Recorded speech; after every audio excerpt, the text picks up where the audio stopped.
Hey guys, I want you to say hi to Zeke. Hold on. Sorry, that's why I'm late. I was trying to get Zeke. He was in here. Hold on. Zeke. Here, buddy.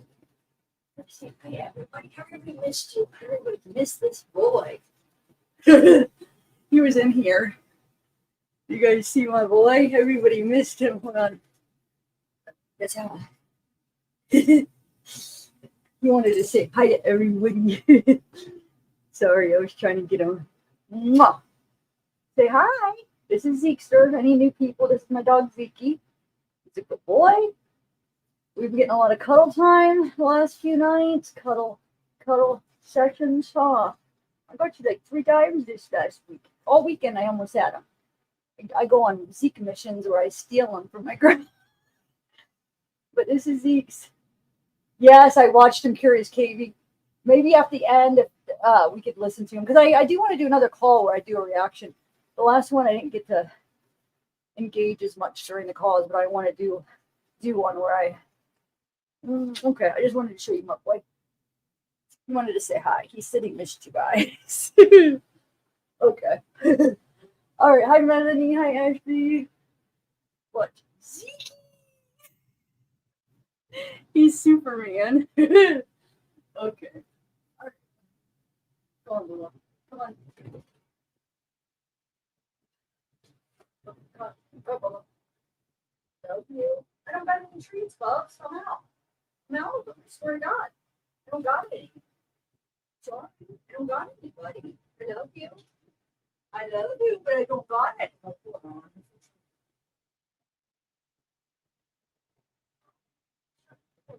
Want me to call them so I don't think I've shut the door on them?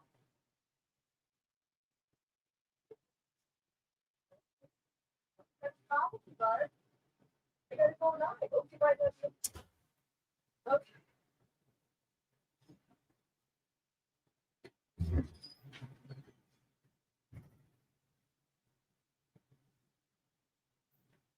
Okay. I'll tell you guys. I'm sorry. I just know there's a lot of people that were asking about Zeke.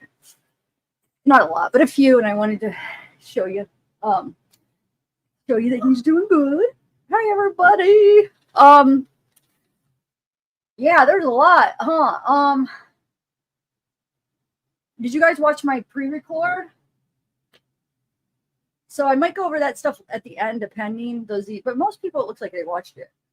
All the Kiosk Kristin. But I finally found that TikTok where Kiosk Kristin, and some of you guys, most of you guys, or at least a lot of you guys probably saw it. I just saw it today, thanks to Sue, sent it to me. Thank you. Wait, did I say the right name? Yeah, Sue, thank you. So I want to watch that. I got I found some more letters that Wade wrote, actually, where he sets up like the whole spa stuff, and I almost feel like that probably is something that's going on, but it's separate from the murders. So he thinks like, okay, if they look into it, they're going to see. Oh, I had this all the way low. That she's running a prostitution thing out of her spa, and then it's going to look like I'm innocent of murder. No, it doesn't. Wait, remember I said this from the beginning. I said, even if that becomes true, even if they find out that Mila is doing that out of her spa, that does not mean that he didn't murder those girls. So the Wade lovers are going to take that. If they end up doing an investigation and find it out, I know they're going to be like, see, look, see, he was telling the truth. What does that have to do with murder? No, he's not. But from reading all these, some of the depositions too, it does sound like that the police were trying to fish for answers about it when they were asking questions to some of these people, about what happens at the spa. They asked Mila her deposition and stuff. So I do think there's a possibility that,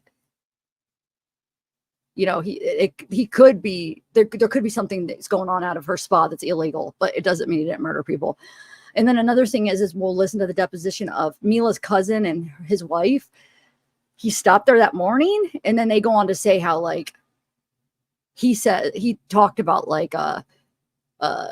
escort stuff. So, and this was before the murders. He was talking about how he was involved in this thing. So sorry, Wade, that doesn't mean you're not a murderer.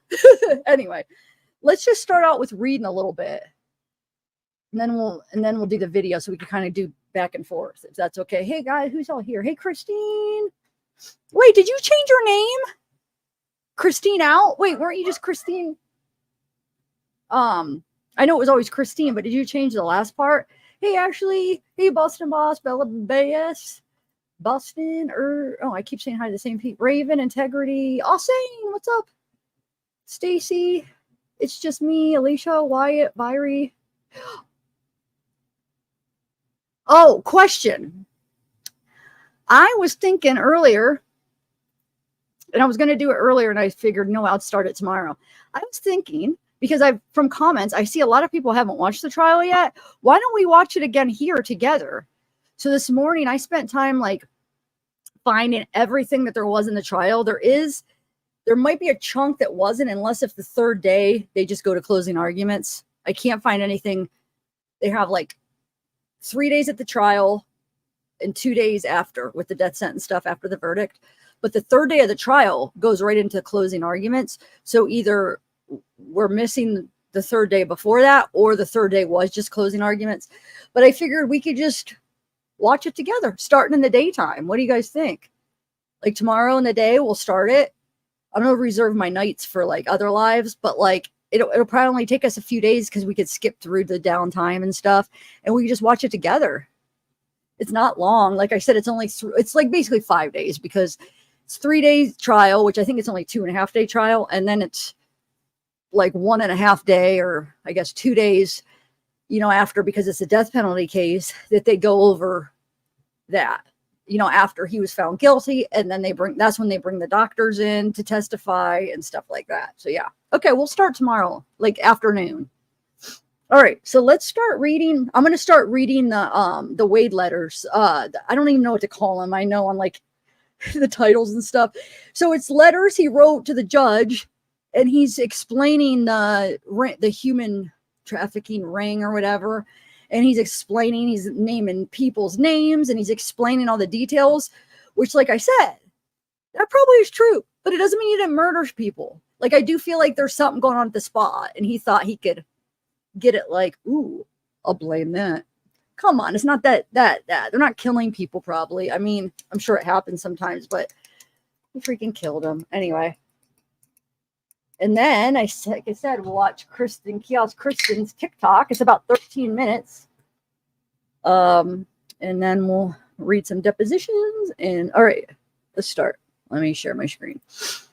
I got my Bang cotton candy.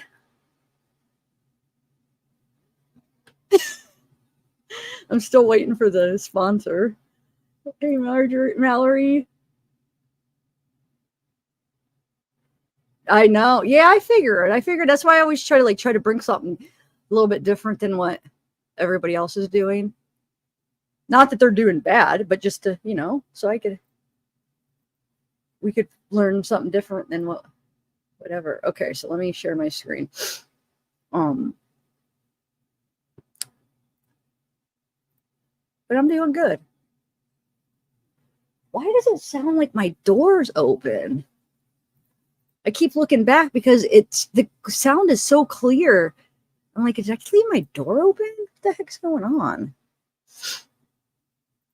And then the depositions is going to be me reading, but it's like not this testimony. It's before, how they do like depositions. So it's like there's some people that didn't make it to the trial that didn't testify. So some new people in there. And then there's some other people, but like depositions are a little bit different than the testimony, because there's always going to be things in that that the state will ask the questions, and then they kind of like narrow it down on what they want to have them testify, so they don't ask all those questions, because all of it, they don't need all of it. You know what I'm saying? All right, so let's start. So I dated them, so they should be all in order of the date. So hopefully you guys remember the first ones that I read actually probably were, I don't know if they were earlier date. I think they were a later date, but he goes on to talk. That's when we learned about Alexis Williams and stuff. Those were from his letters. He was saying how it's not fair. He needs new counsel, because the way they were asking her questions was, I forget what he said. I forget. He said that they shouldn't be able to represent him because they're harassing family members and blah, blah, blah. Okay. Man, I can't, my camera's in the way of this one. I can't see the date. Oh. Hold on. Oh my God. Shoot. Why did all this, hold on, guys. I had it already and I just freaking, somehow one of the letters. You know what? I'm exiting it out, all of them.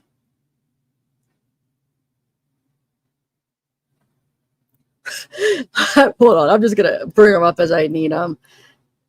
This is stupid. It freaking all got messed up. Hold on. All right. We're going to start over here. All right. So I'm just going to bring them up as I need them. Stupid things. Okay. So the first one is going to be from, he wrote it, actually, the first one doesn't have a date. It just says when it was in there. It would be before 11/7 because it's before. So November 7th, 2022. I don't know. So this is the first one. I know the dates don't matter too much, but it's year 2022, around almost into 2023 is when he's writing these letters. Okay. Here we go. Can you guys hear all right, Austin? Because you said Mike. Can you hear? I had it turned way down, but you could hear it now, right? Hey, Curious KB. It was nice seeing you in the other chat. And it's just me. I saw all kinds of people over there. I didn't get to make it to today's. I listened to it after, but I couldn't make it live. Hey, Soul. All right, let's start. I just have to take one sip out of this. So this is actually Wade writing these. So remember that. This is him writing it. Now, those of you that complain, like, read these beforehand so you're all prepared. I read every single one of these letters beforehand, and I'm telling you, I'm going to struggle on some of it because when people write not good English or it's hard to read, it's still going to fumble a little bit. But I did read them all this time. So I'm sorry, I'm not perfect, and I will fumble a little bit because the way it's written. Okay. All right, so motion for change of venue. Comes now the defendant pro se to move this honorable court in the above style and following grounds. The defendant alleges that, now this one real quick though, this one I did read the other day, but I just thought I would read it again. This is the only one I already read just because it came right before the other one. But anyway, the defendant alleges that Melissa Montanez is a witness against him in this case. The defendant alleges Melissa Montanez owns Mila's Spa on 1st Street in downtown Fort Myers. The defendant alleges Mila's Spa is an organized prostitution and drug trafficking ring. The defendant alleges he was the muscle to protect the women in the spa as they preferred sex acts on clients. He drove the women to many wealthy clients to deliver drugs and perform sex acts while he waited to secure their safety. Because we know he is just so tough with those guys. Right. Little baby. You just have to hit women. The defendant alleges Melissa Montanez served in the Navy with Cape Coral police officer Miguel Fleming and were friends on the ship with him. The defendant alleges he was present when ASA Tyler Lovejoy of the 20th Circuit Courts came to the spa for illegal sexual favors by Melissa Montanez's employees. He was informed by Melissa Lovejoy is a regular client. Lovejoy informed Montanez he did one. Oh my God, sorry. He did not want the defendant present the next time he arrived at the spa. The defendant alleges he was involved with a large drug trafficking operation with another one of the SAD witnesses, Tommy Williams. Williams is the ex-boyfriend of Melissa Montanez and also very familiar with her illegal activities. Relief sought, whereas the defendant could never get a fair trial in this case in the county. Tyler Lovejoy of the 20th Judicial Court is engaged in criminal acts in Mila's Spa owned by Melissa Montanez. Therefore, this court must transfer this case to another circuit due to the defendants being a witness to an officer of the court in this judicial circuit engaging in criminal activity with the state's witness. And then he signs them all, the whole, I hereby certify this true and correct copy, blah, blah, blah. And then Wade Wilson, okay? Oh, shoot. Thought I had the right one. Hold on 1 second, boys. Just got to pull up what I need. Okay, docs. So the next one will be 11/7 is when he dates it. So he wrote it on November 7th, 2022. All right. To whom it may concern, I'll make it one more bigger. The attached motion being filed in my case in county's 20th Circuit Court is public record, corruption and conspiracy by the state attorney's office, judiciary, and police. Now remember, and mods, if anybody comes in and asks like what I'm reading, this is Wade wrote all these right now that I'm reading. This is his handwriting. He wrote them, okay? Anyway. Assistant State Attorney Tyler Lovejoy frequented and paid for sex at Mila Spa on First Street in Fort Myers. It is owned by my ex-girlfriend, Melissa Montanez, aka Mila. It's located within walking distance from the Fort Myers Police Department and courthouse. It was funded by Eric James Brown, who has a resort in the Keys, who brings in large amounts of drugs from South America, where he lived for a year. I know this because I worked for him. His mom is a very wealthy businesswoman in the county.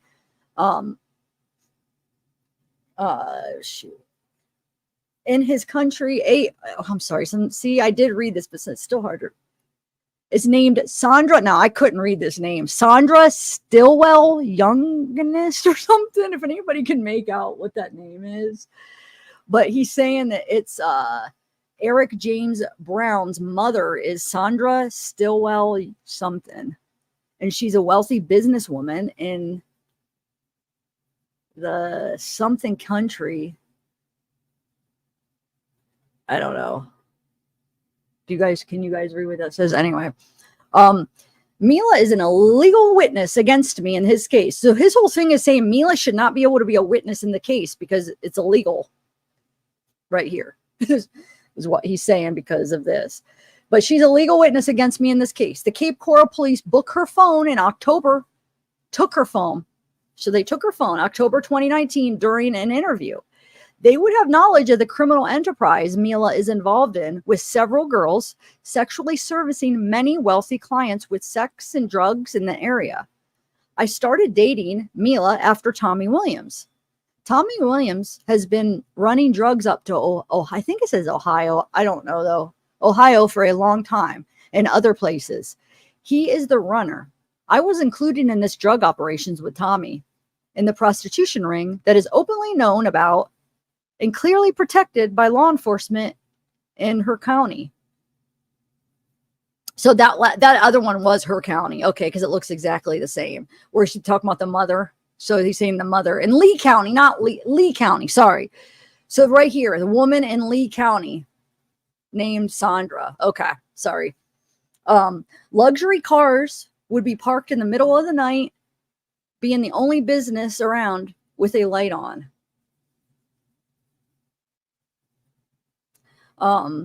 So I think that they're talking about Mila Spa. There'll be luxury cars in the parking lot, only business with the light on in the middle of the night. Mila sexually serviced Tyler Lovejoy herself. I was present one time when he showed up.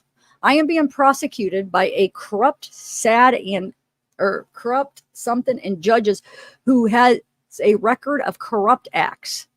I know many details about this operation, and Eric James Brown's in Key West. He had underage girls from Russia brought down with fake IDs, trying to establish a major human trafficking business. One of the Russian girls I was close to, her father was a Russian millionaire with businesses all over the world. He was blown up in his vehicle in Miami. This can be found in news articles. I was the first person she called to tell me her dad had been killed. And I'm going to look into that too. I only have so much time to do so much each live, but yeah. So some millionaire Russian businessman got blown up in his car in Miami, which we're going to find that. The state's attorney's office is using people involved in a criminal enterprise against me. I feel this is being covered up due to the people involved and what they're involved in. The police have had information off Mila's phone for 3 years. I am a key witness to their illegal acts. This matter must be looked into, and I have a lot of information. And it says CC, FBI Tampa. It just names out like different people. Stanford Research, Palm Beach Post Tampa, FBI Jacksonville, Miami, blah, blah, blah. Okay. The next one is the same date. It's just part 2. It's from, because he says right here, where does it say? Where he's going to list out the whatever. Where did it say that? Anyway, yeah. Motion to disqualify. Okay. Comes the defendant pro se to move the court in the above style and following grounds. The defendant alleges he has firsthand information. Assistant State Attorney Tyler Lovejoy of the 20th Judicial Circuit Courts pays for sex acts at Mila Spa in downtown Fort Myers, located on the 1st Street. The defendant was present during one of his regular visits to Mila Spa. Melissa Montanez is the owner of the business that runs a prostitution ring in Lee County and surrounding areas through the business. The defendant was Melissa Montanez's boyfriend and was the muscle that oversees the girls. The defendant alleges public record indicates it was found by Goodyear in July 2013. Judge Edward Voll's name was signed on the plea by Judge John S. Carlin. The signature of Judge Edward Voll's was investigated by the Fort Myers Police Captain William Newhouse. The defendant alleges the rigged appeal was organized by Nick Thompson through Governor Charlie Christ and AG Bill McCollum at the time. The defendant alleges the Cape Coral police confiscated Melissa Montanez's phone during an interview in October 2019. They would have discovered direct information pertaining to her illegal prostitution and drug operation. The defendant alleges Melissa Montanez is an alleged witness against him in this case, as well as her ex-boyfriend, Tommy Williams. The defendant alleges he was involved with Tommy Williams in a drug trafficking business prior to dating Melissa Montanez. Whereas it is clear this court has been involved in rigging cases that have been covered up to the highest levels of the government. If this court strikes this motion, it does not negate his involvement of or knowledge of criminal activity alleged in this motion. Therefore, the only option is for him to recuse with an order for a change of venue. So now he's trying to get, first of all, Melissa Montanez not being a witness, trying to change the venue. And to get the judge to recuse himself, right? Is that what he's trying to say? Now, what is the judge? Hold on. Because he says, I never double checked when he says the Thompson. Hold on a second. Oh, that's Thompson. The other one. Never mind. I'm getting it mixed up with another case. Just want to see something. All right. So let's go to the next one. So the next one's going to be from November 10th. What was his judge's name again? Let me just... Does anybody remember? I know, I think I'm getting mixed up Sarah Boone's judge with his judge. Which one was Thompson? Is that his judge? Oh, okay, then I wasn't getting it mixed up. Well, he named him in that. He's saying he had knowledge. Is it Nick Thompson, Brenda? So do you guys call it that, right? So he's trying to say that he knows about it too. Nick Thompson. Yeah, okay. So that's who he was naming. I don't know. I mean, I know there is corruptness. Yep, Nick Thompson. He was organized. The defendant alleges the rigged appeal was organized by Nick Thompson. Okay, right. Here's the thing, though. you're still a murderer. You still murdered 2 women, regardless if this is true. I'm sorry. Okay. Now this is from November 10th. It says, to whom it may concern, I am again writing to divulge information about criminal activity of blank. So this is the only one that's redacted. It has a lot of names here. And the other one had names, but wasn't redacted. So I wonder who are they protecting here that they had to redact some of this stuff. But anyway, so somebody, Lee County, Florida, Myers, Cape Coral, blank, Mateo Printing, which I think isn't Josh from Mateo Printing or Graphics? Wait, that Josh Lucas, because I'm trying to figure out something about him. I think he's a liar. And don't worry, I'm not changing sides. I'm not going to be a Wade supporter. I think he's an evil murderer. And that's not what I'm saying, but both could be true. Reading through all these things and like reading through all the depositions and court documents, only if I have to confirm what is his business called? And which one is the Mateo Printing? I don't know. I feel like that Josh is a little bit of a liar, or a lot of bit of a liar. Anyway. Okay, so blank, what I was involved in because they took part in setting me up for the arrest of the Cape Coral police of the homicide of 2 women. Don't believe that. Yeah, Josh, Brenda, what is his company? Is he just work for the printing or the yes, okay. Then yeah. He's a freaking liar. I thought because I was like, is there two company? Is there 2 people involved with 2 different like graphics sign company type things? So I was like, maybe there is, because why I'm saying that is the depositions have a lot of the names blacked out, but you could kind of figure who some of the people are by what they say. And so one of the names, Josh, which I was thinking that they were talking about Josh, but they always black his name out. And I'm pretty sure, yeah, they link it to the Mateo Printing. I'm pretty sure Mateo Graphics or whatever. It's the same thing, right? So by what I'm hearing in the depositions from other people that talk about Wade and Josh, like that's why I'm like, wait, he's a liar. Anyway, not that he's involved in. I don't think he's involved in the murder or anything. I just think he underplayed like his relationship with Wade, which I don't know why. Like you're not going to get in trouble, like just tell the truth. It doesn't make you a murderer. Anyway.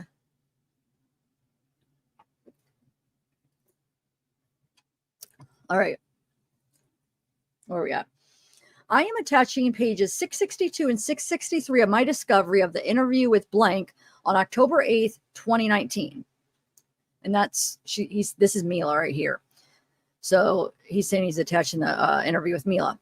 It shows they took her work phone, and she mentioned she sends naked pictures kind of daily. Sent pictures to her clients, one of them being Assistant State Attorney Tyler Lovejoy. Nobody in this trafficking sex, I'll say it backwards because sometimes those 2 words together are triggers. And I'm sorry that I laugh sometimes. Sometimes it's a nervous laugh. I got so much crap on my video for laughing. It's like, can I be happy? It's more like I do have a nervous laugh, but it's also the ridiculousness of this freaking case. Never would I laugh at the murders or what happened. It's like how ridiculous that like the women throwing themselves at him and like some of the stuff he says and does. It's like so ridiculous that like, of course we can laugh about it, right? Anyway.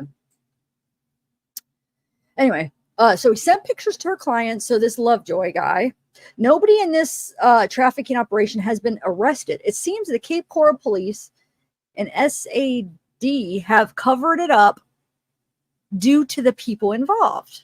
Can somebody help me out here? What is SAD? I might just be having a moment, but I was reading these earlier. I'm like, what does that stand for? SAD. I don't know.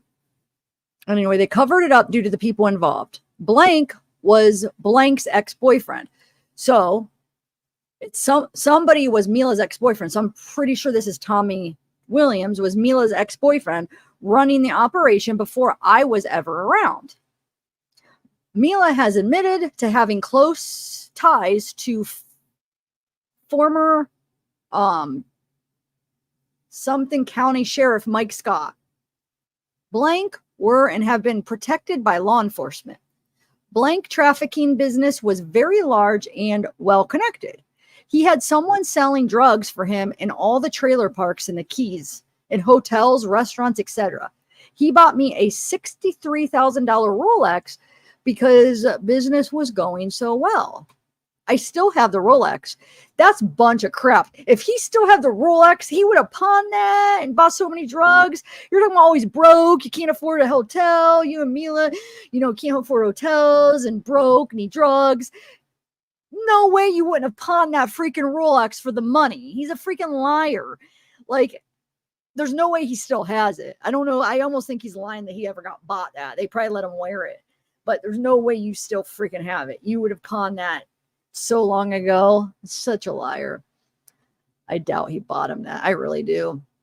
Maybe they let him wear it for, like, if he did actually work for him, maybe they're like, hey, you could wear, I don't know. Who knows? There's always a little bit of truth to, in-depth stories like this. Anyway, it says photos of it on me on the jail kiosk. So now because he has photos of him wearing it, that means we have to believe it. Okay, well, like I said, you probably were borrowing it. Or a knockoff, right? Because you can't tell it's a knockoff on photos. Good call, Roblox mom, because you wouldn't be able to tell it's a knockoff from photos. Anyway, I was arrested in May sometime in 2019 in the Keys. The sergeant found baggies of Adderall and some marijuana. I was only charged for driving unsuspended. The sergeant came over to the resort a few days later while we were outside partying. He was acting like one of the guys. Mila was having young Russian girls brought in from Miami to start up a large operation. One of the girls' names was Blank Killy Blank. Had her father's car blown up with him in it. I know who Blank ordered to have it done. There are news stories about it, about this murder of the Russian businessman Eric had killed. It was in due part to take control over Blank Killy to bring her to Fort Myers with more Russian girls for the human trafficking he planned. I previously wrote Sheriff Carmine Marcino of the Lee County about the $100,000 I was paid to disrupt the Brian Winchester case, who murdered Jerry Michael Williams. Cold case on ID discovery disappeared. Blank Quist is highly connected in Lee County and beyond, and very wealthy. She finances her son Blank criminal activity. My investigator with Stanford Research contacted her about me, and Blank claims she did not know me. I've been to her home, seen her several times when she came to the Keys in her red Audi. I've done things in which I totally deserve to go to jail over. But I had no involvement with killing the two women. I'm being accused of killing in Cape Coral.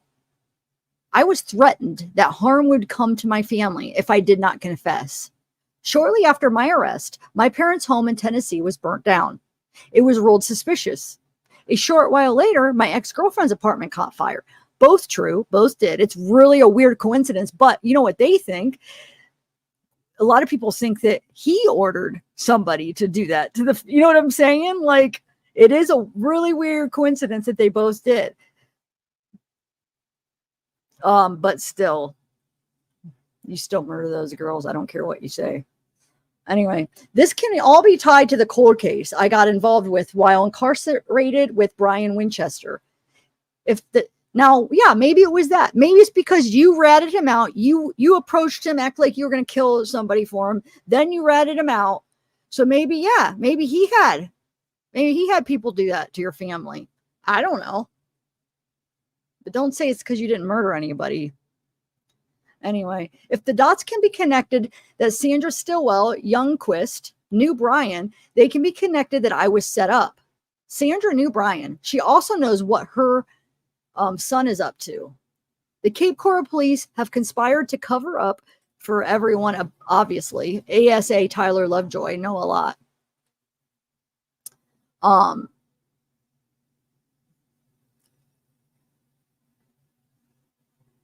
Okay, so here is the interview with Melissa, a part of the interview that he was talking about, okay? With Melissa and the detective, okay?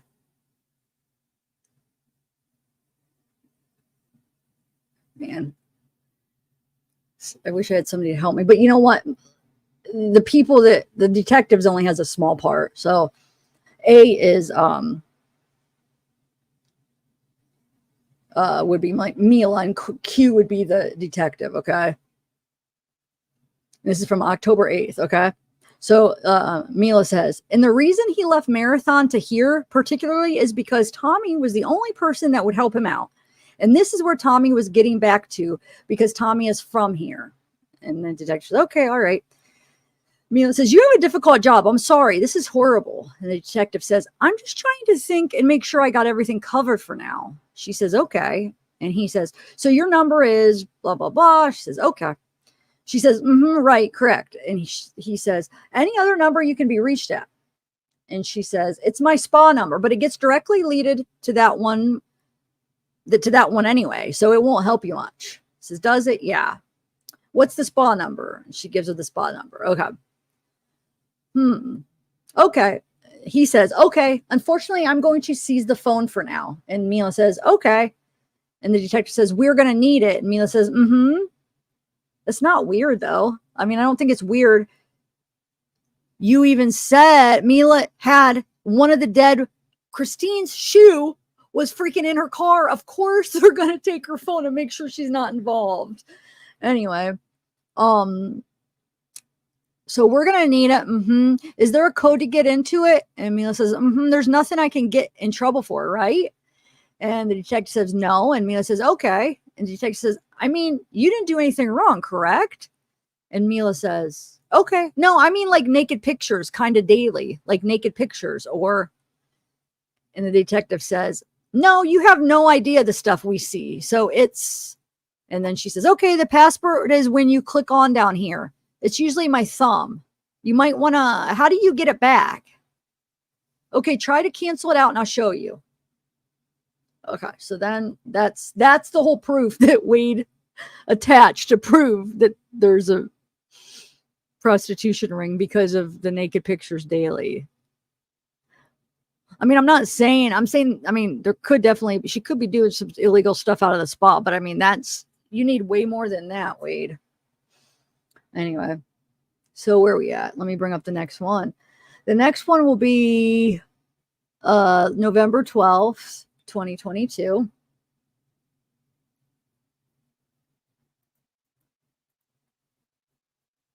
I gotta take another sip of this.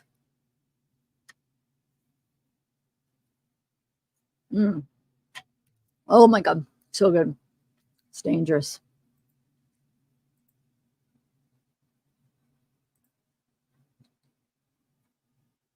A cold case murder in Lee County of a blonde woman found in the woods with her nipples cut off can be linked to blank. So whatever that ring, that's obviously what he's saying, whatever they call it. And then blank was very upset and did not want me to leave her. She showed me a news article about the dead girl found who worked in the prostitution ring at blank in Fort Myers. Said this is what happens when we misbehave. Blank and I were going to, so Mila and him were the ones going to move to Hawaii, where she worked as a prostitute prior to coming to Florida. Over there, she said they were called Buy Me, Drink Me Girls. I think it says Buy Me, Drink Me Girls. Her ex-boyfriend in Hawaii was a professional surfer that ran a prostitution ring, mainly for the rich Chinese businessman. I do not recall all the information about the dead girl found in the woods, but the people involved with blank before I was around did it or had it done to her, according to Mila. That's who talking about. So the people involved with Mila, and then Mila's the one that told him that what they do. Oh, thanks, Soul. Did I say thank you to you already? Thank you. Okay. So now we're at the 12, so 18 will be the next one.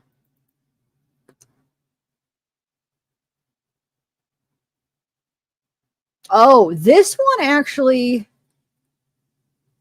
is, I think it's same handwriting as Wade. So I think Wade wrote it, but he, unless if they just have the same handwriting, I don't know. But they sign it Gregory Goodyear.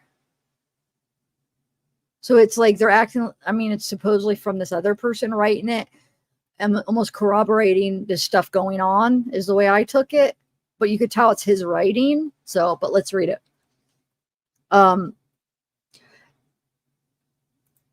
Notice of intervention to the court. Comes now Gregory Scott Goodyear, herein referring to himself as I, filing this notice to the court for the record. I was interviewed by Detective Flynn on 11/15/22, pertaining to the criminal organization of international drug trafficking, human trafficking, murders for hire that stem to blank, known prostitution ring in Fort Myers, Florida. I was sent to prison March 18th, 2019 for a violation of probation in July 8, 2018. That was terminated February 13th, 2018.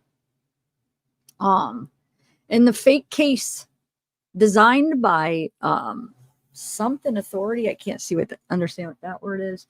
Something authority. I was given a DR while at Holmes CI to be held in confinement with inmate Michael Parks. Parks was under investigation for 3 open murders in Fort Myers. They were alleged to have been his drug dealers. So he's saying that this person he was confined with is in murder for 3 murders of supposedly his drug dealers, right? I think that's what they're saying. Yeah, 3 open murders. Okay. Parks informed me of frequenting an auto body shop, purchasing heroin sometimes several times a day. The information was given to Lori Valenti on the prison kiosk, and the cell phones illegally possessed by prisoners. Valenti gets this information to law enforcement. Or Valenti get this information to law enforcement. I don't know. In May 2021, Sheriff Carmine Marcino announced Lee County's largest drug bust, the arrest of the owners of the body shop Michael Parks purchased heroin from. So he's saying that the drug bust was at that body shop, right?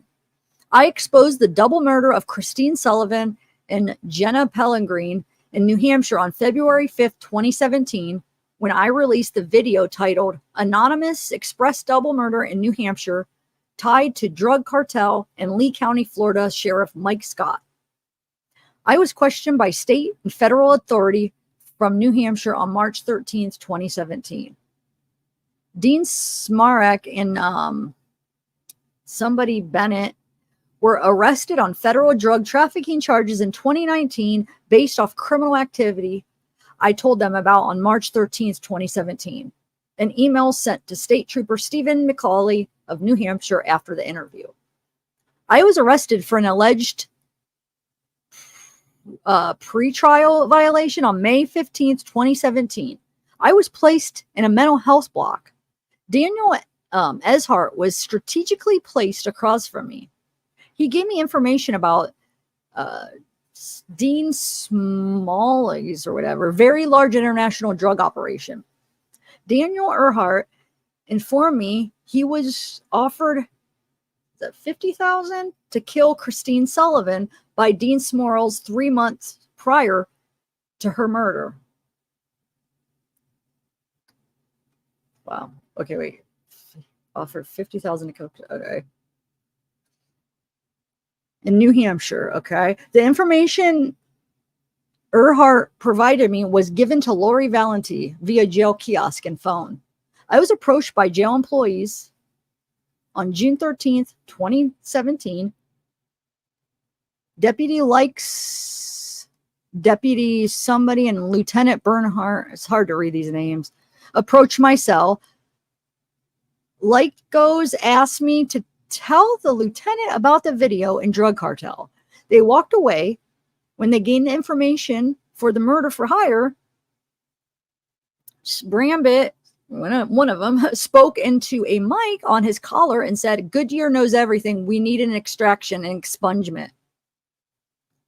I was intentionally neglected medical attention in September 2017 in hopes I would die. The information is highly documented in case file in October 2017 filings by me to multiple judges. Prior to getting a fake doctor in prison in April 2020 at Holmes Court, CI, an investigator from New Hampshire spent several hours gaining information from me. She left Bonifay, Florida, and met up with Lori Valenti to get more information in Cape Coral. I was transferred to Jackson from something and given a high security job with inmate Waltons. Waltons was coming down to Fort Myers meeting Colombians once a month off I-75 to pick up large amounts of cocaine. Once I gained this information and I get it to Lori Valenti, I was taken off the job and Walters was moved. Backstreet's Bar and Grill owner married into a Waltons in recent years. It is highly documented that the Cape Coral police covered up the beating at Ken Karras in 2004. Shelley LaPaglia Walters' business has been supported by drug trafficking. Prior to my detainment on 11/22/21, I was regularly approached by federal authority. Exhibit A, part of investigation. Report on 11/22/21.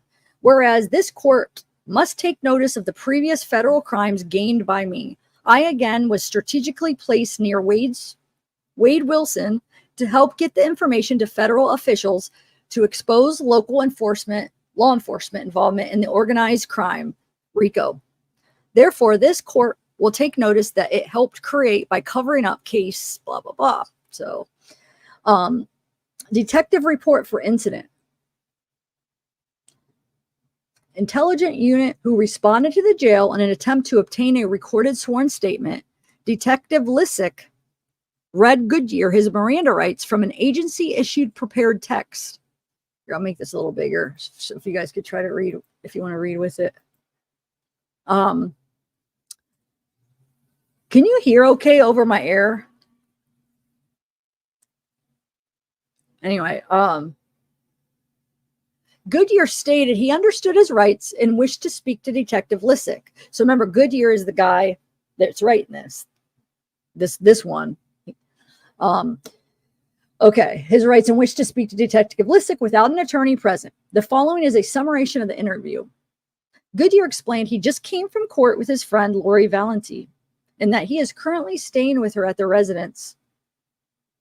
Goodyear stated during his court hearing he had a Samsung Note 20 cell phone with phone number, blah, blah, blah. This specific information regarding the type and model of the cell phone could not be validated as the phone was not in his possession. Goodyear stated he gave his Samsung phone to Valenti right before he was placed in handcuffs.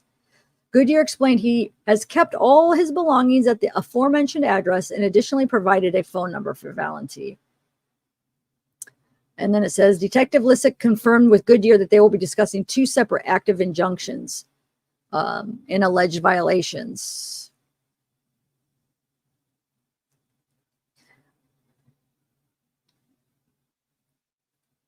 Okay, yeah, we could read. I was going to read this later, but it's not that long. I know some people are probably bored, but since this is a separate, let's just read it real quick. Goodyear is aware of an active injunction against himself filed by victim 2. Goodyear verbally confirmed that according to the conditions of the court order, he is not to have any contact with victim 2, and further stated, I understand, but I need to see judge. That's why I did it. Goodyear continued on to say that he would like to see judge for his previous case in which he served prison time for. He went to prison for violating his probation and further stated he was falsely accused of this because he was not on probation at the time of his arrest.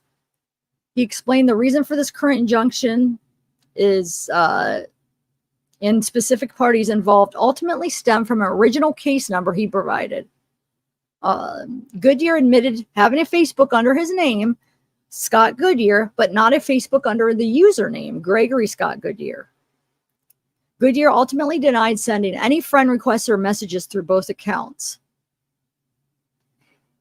He continued to explain he is involved in a massive cover-up where Vincent Manalo was the arresting officer. Goodyear stated victim 2 worked with Manello and that Manello fabricated evidence against him to file false police reports and false warrant requests to get him arrested. Goodyear believes Manello had this email account hacked and was sending emails throughout the United States. Through the course of the interview, Goodyear repeatedly spoke of numerous conspiracies to include past cases, his hacked cell phones, corrupt law enforcement, false police reports being involved with the FBI, but he denied contacting victims 1 or 2. He wished to focus solely on the case and before continuing to speak. Goodyear explained that once this case is further investigative, the detectives will understand. Okay, so let's get to the next thing. Sorry, guys, that was kind of long. But it was included because Wade, obviously Wade wrote, I mean, that's Wade's writing, right? Unless if they have really similar writing. All right, so the next one is 11/20, November 20th. This is back to Wade. So, motion to amend a motion to remove ineffective assistance. The assigned counsel, Mark Youngblood, intentionally failed to get all of his discovery to him. Specifically, the cell phone data off of Melissa Montanez's work phone from Mila Spa, a known prostitution ring. The phone was taken from her October 8th by Cape Coral Police. The defendant alleges the phone would support criminal activity by many people that Mark Youngblood was informed about. Information on the phone could possibly exonerate the defendant in the crimes alleged in the above referenced case number. Oh, I did read this one before, but it's just one more paragraph. So he's saying, because I made a comment about this one. He's saying that if he could get Mila's phone, it would exonerate him. Wait, okay, maybe some of this is true as far as, maybe she is doing some illegal stuff out of the spa. But that's still not going to exonerate you. Like the murders, people saw you coming from where you left Diane. You were with Christine. You had her car. They saw you drive away. Neighbors saw. They saw you drive away from the freaking, like, there's just too much stuff. Like, this sucks because people are going to believe this, because if this other stuff becomes true, I'm just so nervous that people are going to think, oh, that means that he's innocent. That does not mean that. I hope people could think clearly on this and think for themselves, because that's not what that means. Oh, man. Anyway, whereas Mark Youngblood has not been working in the best interest of his client, he has conspired with the state to withhold serious evidence in this case against him. Public record in case blah, blah, blah, state of Florida versus Gregory Goodyear supports his misconduct alleged by him in the original motion. Therefore, he requests this motion be granted based off the facts presented herein, and also requests an order to show cause on Mark Youngblood for contempt. Okay, sure. All right, so let me get my earphones so we can watch that other video. What do you guys think so far? I want to check in with chat.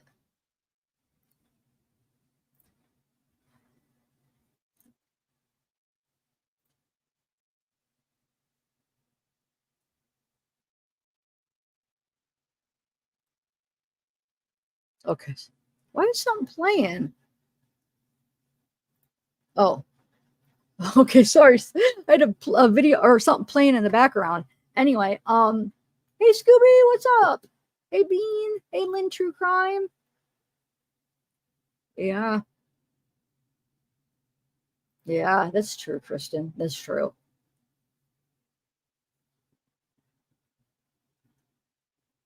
No, I agree. Yeah, that's true.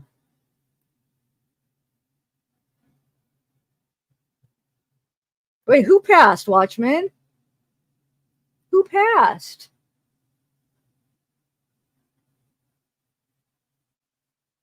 I saw that.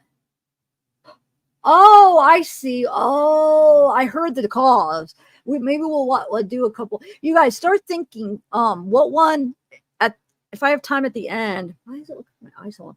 What call would you want to listen for, like reaction? Which call? I mean, it could even be ones from like last week or whatever. What ones do you think? The newest ones, or maybe some of the older ones? I almost want to go back to the Mila ones and listen with you guys. Maybe, I don't know. All right, you guys. So this is what I'm going to play next. How many? Actually, let me ask this first. How many saw the TikTok with Kristin, Kiosk Kristin? Put a 1 if you've seen it already, and put a 2 if you haven't. That's what we're going to watch next. But I always like to see like who has seen, get a feel for who has seen it already. I mean, we're still going to play it, but so put a 1 if you saw the TikTok with Kiosk Kristin, and a 2 if you haven't.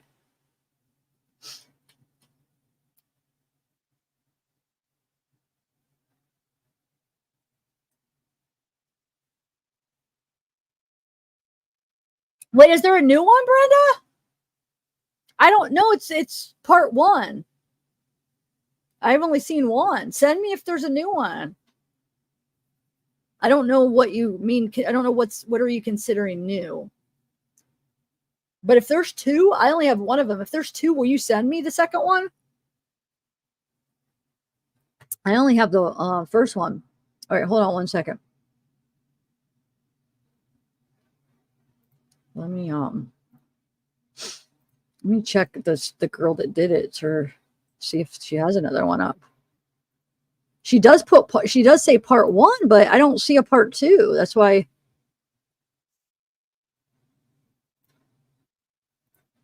Hold on a second. Yeah, just email me if you want, but I'm checking something real quick. I want to see something.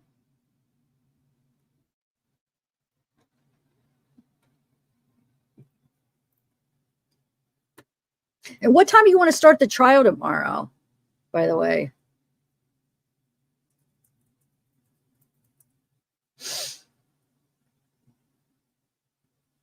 I'm trying to see if. Oh, okay, Brenda. Okay.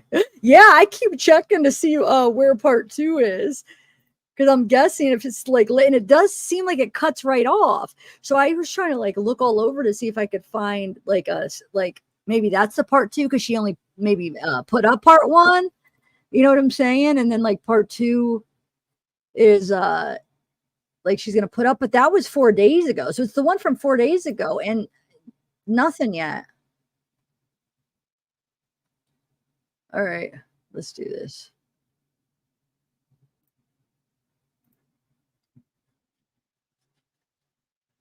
All right.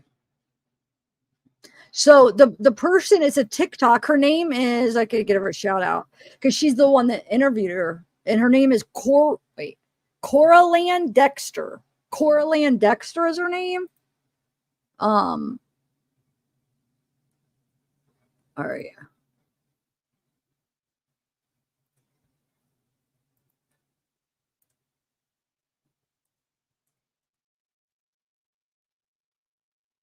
Oh, wait a second. Hold on. Give me 1 second. Oh, no, that's somebody just reposting it. It's like, is it her YouTube? But no, somebody just reposted hers.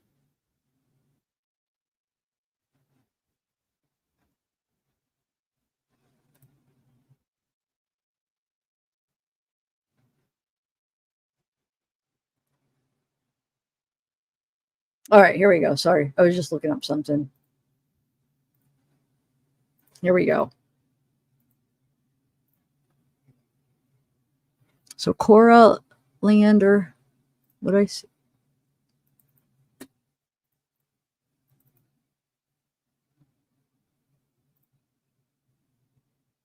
There we go. All right, here we go, guys. Good. I just want to get one thing clear. Kristin is not the same Kristin you hear in those videos, on those calls. Those calls are very embarrassing. It's heartbreaking to my children. It's breaking my kids' hearts every day when they go to school. And believe me, I'm not proud of those calls as a person and as a mother, first and foremost. So what was it like now? Let's just clear the area here. When was the last time that you talked to him? 2019. So you talked to him in 20, how long did you talk for? Maybe 3-4 months because I had to go in and do time myself. And bad mistakes, bad choices that I made.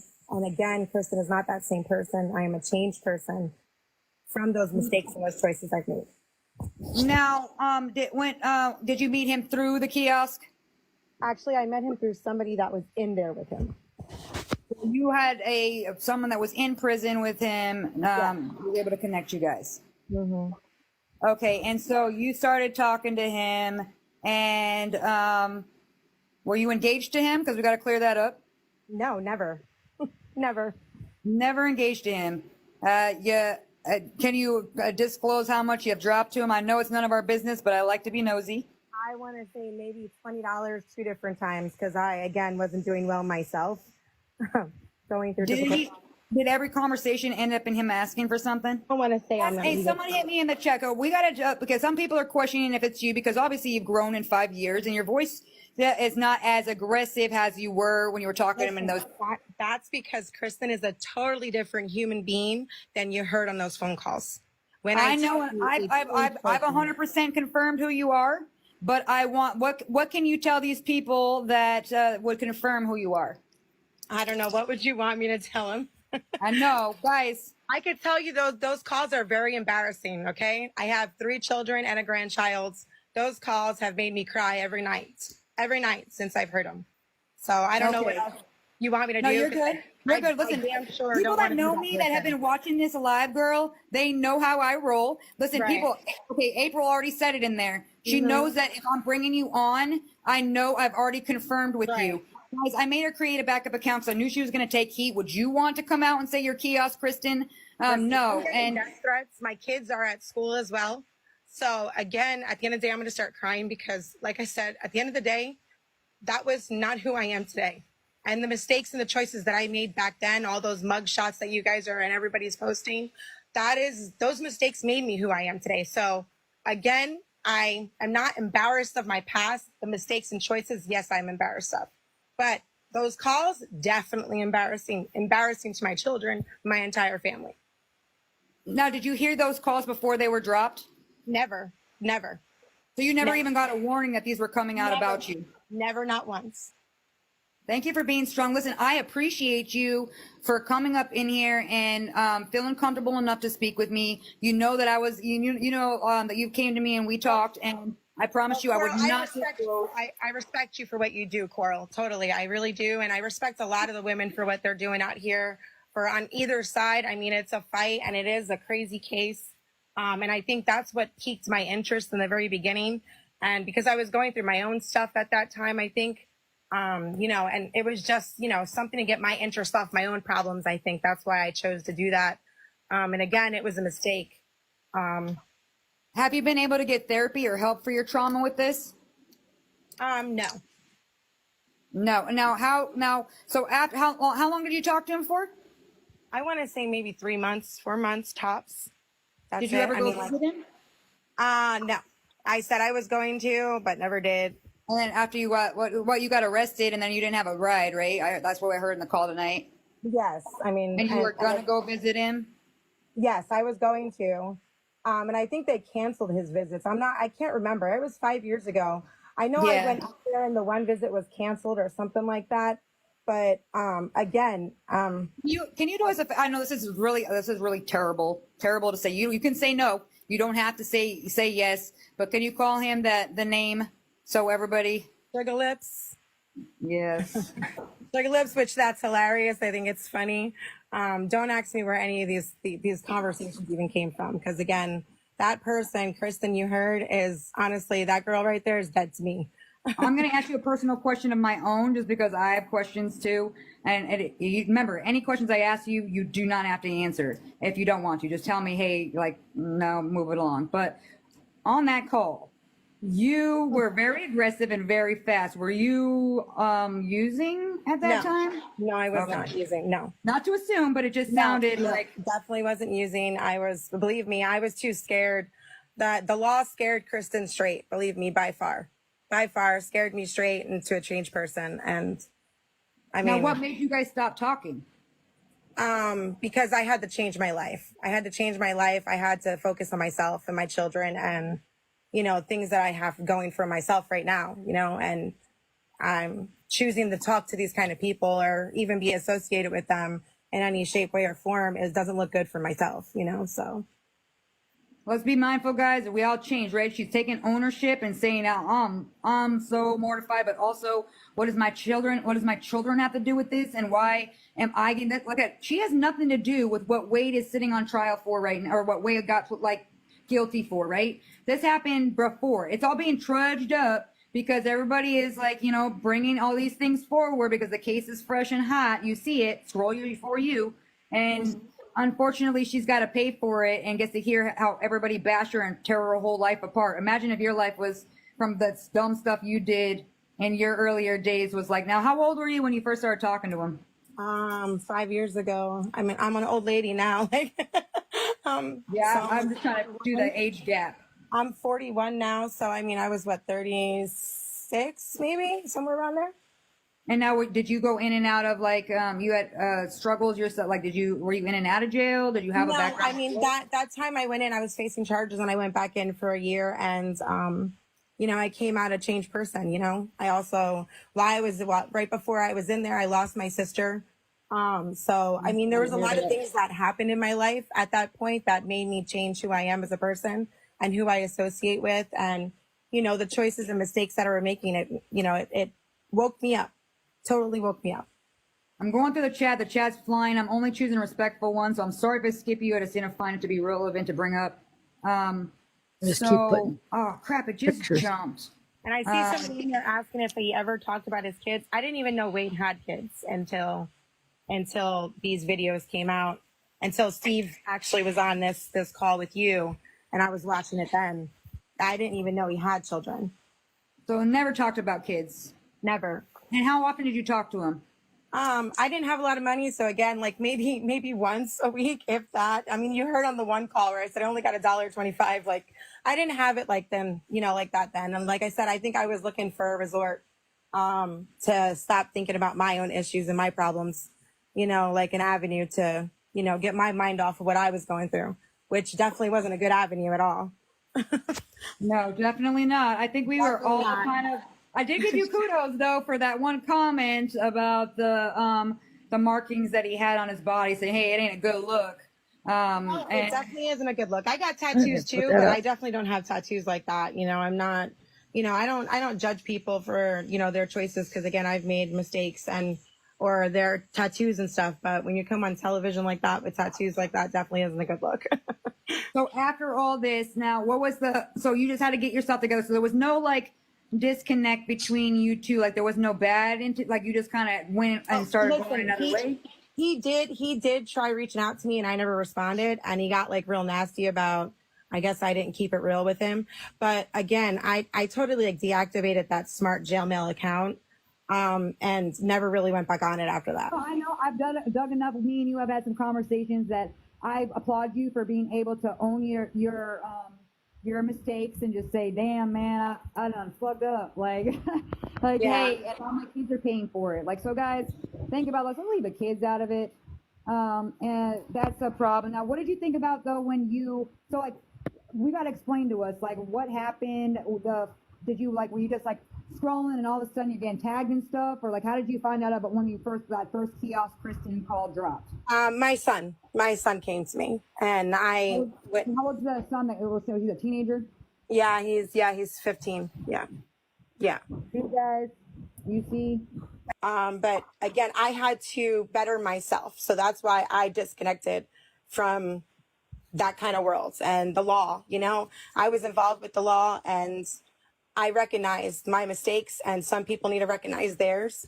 And I just didn't want to associate myself around that no more. So it was my choice to disconnect from him and everybody else, you know, even my ex Brian that I bring up in that call, you know, I had to. When I tell you I'm like Brian is the love of my life, but I had to distance myself to better myself from these kind of people.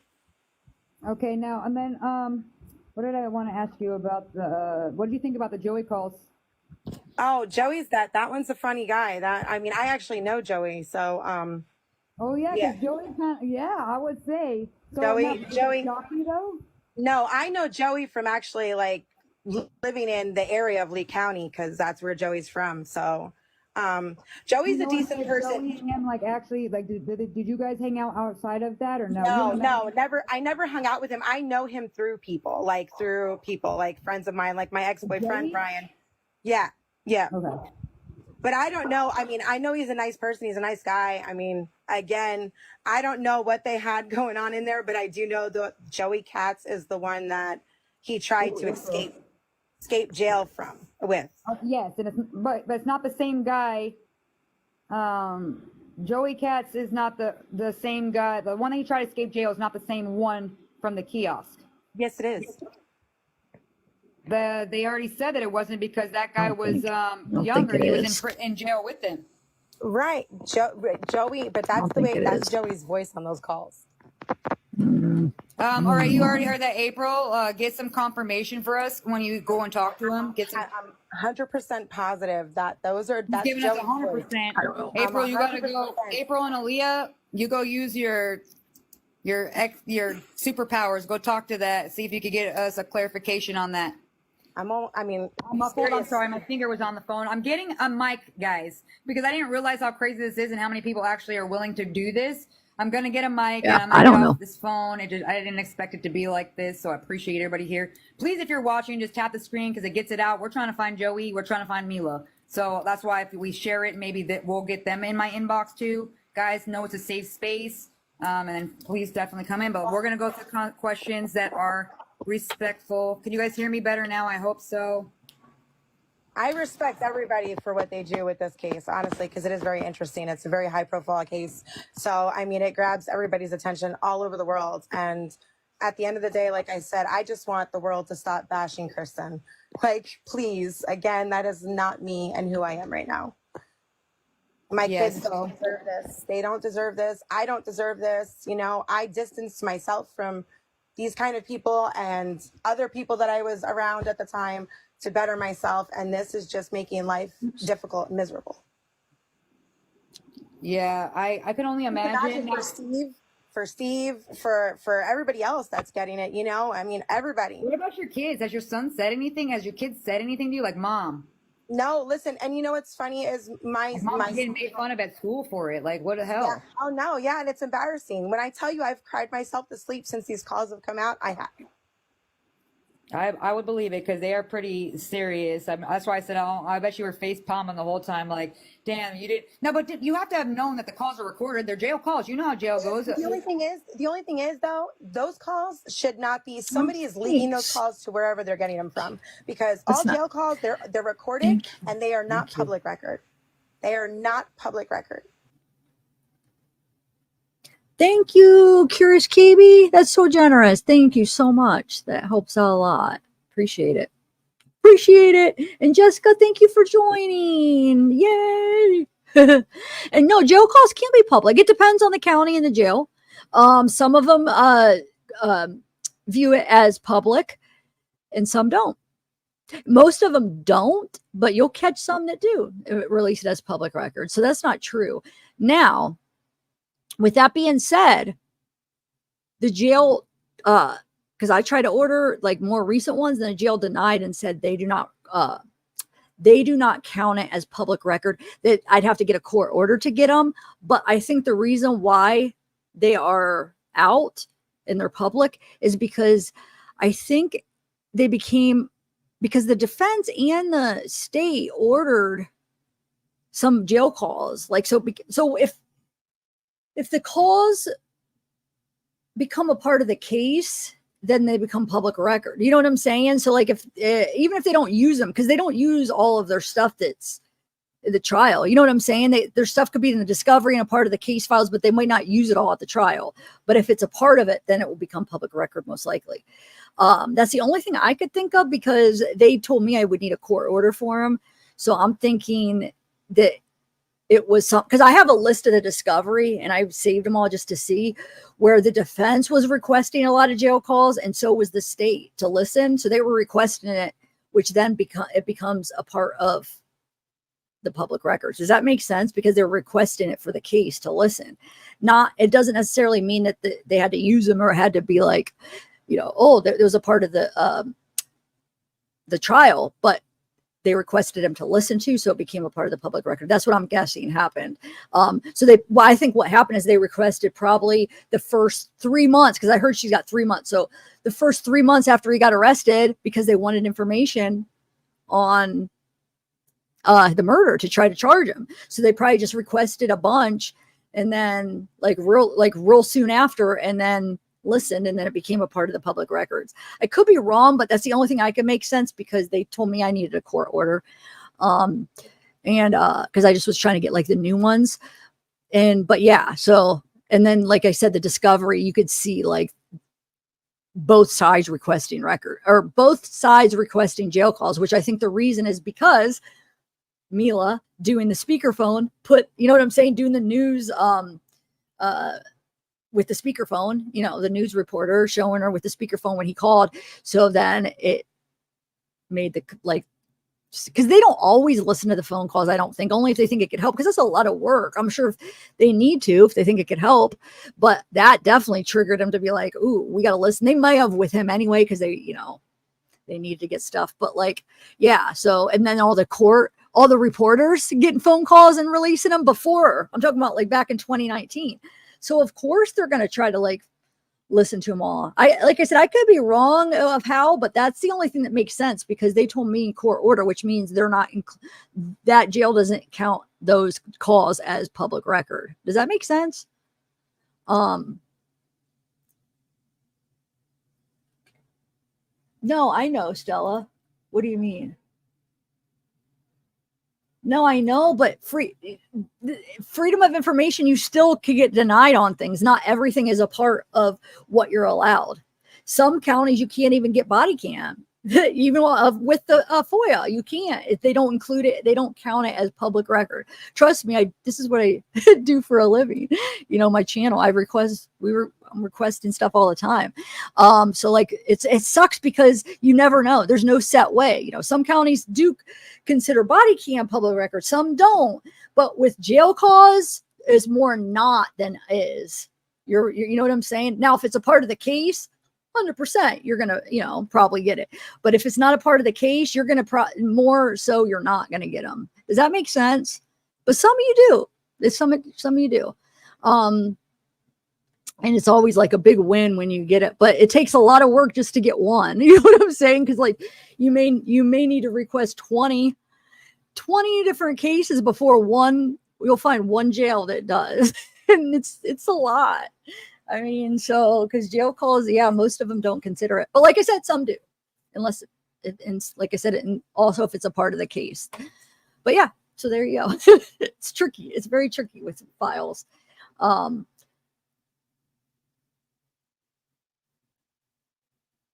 Yes, there exceptions. There's exceptions. There's all counties are different. Like I said, not even body cams. Some of them don't consider body cams public record. But you're more likely, body cams usually are, but we've got some denials for body cams saying not considered public record by that specific county or that specific facility. So it's gosh. But those mostly are usually. But yeah, anyway, so what was I going to say though? Oh, I was just saying that, yeah, she's wrong on that, because there are some that are public records. So also Joey, that's what I wanted to point out. Joey Katz, I do not think it was Joey Katz. I think she's wrong on that. But the weird thing is she's saying she knows him and it sounds like his voice. I do not. I think she's wrong. What do you guys think?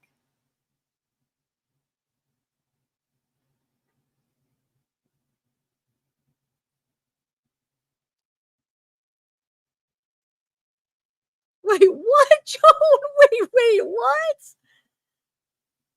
You're messing with what? I don't understand your thing. What your comment? That's hey, good is evil, evil is good.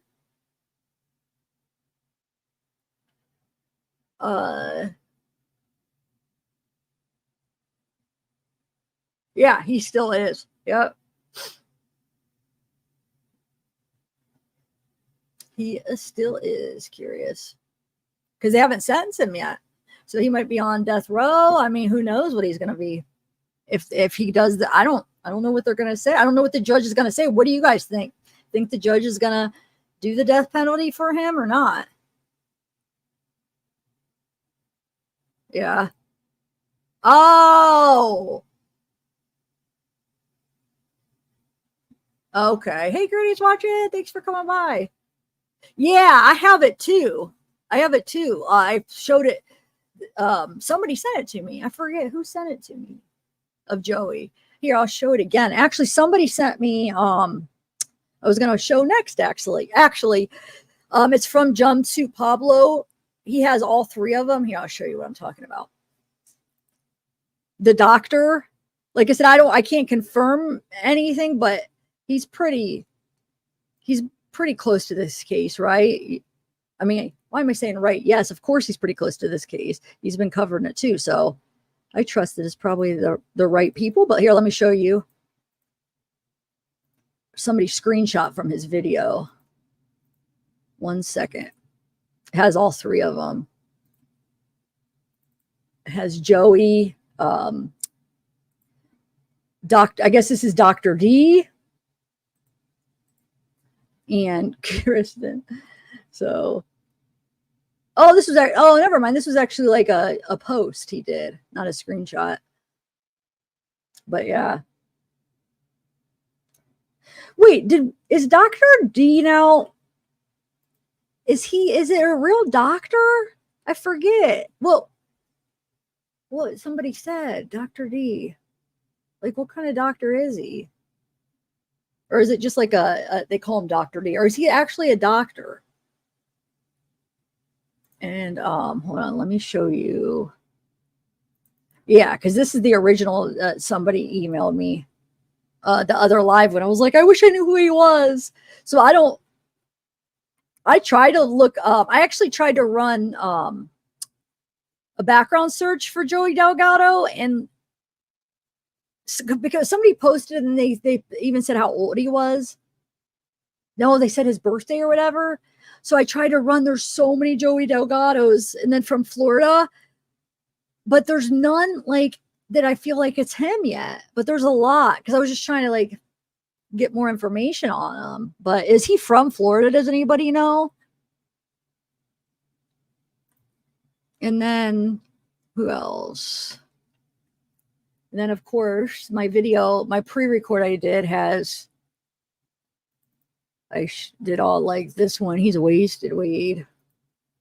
I don't know. This was on his Instagram. I don't know who this girl is. Kind of looks like Kristin. I know it's not Kristin. It's definitely not her, but it kind of, see, have that same style or that same type. This is Kristin, though.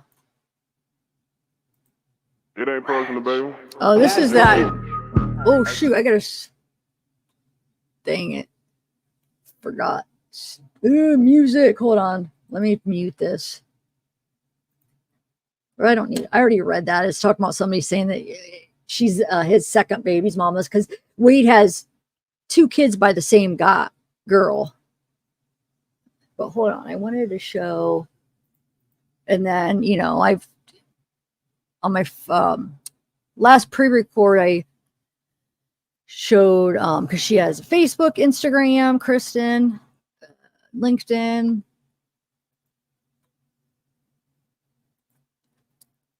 I have to read. I'm going to read some more stuff though for you guys. But also, so has anybody been able to confirm that Mila's husband is Lorenzo? Because on her deposition, it blocks. She's definitely married, but it blocks out. He's a musician, whoever she's married to, but it blocks out his name. And that one person said it was Lorenzo, this guy, and he has a charge against minors. But I found a couple more mugshots of him, so I don't know if this is her husband or not. But Lorenzo Pietro De Vecchio, somebody said, was DUI, and then there's. So I just wanted to show you another mugshot, and here's another one of them. So this one is from 2020, and then he had a DUI, And then this one is the most recent one from 2023, grew his hair out. Probation violation. So I don't know. Do we know for sure? That's what people were saying. Hi, Rooftop. Oh, wait, I'm all behind. Hold on. All right, so I know, right, Granny? I know. I feel bad laughing, but I know I agree. All right, I'm gonna read. I'll just go over these really quick. So, amphetamine traffic, 14 grams or over. So, Kristin obviously was in the trafficking business of amphetamines. I'm trying to think what deposition to start at. This one. So wait, this one's 2020, another amphetamine trafficking, 14 grams or more. This is 2018.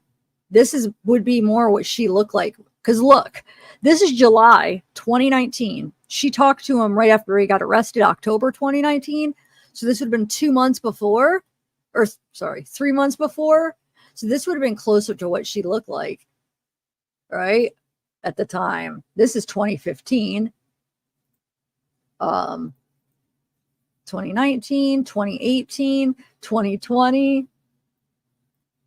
That must have been a rough year. Wait, is 2019. So this is actually his mugshot from when he got arrested for the murder, right? Because 10/8, 2019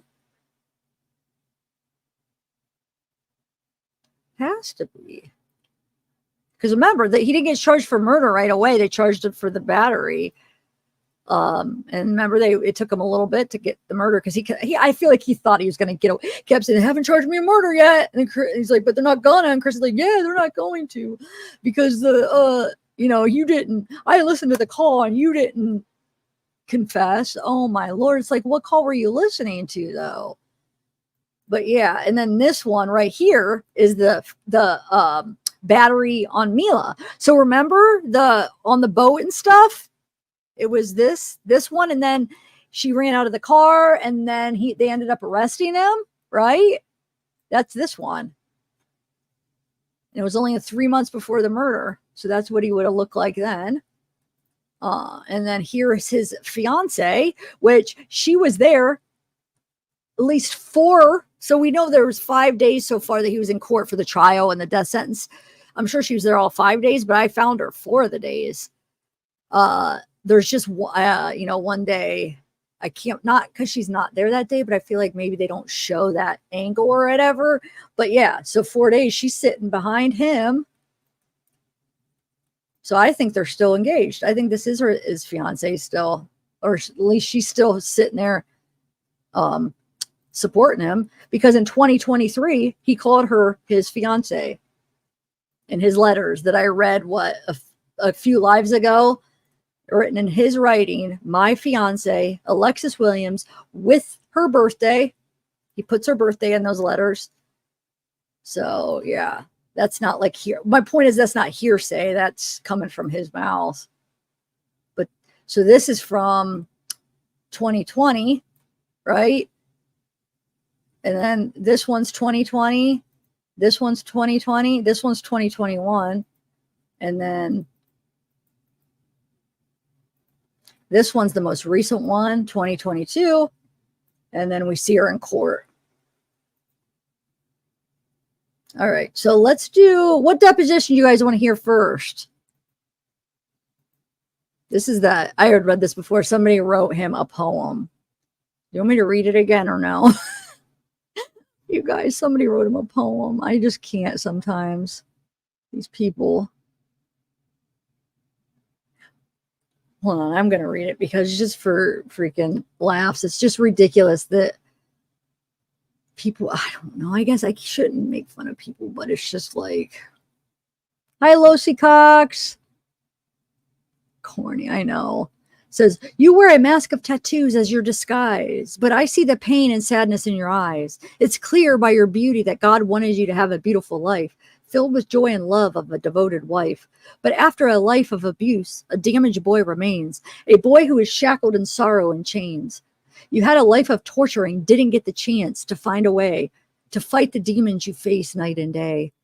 As the verdict looms, the world spreads hate. But let us pause for a moment and contemplate. Because behind the bravado, the world should see a frightened boy who deserves our sympathy. In your gaze, there's a desperate plea for a little understanding and empathy. The world sees a villain who should never be free, but they don't know your full story. If they looked in your eyes, they'd see the regret and pain and recognize that in your heart, beauty still remains. Oh my God. I know. I don't understand why people keep saying like his past was traumatic. The reason his past was traumatic is because what he did. It wasn't like he came from like a horrible family and they were abusing him. The reason there was all this trouble is because of what he did. Now, yeah, biology, I do think something's wrong in his brain. You know, I do. And it's not an excuse, but I do think he's got a faulty brain and I don't think he feels empathy or anything. But like, don't try to say he experienced all this trauma growing up. If he did, that's something he chose. He's the one creating it. You know what I'm saying? It wasn't like he wasn't the victim and all that. So I don't understand what people keep saying, like, oh my God, growing up, he's like went through all this trauma. What trauma? Everybody else was the freaking victim. Yeah, it's hard. He was adopted. That's got to be hard. Of course, there's going to be things, but that's not, no, I'm sorry. It's not an excuse. I know. And that's not trauma. You had a good family. You had a good adoptive parents. I'm sorry. Like, no.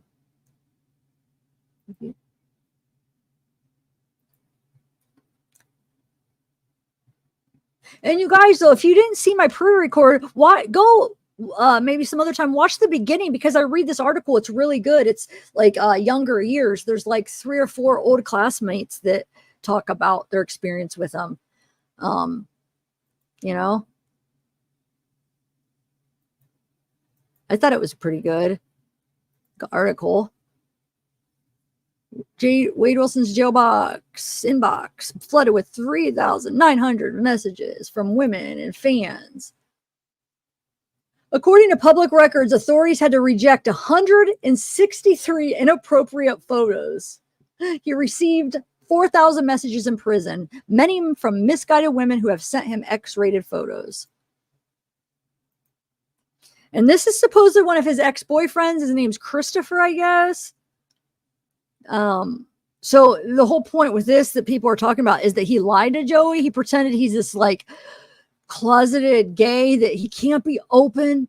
He can't be open. He has to hide it because nobody would accept him. Well, I guess it's not true. He's been openly bi. Like supposedly Mila even knew. And then he has this posted on one of his Facebook accounts. Like he wasn't like in the, you know what I'm saying? He wasn't. So that's him basically playing another victim to Joey, you know? Oh, this is the one that says, Wade claims his love is supposedly Joey Delgado, 52, from Naples, Florida, and a former bartender at the Bambusa Bar and Grill. And these calls were supposedly from 2019, 2020, after that blonde Christopher guy who looks like a kid. Both Mila and Kelly knew of his bisexuality because he lost his teeth when he had to serve time after he met Mila during their relationship. And they stayed in touch till he got out. He had the swastika tattoo on his head and was caught banging some guy from behind in jail. And the gang he claimed he ran with apparently doesn't take that stuff lightly and beat him up so bad it put him in the infirmary. And he lost his teeth then, too. Okay, so let's get to, I'm trying to think of which one to play. Or which one to read, sorry. Hold on, let me think here. Which one? Okay, so I'll give you some choices here. So we'll have, because we'll probably won't get through them all today. Because I wouldn't mind listening to a couple of those jail calls with you guys. And then maybe read the rest. So we could either do, you know what I want to do? I'm going to do Mila's, I think it's Mila's cousin because they black out like a lot of the names, but I'm pretty sure it's Mila's cousin and the wife. So I don't know if Mila cousin's the guy or the girl, but he actually stops over there that morning and asks for a charger to charge Kristine's phone. And, so the person, whether it's Mila's cousin or I'm just going to call them both Mila's cousins because it's going to be too confusing to be like Mila's cousin's husband's wife or Mila's cousin's wife because I don't know which one. Okay, so Mila's cousin grabbed the phone. Okay, when he asked for a charger, he took the phone. So he was worried about his fingerprints being on it on the phone. So, and I forget if it said that they did find his fingerprints and then talk to him. I'm pretty sure he called. Sorry, I read so many so quick skimming through to get ready. But anyway, he was worried about the fingerprints being on it because he touched the victim's phone. And it's just interesting because they talk about he stopped over the night before and he was like bragging about this, him being like this escort business and also like how he met them and how like somebody brought him into town and just left him on the couch and all this stuff. So it's kind of interesting. So I'm going to start with that. So there's both depositions. So it's both. It's the wife and husband, but they're both, I feel like I want to read both because they're both pretty informative. I feel like, okay, so let me pick one. Which one? One.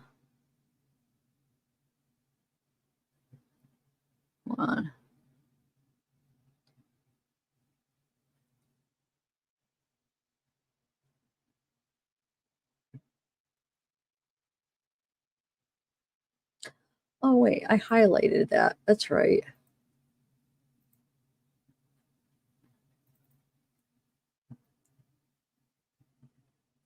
All right, here we go. Yes. Oh, here we go. The only thing is, you guys, is I have to I just have to go to the bathroom really quick. So I hope let me find something to play really quick while I go. I'm sorry. Let's do just like a couple minute one. Give me 1 minute.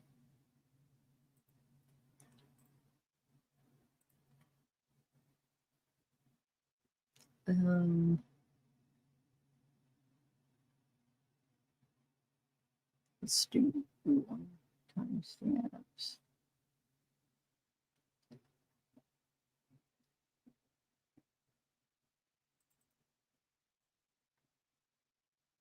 Let me see how long this one is. Here, I'm going to play this one. So this is from just while I go to the restroom, and we might not play it all because I want to read these depositions. But this is the hearing that was just 4 weeks ago. They're trying to delay. They wanted to delay the sentencing, so they had a hearing to try to, and they got it delayed to August 27th because it was supposed to be in July. Let me just play a part of that.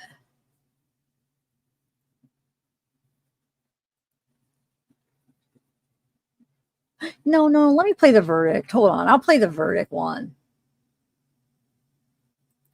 Sorry. Because that one is going to, it's like I either have to play it all or none. Okay, let me share my screen. Hold on. I'll be right back. And just give me a couple minutes. I'm going to put this on.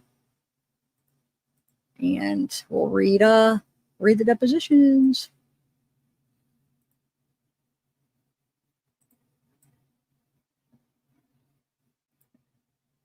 Here we go.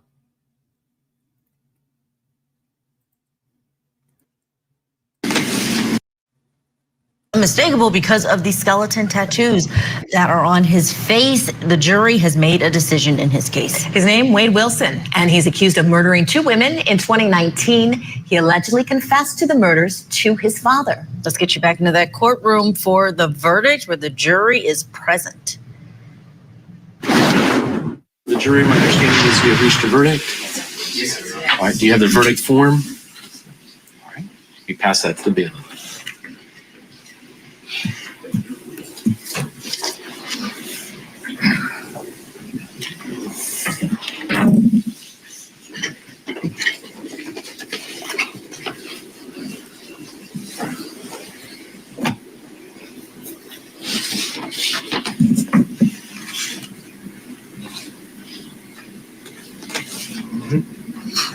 The verdict form appears to be in order. I'll have the clerk publish the verdict. And the Circuit Court of the 20th Judicial Circuit and in Fort Lee County, Florida. Criminal action. State of Florida versus Wade Wilson.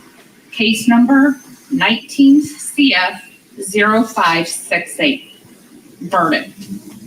We, the jury, finds as follow as to the defendant in this case. Count 1, first-degree murder, Kristin Melton. The defendant is guilty of first-degree murder. Count 2, grand theft motor vehicle. The defendant is guilty of grand theft motor vehicle. Count 3, battery. The defendant is guilty of battery. Count 4, first-degree murder, Diane Ruiz. The defendant is guilty of first-degree murder. Count 5, burglary of dwelling. The defendant is guilty of burglary of a dwelling. Count 6, first-degree petty theft. The defendant is guilty of first-degree petty theft. Dated 6/12/24. So say we all, 4-person. All right. Does either party wish to have the jury poll? Yes, please. All right. Just one number. All right, we just heard the verdict in that case, and as it was being read, we did not see any emotion from the defendant in this case, Wade Wilson. We saw some camera shots over there for the people that were in the gallery. You could see that they grabbed each other when that first guilty verdict was read on Kristin Melton. Why don't we bring in our guest to discuss what's happening in this case as we just received this verdict, criminal defense attorney and former district attorney Matthew Mangino. Matthew, really no surprise here. We did see defense counsel trying to get jurors to think that this could be second-degree murder, arguing that there was no premeditation here. What are your thoughts? Well, I agree. This is no surprise. I mean, the jury deliberated for 2 hours and it's guilty across the board. I mean, this is a defendant who bragged about killing these women. His own father testified about him bragging about the manner in which he killed these women. In fact, he said something to the effect that, you know, he ran over one of the victims with his car so many times that she looked like spaghetti. So this is not somebody that jurors are going to feel, sympathetic toward and say, well, oh yeah, he's under the influence of drugs and that's why he did it. That's not really much of a defense, trying to say that it wasn't premeditated. It's not an insanity defense. They made that clear. And so it really lacks any substance in terms of a defense. And that's why the jury came back so quickly. Yeah, really the substance of this defense will be for this penalty phase that is coming. These jurors, they are not done with their service. We understand that the court is going to take a week-long break in between this guilt phase and the penalty phase. Matthew Mangino, your thoughts on what is going to be on the table when this penalty phase begins? Everything here. Sorry. Well, the prosecution is going to move forward with this jury who's been death qualified. So each one of these jurors have said they could impose the death penalty if the law requires it. They're going to prove aggravating circumstances that exist in this case and why he should be sentenced to the death penalty. The defense is going to have to put on mitigation. They're going to have to put on mitigating factors. Matthew, I hate to cut you off. We have the judge speaking to the jury, so we need to go back in. Stand by. It's like the jury's exited the courtroom. All right, so procedurally, I wanted to find out from the parties what their preference was at this point towards scheduling and what to tell them as far as when to come back. I know we talked about it previously. I just want to make sure. Judge, I would ask that we have them back here at 9 a.m. on Thursday for the penalty phase proceeding of next week.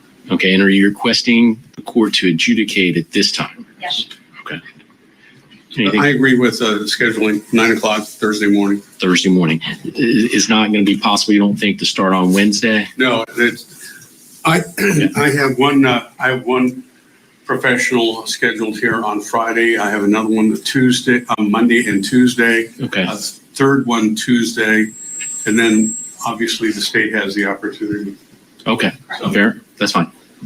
And we anticipate 1 to 2 days. So for sure, Okay. 2 days at the most. All right. Same with the defense? I agree. Okay.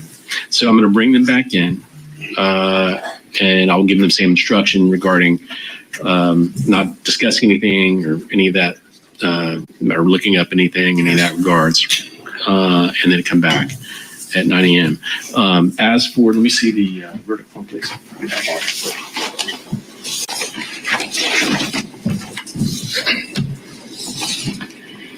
Mr. Wilson, as the jury has found you guilty as charged under each count under the indictment, I do adjudicate you guilty of first-degree murder of Christine Melton.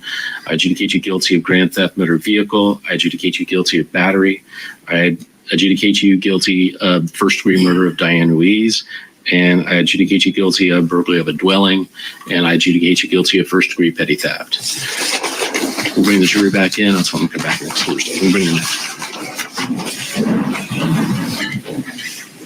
Judge, they would also like to have certified copies of Mr. Wilson's fingerprints taken at this time. We'll do that after. Thank you, Judge.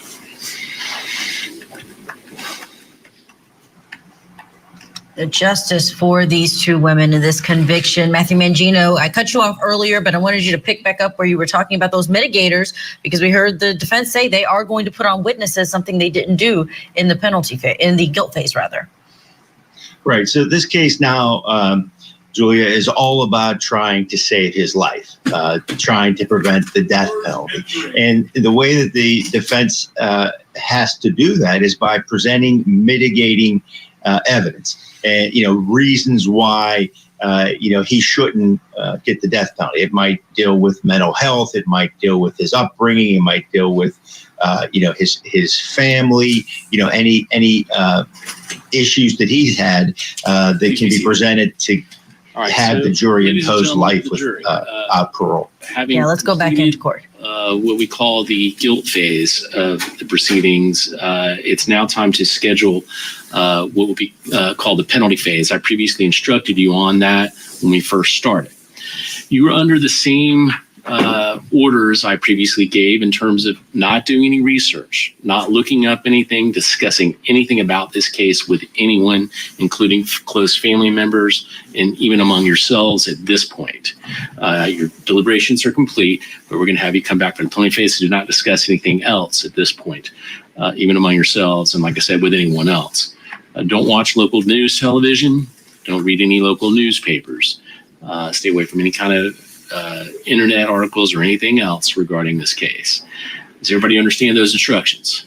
All right. Can everybody follow those instructions? All right. So we will have you come back. We expect the next phase to take place next Thursday and Friday. And so we would have you come back next Thursday morning at 9 a.m. That is June the 20th at 9 a.m. And the bailiff will show you where to meet for that. So remember those instructions and come back June 20th at 9 a.m. You may go.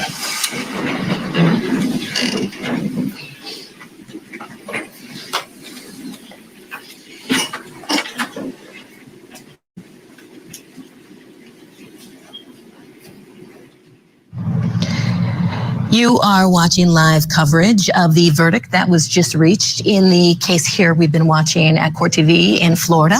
Florida versus Wade Wilson, guilty on every single count. And in 1 week, the same jury is going to come back and decide life in prison without parole or the death penalty. The judge now giving the final words to these parties. I know the state has requested fingerprints, and so we'll do that.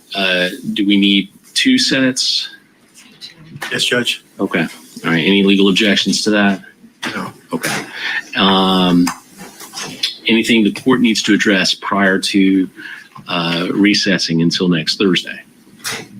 It's our understanding, and I think the court's aware then that the 2 alternates would also be instructed to come back Thursday. They'd sit as part of the penalty proceeding and then step in if need be. That's correct. So we will have to contact them and have them come back Thursday at 9 a.m. as well on June 20th. And I know you said you thought you might have some objection to that, but was that true? To that? No. Okay. All right. No, that's fine. I had filed a motion with regard to payment of my mitigation expert for lodging and the like That's pending. I haven't heard from JAC yet. I'm going to go ahead and send you an order. Okay. And then we'll just deal with it. Okay. Thank you.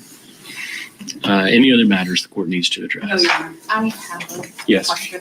As far as the evidence, Yes. will we need it for next week? Yes. Yes. Yeah, bring all that back. And also I have the bailiff collect all the notebooks back there and bring them to me. And then I think they would start with new notebooks for the penalty phase. I don't know that they would use these notebooks. I'm not sure. We have to look into that between now and Thursday. But I'll collect them and I'll hold them until next Thursday. I think they can use them, but we'll look into it. Okay. Any other matters? No. Okay. All right then. Mr. Wilson, you get fingerprinted and we'll see you back here next Thursday, June 20th at 9 a.m. I'm going to have to move that screen. This court is remanding Mr. Wilson to the custody of the sheriff's office. Yes, and Mr. Wilson be remanded to the custody of the sheriff, be held without bond. Thank you, Your Honor. We're going to bring back in Matthew Mangino just to talk about, as we keep these live pictures up, Wade Wilson guilty on all charges. Matthew, can you kind of talk with us a little bit bigger picture? You see cases like this, and a lot of people think the evidence was so against him. Of course, this man is guilty. Why do we waste taxpayer dollars going to trial like this when it was clear this man was guilty? In this case, the prosecutor was asked by the judge, did you offer him any reduced penalties, any reduced charges? She said, absolutely not. You've been a criminal defense attorney for a while. What do you do with that? You have to go to trial. People might say in the public, okay, it's clear he's guilty. And his defense counsel even said that. We're not saying he didn't do this. Can you kind of talk about that? Yeah, that's interesting, and it happens when the prosecution has a good case. Here, they had a great case. They had his own words. They had his confessions, his joking about it, his nonchalance about the whole process. So they're not going to offer any plea bargain. They want the death penalty in this case. And I've tried cases myself, and most recently is last fall, where the prosecution refused to offer a plea bargain. It was first-degree murder. We had argued that it was, in the heat of passion, and ultimately were successful in that argument. But in this case, hey, go to trial, and that's all you're entitled to. And I wonder how much of a hard line these prosecutors had, and many, especially in Florida, where you've had a lot of scrutiny of the death penalty law there, and the way now it's changed in terms of, do you need all of the jurors? Do you need some of the jurors, a majority of the jurors, in order to find for death, and whether they refuse to take it off the table, forcing their hand and having to at least go through this process to get to the penalty phase. But I have a question, Matthew, about how his attorneys may address, we've talked about it a lot just because you can't ignore it when you see his face, the fact that these tattoos that he has on his face, that he got them after this killing. He's now a convicted killer. But is that something, including, there are some tattoos that are very offensive. They are racial epithets, essentially, on his face. Is that something that they should address in their actual case? Should they explain perhaps what he's been going through and his affiliations now that he is behind bars? Or do you ignore it and not say anything about it because these jurors have already been vetted that they won't hold it against him? Well, yeah, that's an interesting point, and we know that some of those markings on his face espouse hate. Swastika on his face, something that happened after the murder. So we certainly don't see him backing away from being a violent person. I think just like in any other case, the defense might want to take that on in some way and say what, the trauma that he's gone through since he's been in prison, whatever that might be, rather than just leave that issue open to the prosecution to say, hey, look at his face. Look at these markings. This isn't a guy who's remorseful. This isn't a guy who acknowledges responsibility necessarily. This is a guy filled with hate, and make him a good candidate for the death penalty. Yeah, I would think that'd probably be that kind of decision, especially when they take a look at the father's testimony or what he said, and we'll see that probably again in the penalty phase about the father saying he felt that his son would do it again. And that was a powerful witness, but also he could talk about his childhood and perhaps even what his son went through. So we may see him return to the stand. Okay. That was good. I just let it play on. I'm like, you know what? This is actually a good video to listen to. Remember, wonder if they're gonna have live stream, because I want it August 27th. So there's a hearing at 9 and then a hearing at 1, I think. I know the one article said 2, but recently they said 1. I wish I knew if they were live streaming, because like I don't want to like do a reminder at 9 and then just be waiting. Sorry, hold on. Waiting, for hours. And I don't know, because it might not be till after. But if it is live, I'll be there. If it's after, I'll be there. We'll talk. We still have how many days? What day does that land on? Hold on. So it's the 19th. So it'll be next Tuesday. Cool. And then tomorrow, you guys, really quick, before I start reading, tomorrow, we're going to start watching the trial. What time do you guys want to start? Like afternoon? Probably not too early. I'm going to shoot for maybe like 10 in the morning, or will anybody even, is that too early? Will anybody be there? Because the whole point of watching the trial with you guys is so it's live, to be able to chat with you guys. So when's the time you guys will be able to be there live to chat while we watch it? I can't do it. I don't want to start it too late, because I want to do it in the daytime. Or will you guys be able to be there that early or not? Or like maybe 12? I'm going to have to do it a little bit early, because I have my cousins bringing dinner over tomorrow. So I'll have to be done. And then I could probably do a live later on something else. I might do it on another case later. Boy, that's going to be too late, because I want to at least be able to do like 4 or 5 hours, since it's a trial. And she's coming over for dinner. So I'm like debating between 10, like either starting at 10 or like 12. All right. So let's think about it. Definitely after 12. Okay. I guess I could do it evenings, but the only reason I didn't want to do it evenings is because I have a few other cases I want to work on. And plus, if I do like a live like this, I want to leave my evenings open, but I don't know. We'll see. I guess I could just get something in my eye. I don't know. It looks black. Is 12 good? I'm Eastern time. Split it. Yeah, 11 or 12. Okay. Wait, Steph, what? Maybe 12 or 1. Maybe I'll do it to 1 so people could be there. Am I related to Wade? No, I'm not related to Wade. Nope. All right. So we're going to do, the first deposition is going to be, I don't know if I'm trying, I'm not going to read the whole. So what I was going to do is I highlighted. So that's another thing I did this morning. I went through and highlighted parts,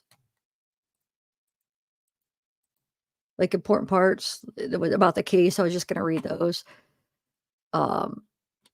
Since there's there's a lot and there's so many. All right, hold on. I'm trying to decide if I want to do the wife first or the husband. Hold on a second. We'll do, cousin's boyfriend. We'll do the one that's her cousin first. All right, hold on one second.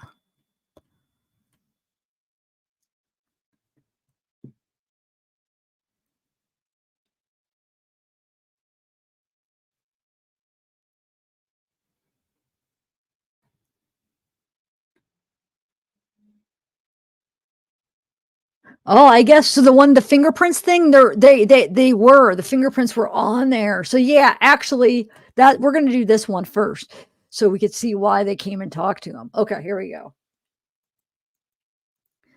So this person is the one that, so either her or his husband or wife. I don't remember if this is the guy or girl.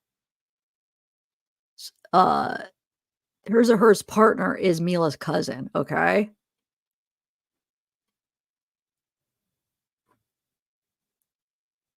Wait.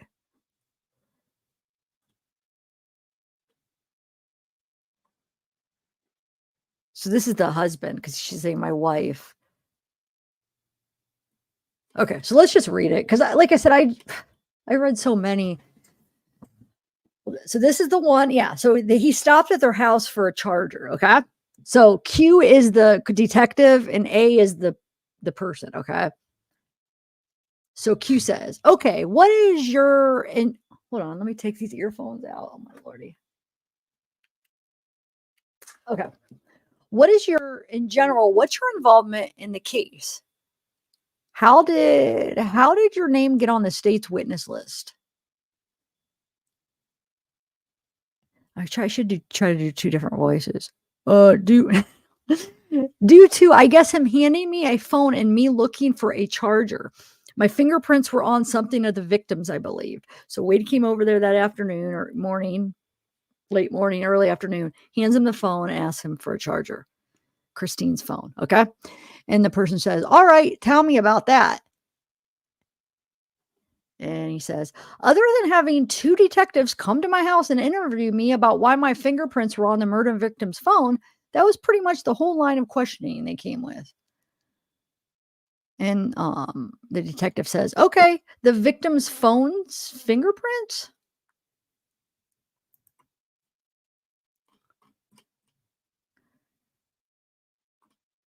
And he says, "I believe so, yes." And the detective says, "Okay, and do you know how they would end up there?" And the person says, "Yes, yeah, I do. He showed up at my house one day, looking pretty rough, no teeth. He said he had been in a big bar fight and handed me a cell phone, asking if I had a charger that would fit it. And I touched the phone." Now, here's another thing. There's two people that talks about, there might be even more than two of the people that talk about him that morning and they noticed his tooth being missing. But we know that his tooth was from a fight in jail like before that. So I'm confused. So I'm wondering if there was more damage to his teeth that after the murders. So we know at least he got in a fight in jail. I don't know how many years ago, and he lost a tooth, right? But did he actually chip another one or lose another one? Because a few people, like I said, the depositions noticed his teeth. Well, his teeth would have been like that. So he must have done some more damage to his teeth, is all I could guess. All right. So anyway, so he says, yeah, he looked pretty rough, no teeth. He said he had been in a big bar fight, handed me a cell phone, asking if I had a charger that would fit it. And I touched the phone. And the detective says, "This is Mr. Wilson?" And he says, "Yes, I'm sorry." And the detective says, "And why did he come to your house if you know?"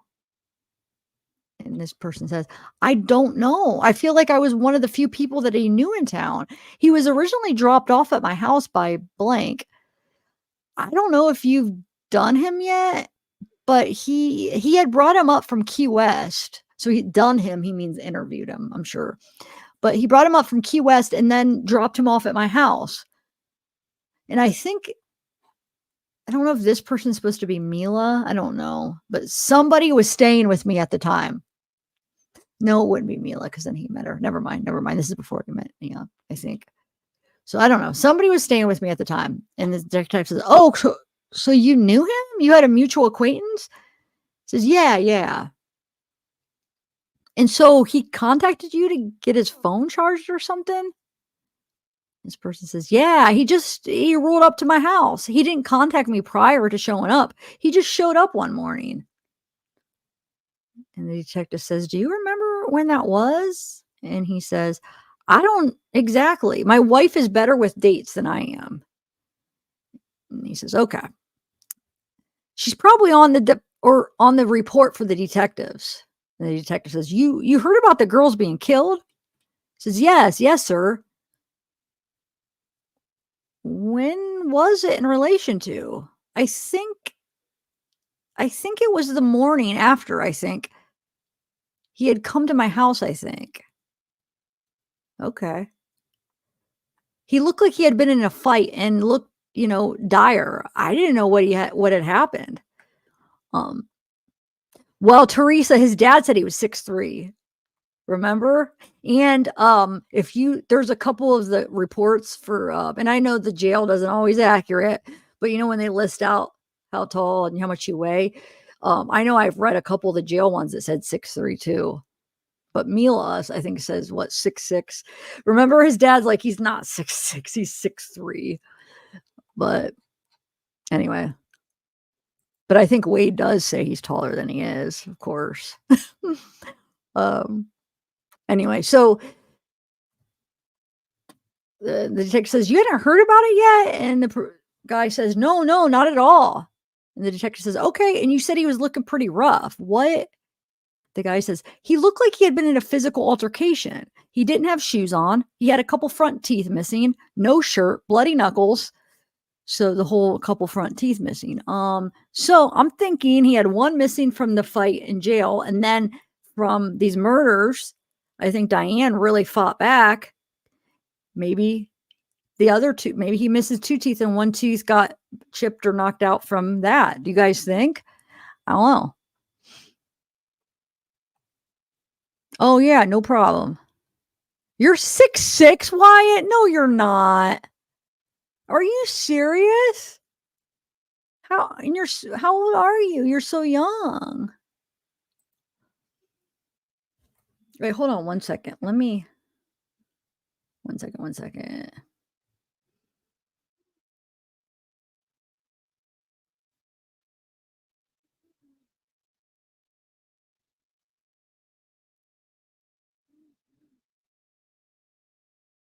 Oh, yeah.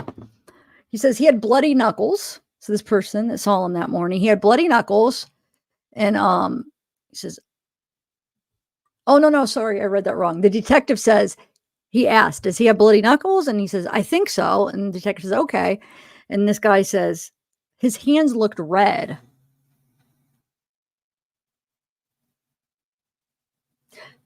It's fine, Soul. I just thought I'd ask. It's totally fine. I know it's really last minute. And this won't be too bad because the detective doesn't say too much. Sorry, guys. Having a conversation with somebody in chat with Soul real quick. Okay. So they're saying his hands looked red, which doesn't mean blood. They could be red from fight, you know what I'm saying, from fighting or whatever. But remember, he admitted his hands were bleeding, but he said it was from his own cuts. Which I believe, but what I think happened probably is the girls, I mean, he strangled Christine. She probably grabbed his hands, and I bet you she could have like scratched his hands. And so he wanted to maybe explain the cuts on his hands. I don't know. It's just a guess because think about it. Like somebody's strangling you. I mean, you probably will try to grab their hands maybe. And like if she has nails and stuff, and same with Diane. I mean, I don't know if I believe, oh, my cuts opened up. I was doing push-ups or whatever. No, your cuts probably opened up because you were murdering two women that were fighting freaking back. Anyway. So this guy says his hands looked red and bruised. I don't know if they were bloody per se, but they look like they've seen better days. And the detective says, anything else about him that you can remember? And he says, he just seemed kind of frantic. I mean, usually he was pretty put together. And today or that day, he seemed very frantic. I don't know what I didn't know anything about what had happened. And then the car, we didn't recognize the car he came in either. And the person says, what kind of car was it? And the guy says, I think it was a black Hyundai, not 100% on that. I glanced at it, but it was not one that was familiar to me. And we know now it was a Nissan, right? And the detective says, how many times prior to that have you had any contact with Wade Wilson? And he says, 5 or 6. Like I said, Blank brought him up from the Keys and introduced him as a friend. They stayed over like one night and then they took off. And then after that, it's kind of convoluted. It's a long story, but my cousin Blank, and I'm pretty sure the cousin's Mila. But wait a minute, because his wife actually says cousin. So I don't know. I think one of them's cousin's Mila, and I think I don't know.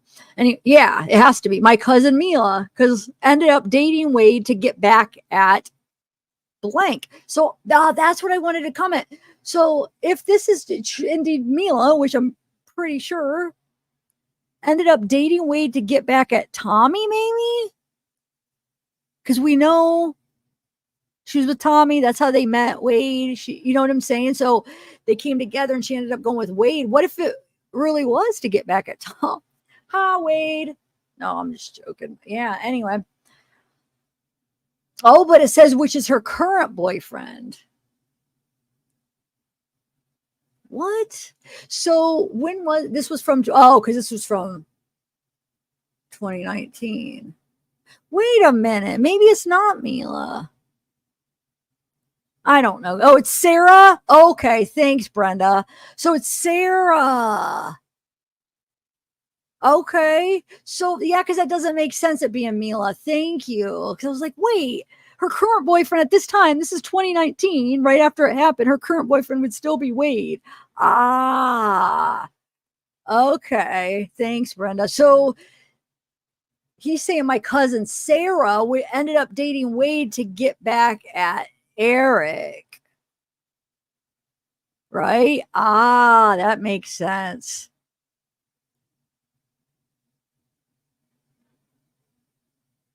Which is her current boyfriend. Ah, thank you. Now it makes more sense because things weren't making sense with him and then his wife. Like, why is it? Okay. Okay, cool. Now we figured it out. Anyway, thanks to Brenda. Thank you. If anybody else, yeah, I don't know what I'm talking about. If anybody else. Anyway, I was kind of on the sideline watching the whole thing go down and I had no idea.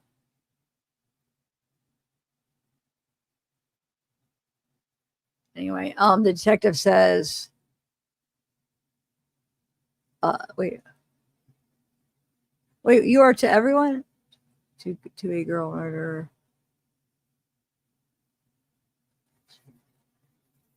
Okay.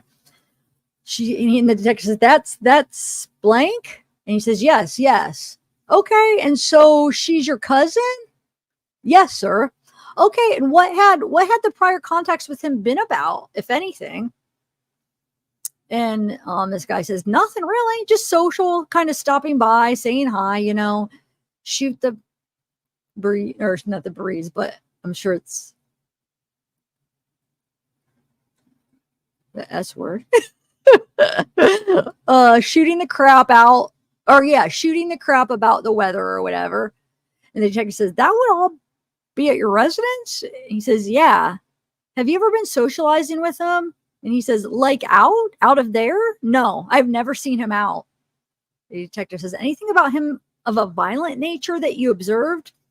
And he says, I don't know. There was one night where I wouldn't let him in my house because he wasn't with my cousin or anybody that I knew.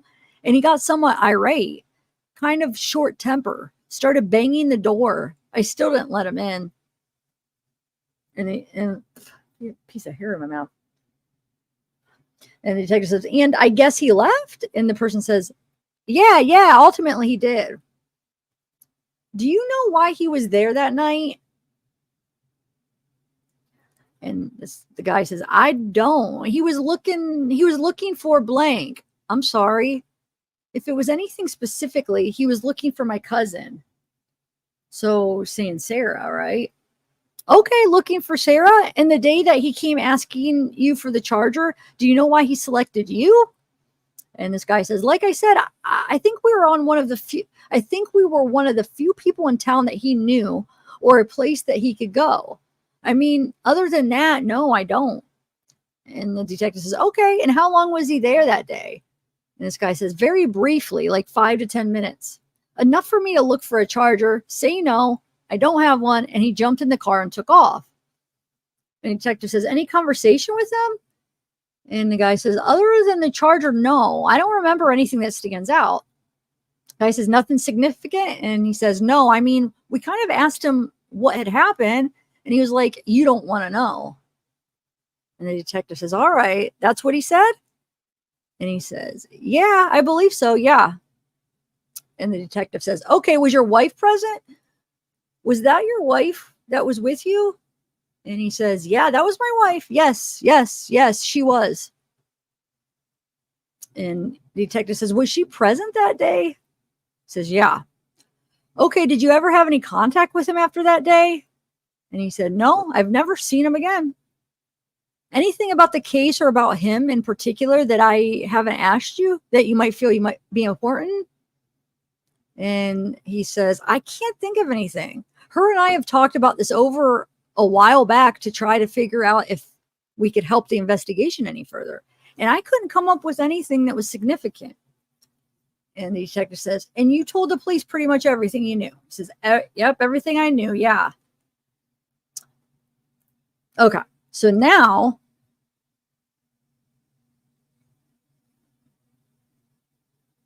I'm pretty sure it was cousins. Wait, Sarah. Wait. Oh yeah. So this is his wife then. Okay. Because she was there that day when he stopped over.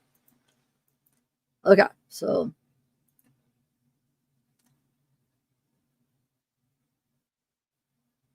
they asked, do you know the person by the name of Wade Wilson? And she says, I do. How do you know him? Blank's cousin's boyfriend. So it would be what?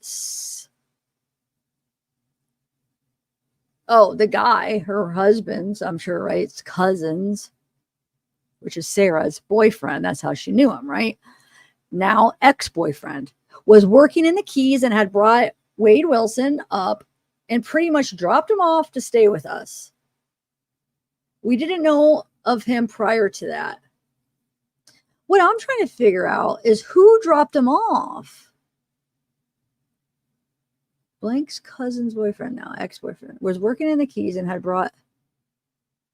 I'm still not sure who brought him. Does anybody know who brought him and dropped him off in the area? But anyway, they freaking dropped him off to stay with him and then they left. Okay, he stayed at your place. Yes. For how long? Exact amount of time, I'm not sure, but probably at least a week. So the guy brings him here, whoever this person is. Maybe it was Sarah that brought him. I don't know. Brings him, drops him off at the house, stays a week. Don't even know the guy. Hey, Tennessee. She says, and then he left. He came back with another gentleman and left him there and disappeared. So no, it's a guy that brought him. So maybe Eric, I don't know. Somebody brought him.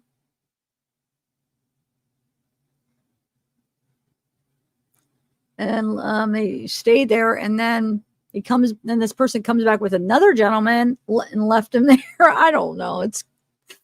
Oh my Lord. The detective says, so how about, excuse me. So about how many occasions in addition to that time that he stayed with you, have you had any contact with him? And she says, I think a total of 5 or 6 times we had seen Wade. And the detective says, okay, over a period of, she says, just a few months. It was a pretty short period of time. It was maybe the span of 3 months. So that explains, at least for this occasion, the teeth, because if this was before the one stay where he bust out of his teeth, but if I'm remembering Wade's father's interview, didn't he say the teeth got knocked out that first time he met him? When he met him, when he went to jail and visited him, wasn't it that stay or not? Like where he first saw him in person? I don't know. But anyway. So they said they knew him for about 3 months. They've seen him only like 5 or 6 times. Okay. All right. When he stayed with you, did you have any problems? So this is the wife of the guy we just heard, right? I know he was very polite, you know. He's a big guy, and we lived in a very small house. So, I mean, it was just kind of stressful having additional people, especially people we didn't know stay with us. And the detective says, oh, I'm sure. But he didn't cause you any problems? She says, no, not at that time. And the detective says, okay, how about any other time? other than, well, any other time? And she says, he had come to the house one time over his girlfriend's ex, who was the guy that brought him up there. Oh, it was. Okay. Eric, then. It was Eric that brought him up here. Okay. So, wait a minute. Hold on a second. So you're saying, wait. You guys listen to this. So you're saying Eric brought Wade here into town, and then Sarah leaves Eric for Wade, okay? And then fast forward, Tommy brings Wade to Mila's when they meet, and Mila leaves Tommy for Wade. What the heck? Like, are you two things like both happen, like both almost the same type of thing? You gotta be kidding me.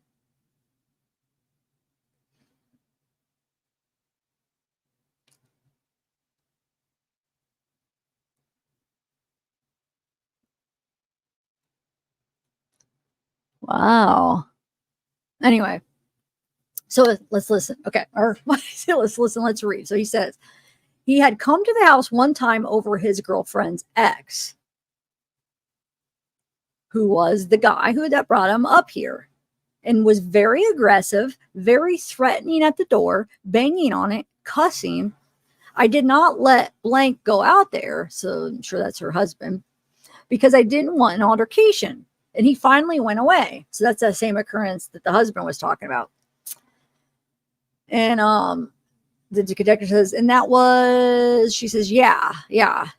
Okay, all right. So on the occasion that we're here, we're mostly here about, he came by close to the time you probably heard about these girls that got killed. She says, yes, correct. And the detective says, tell me about that. What do you remember? Says blank. So her husband and I just got out on the porch to smoke a cigarette, and we see a black car pull up in the neighbor's yard. And it was not a car that we recognized. And Wade got out, and he was barefoot. And I honestly can't remember if he had a shirt on or not. And he came and sat on the porch, and his teeth were messed up. His mouth was kind of bloody, and he had kind of scratches around him. His hair was disheveled. And he asked blank if he had a charger for a cell phone, and handed the phone to blank. And, you know, of course, we did not know at this time that these things had happened. And I'll just say my husband, because that's her husband. And my husband told him, sorry, man, I don't. And he stayed for a minute or two longer and then proceeded to leave. So we didn't ever question what happened. So we had seen him, I believe it was the night before. He had stopped by, and he was kind of gloating, I guess, about running girls in an escort service. So this is the night before the murders. So they would have seen him. So the teeth thing, yeah. So they're describing the morning he missing teeth, but I bet you Diane fought and chipped or knocked another tooth out is what I'm guessing. Anyway, so yeah, he's talking about the night before, talking about running girls in an escort service. And I think he was supposed to be out and meet Mila or something later that night. And that was that. And I figured that was the last time we would see him. So, and then the detective says, I'm sorry, the time he talked about the escort service, was that the night of the charger or another night? She says, I think that was the night before. He had shown up in a black car at a residence. Detective says, so he came by your house that night? Yes, the night or the night before. I'm not exactly sure. I mean, it's been 2.5 years. We've been trying to remember exactly when it happened. Text is right. And the night of, and she says, it was really close in that timeline, though. It was within a day or two that happened. And the text says, okay, a day or two before the day he came by for the charger, he stopped by. Yes. Okay. It was like 11 p.m. or something. It was pretty late. And the detective says, okay. And he was talking about what was his reason for stopping by that time. And she says, he was just stopping to say hi. And he and Mila had gotten back together. And, you know, he was saying that he had turned a new leaf and he was changing his ways and he just wanted to apologize. Wow. If a new leaf means murdering people, I guess so. Anyway, the detective says, okay, was the apology for the time that he came by and he was, she says, acting aggressive? Yes. And the detective says, okay, Mila wasn't with him on that time, was she? And she says, no, not that night. I think he was supposed to meet her or something later on downtown. And the detective says, okay. Did you have something to say? She says, oh, I was going to say she might have been at the spa even. I don't know. And the detective says, okay, did you handle the cell phone at? And she's like, no, I did not. I just remember him passing it to my husband and asking him if he had a charger. And the detective says, and he didn't have a charger, right? She says, no. How long did he stay that night? It was just for like 5-10 minutes. It wasn't very long. What time of day was it? I think it was like 11 p.m. somewhere around. It was pretty late, 10:30, 11. Okay, but both times he stopped by about 11. One was in the evening, and then I know it was before noon in the morning that he stopped with the black car. I'm not exactly. It was like maybe 10:30. Okay, that was in the morning. Yeah, in the morning. Okay. And the time he stopped by a day or two before that, was that at night? That was at night. Yeah.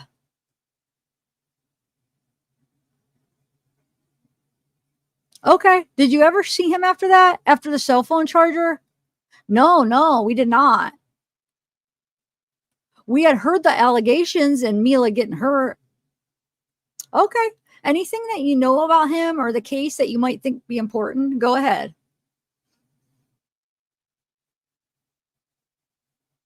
Wait, Wyatt, what are you talking about? Tomorrow what? I looked up and I saw tell her tomorrow.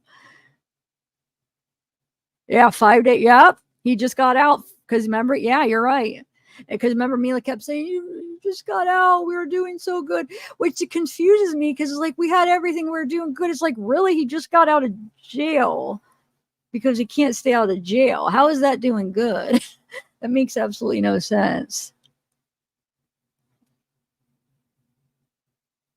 Anyway, so the detective says, anything else you think might be important? She says, I know that he kind of gloated that blank at the resort that he was working at that kind of headhunted him. In his words, because of his reputation. So I don't know if blank was trying to use him as kind of like a bouncer type deal at his resort down at the Keys. Says, okay. She says, he's a big guy. And the detective says, so he indicated that blank was trying to get him some type of, and she says, he had headhunted him down, because of his reputation for a job. So I'm guessing they're talking about Eric because Eric is the one, right, that brought him, right? I think that they're saying if Eric, I don't know. What do you guys think? It's crazy because Mila and Eric are both shorter names, so sometimes you could kind of tell the redaction, but they have like the same kind of size. Anyway, so the detective says, okay, anything else that you think is that I haven't asked you that might be important about him or about the case? And she says, I know that he was hitting on me a lot, told me that he was going to have me one day. I told him no because I'm happily married. But after that, I just kind of got an off feeling about him, It didn't feel right. It almost felt threatening.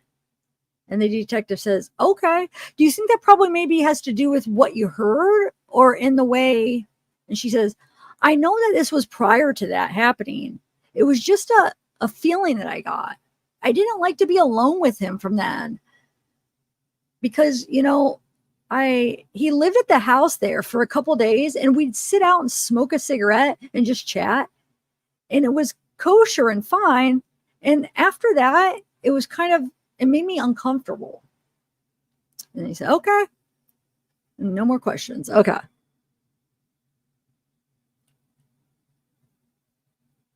Wait, hold on, make sure.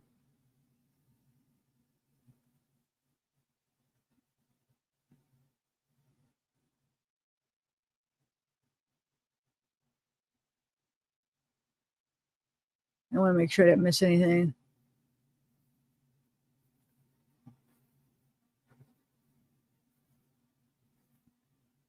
Okay.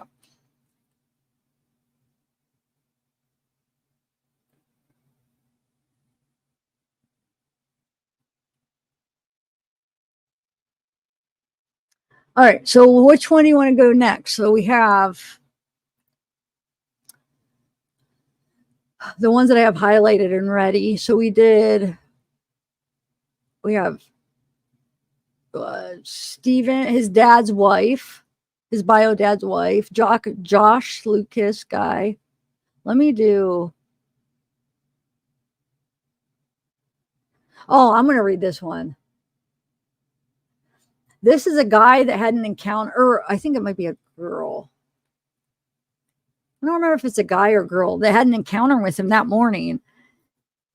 They asked this person to like open a gate. He was on her property and stuff. It's kind of interesting. Okay.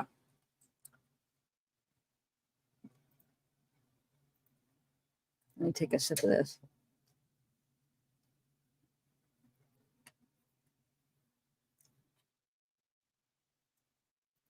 All right.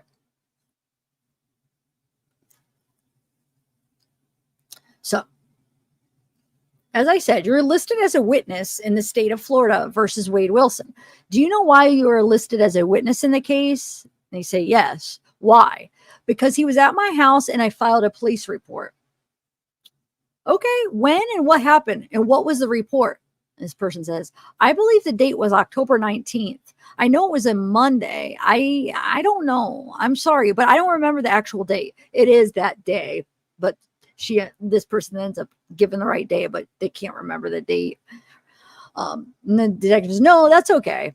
This person says, but there's a police report. It was a Monday. I came home and recognized that my gate was closed, which is not typically, and that there was a car that I did not recognize on the other side of the gate.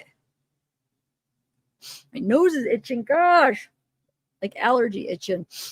Let me make this a little bigger. So I want you guys to be able to read with it, but I don't want it too big because then there we go. Anyway. Okay. So, fortunately I had walked home. So fortunately I took my earbuds out and pried the gate open, as I kind of recall. Just kind of being like, hello, and looking and didn't see anybody.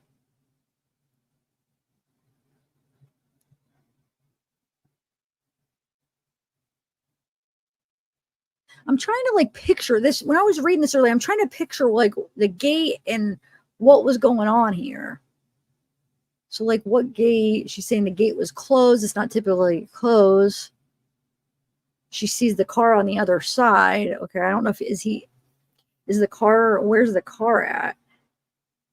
Is it on the road or in her driveway? Anyway, hopefully it'll make sense when we read it. So it says, unfortunately, right before I unlocked the back door of my house to enter, I paused for a moment and decided that I was going to call my oldest child, who would have just left for school, within the hour, to see if they knew who the vehicle belonged to. And before making that call, I heard a man's voice and jumped and saw a man approaching me who was coming out of my detached garage building.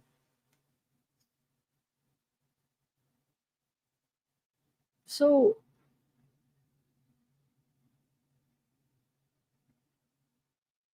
I don't know. I'm trying to I need to picture everything and I can't picture this setup here. Anyway, the detective says, what? She says, go ahead. What is the location that this happened? Would you like my property address? This was at my home. And the detective says, well, you don't have to say it here if it's in the police reports. Yes, it's also where I was served. So yeah, I'm sure you have it. And the detective says, okay. And so tell me more about this person. He didn't belong there? And she says, definitely. And that was my response was, alarmed. And just because the only thing that irks to me is that there was a stranger on my property. So as he was approaching me and saw that he had startled me, I clearly jumped, and I was just kind of like lots of F words coming out. He just kind of approached me with his hands in the air saying, oh, hey, sorry. I thought this was my buddy's house. And my response was just, everything was no, no, no. And basically, no, this is my house. You just need to get out of here. Dude, the crazy thing is she was in real danger because he was killing people for no reason. Like, he could have killed her. Oh, dang it.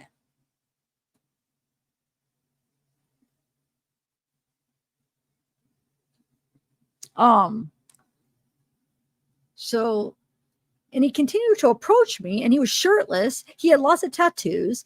And that was one of the things, he was so defensive about that. He said, oh, hey, I'm not a bad guy just because I have all these tattoos. No, you're a bad guy because you just murdered people. Anyway, I was like, dude, it doesn't matter. I don't know you. You don't belong here. And for a moment, I was, what do you mean? This is your friend's house. Or what do you mean this is your friend's house? Who's your friend? And he said blank. And I was like, blank who?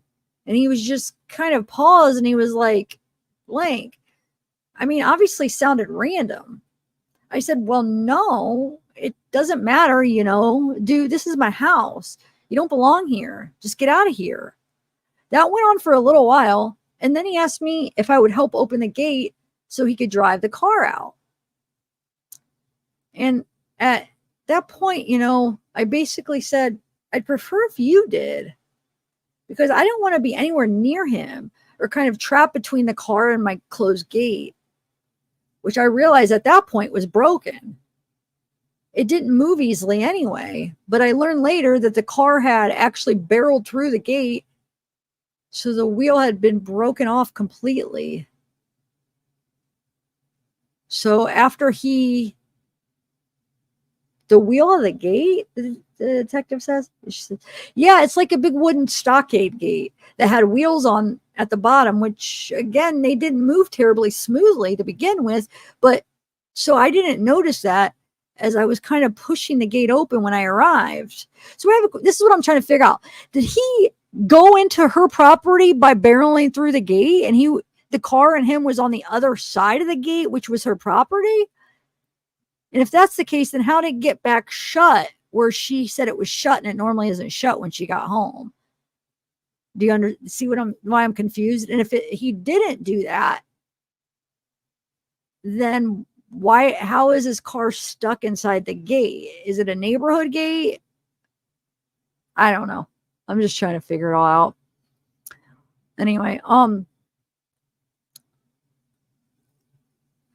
but as I have a deck in the back. So as I stepped down from the deck to start walking towards the gate to push it open, which was after he was over there acting as if he was struggling to open it. And then he walked back over to the driver's side of the car. So there was a space. There was, I'm on the deck. There's a space between the deck and the car as he's on the other side of the car. And at that moment, something told me, just go for it. And I jumped down, ran towards the gate, saw the broken wheel on the ground, picked the wheel up and said something. Oh, dang it. I just hit a button and it went something. Here we go. Okay. Picked the wheel up, said something about the gate having been broken and just barreled through the gate. So I was now out to the front yard.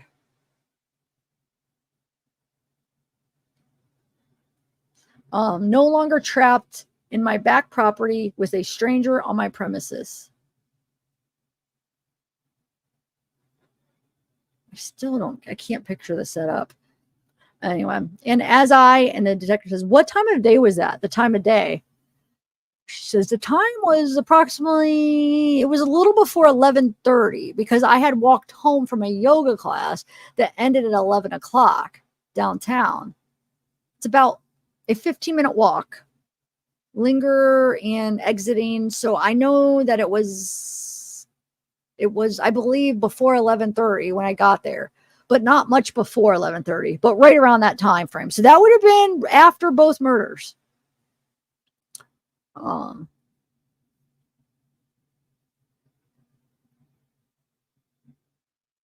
Anyway, and then the detective says, "You said October 19th, 2019, right?"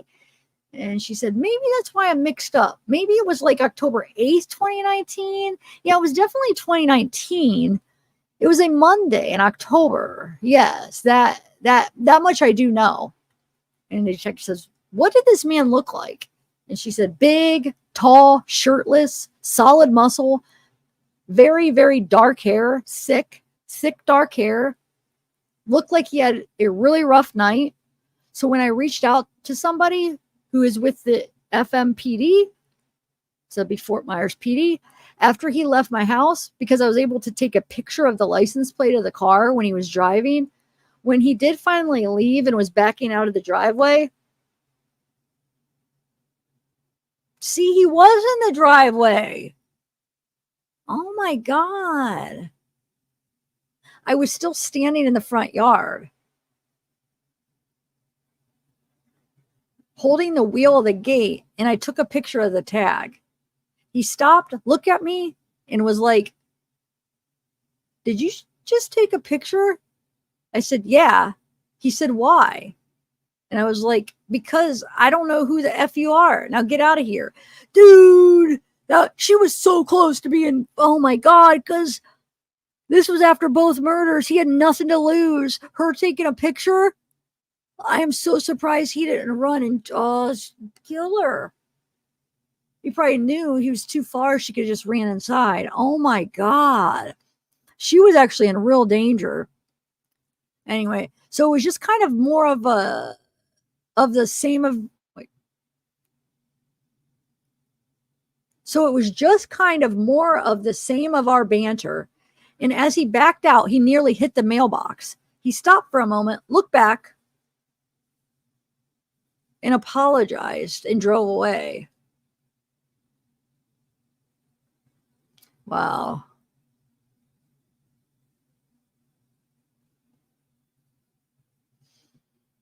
Man.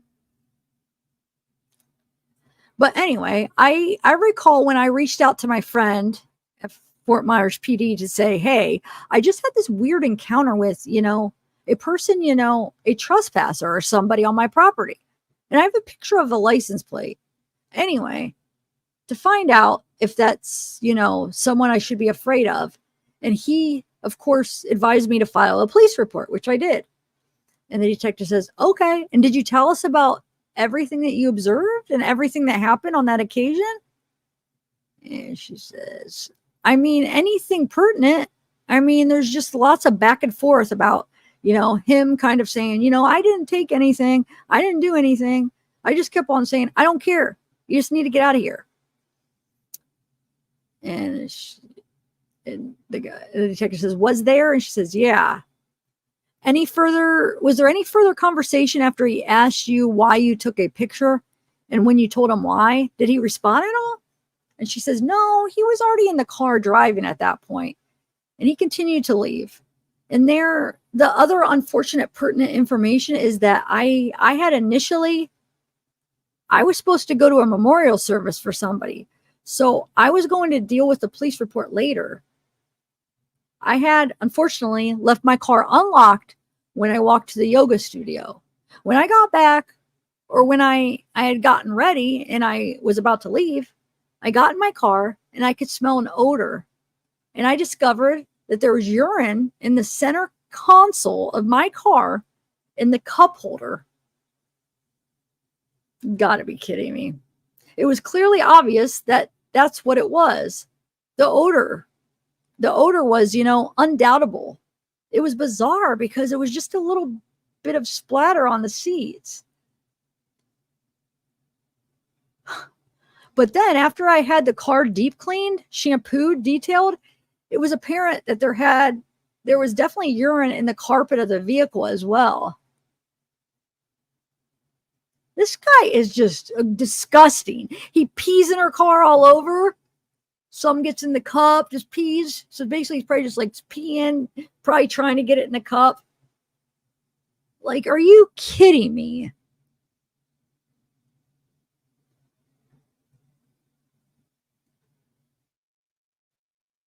Yeah, right? Crazy.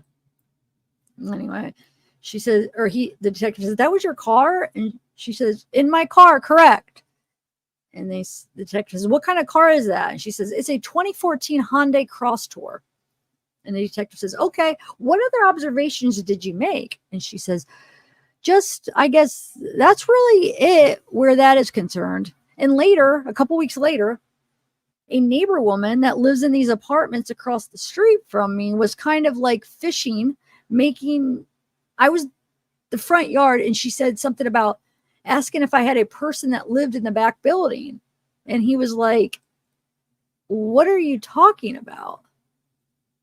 And then she went on to say that she was talking exactly about the person that had been there that day, and went on to say that he had nearly run her over while driving into the neighborhood, whipping into my driveway, crashing through the gate.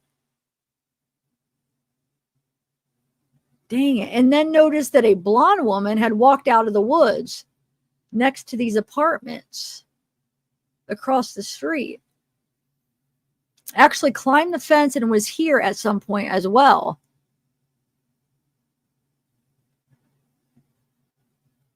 I missed this. I was skimming to highlight it, but I missed that part.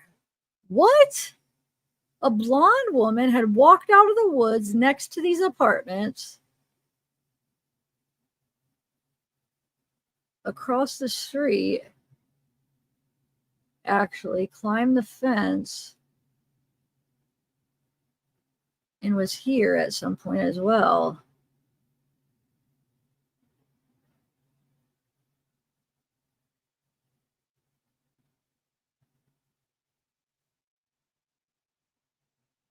Oh, yeah, it's a deposition. I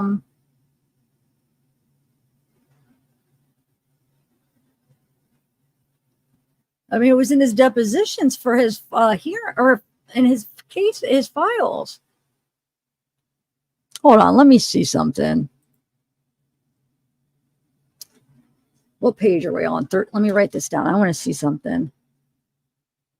Now you got me like doubting. I was definitely in his files, unless they filed it in the wrong spot. But everything else makes sense. No, it is, because he describes him, the big guy with the tattoos. Yeah, it's got to be. But I just want to check something. We're on page 30. This is crazy, dude. I just want to see what it's titled. Yeah, it's definitely, State of Florida versus Wade. Dude, who is this blonde lady, though? That's crazy. All right, we'll just continue.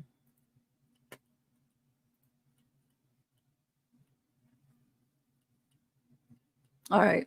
The heck? I'm hungry though, guys. Oh, interrogation files. What's up, my friend? My 100,000K, or 100,000 friend, sub friend.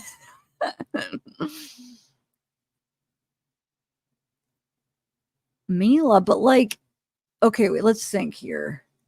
This would have been, no, because this would have been after he attacked her too. But then he was trying to meet her up. What time was, okay, I'm trying to think of the time of that body cam. Hold on.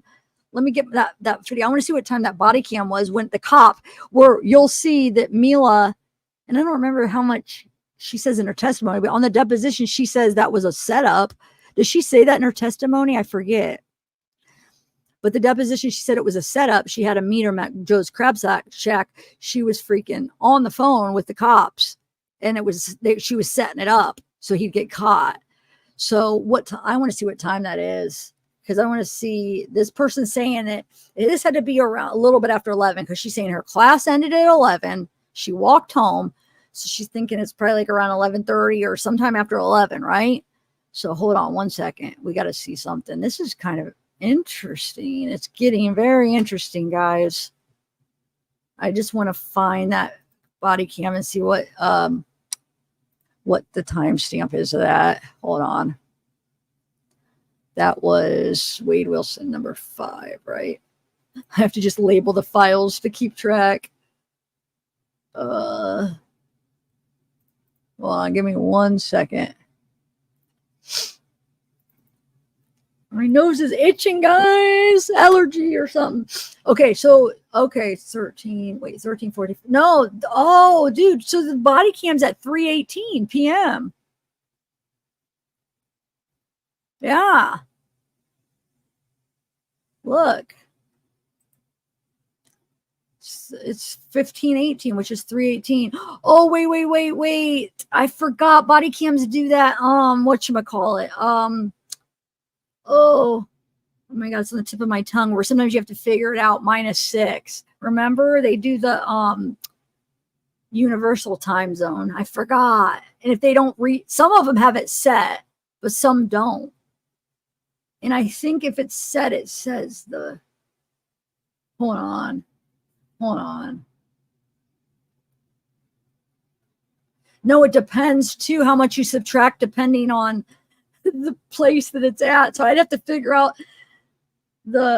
what to subtract it by.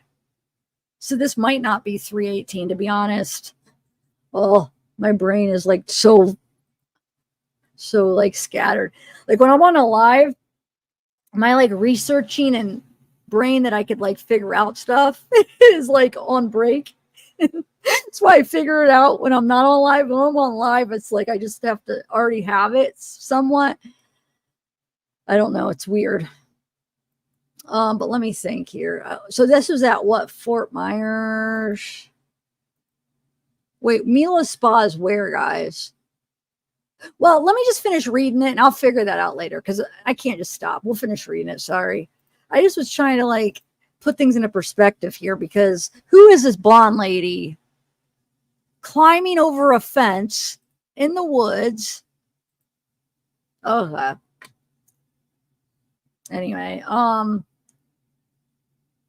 I never encountered another person that day. I was not aware that there had been a second person there. So that's the only other thing that I know. I did provide that neighbor's name and information to the detectives when I gave my report.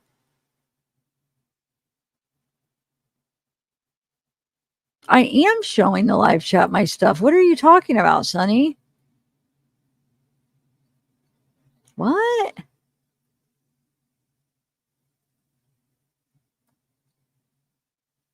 Oh, are you like being a troll or are you like, I'm confused what you mean showing me stuff.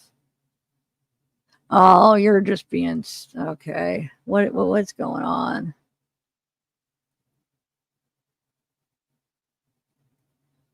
Or maybe not. I don't know, Sonny. I'm confused what you're talking about. Sometimes I have to take down my screen because I going through emails and people's emails names. Sometimes I have to take it down when I go through stuff. So no, I don't have to show stuff if it has like personal stuff on it, or like I always do when I go to my email, because people, if you go and you see the inbox, you could have to see people's emails. I don't know. I'm just like that. Sorry. I am showing you my screen when I read. What do you mean? Sorry. I don't know. Anyway, where are we at? The detective says, what car was that he was in? She says, it was a black Nissan Sentra. And you know who this blonde lady was? And she says, I don't know who the blonde lady was. I know who it's assumed to have been, possibly the ex-girlfriend who had apparently encountered him that day as well. Where did you find that out? I'm sure the detectives told me that was maybe who that had been. This was well after the fact. And actually, that you're now reminding me of more pertinent information that pertains to this. The reason I had called the detective back again is that somehow Wade got my personal information and started trying to contact me from jail. I forgot about this part. Yeah.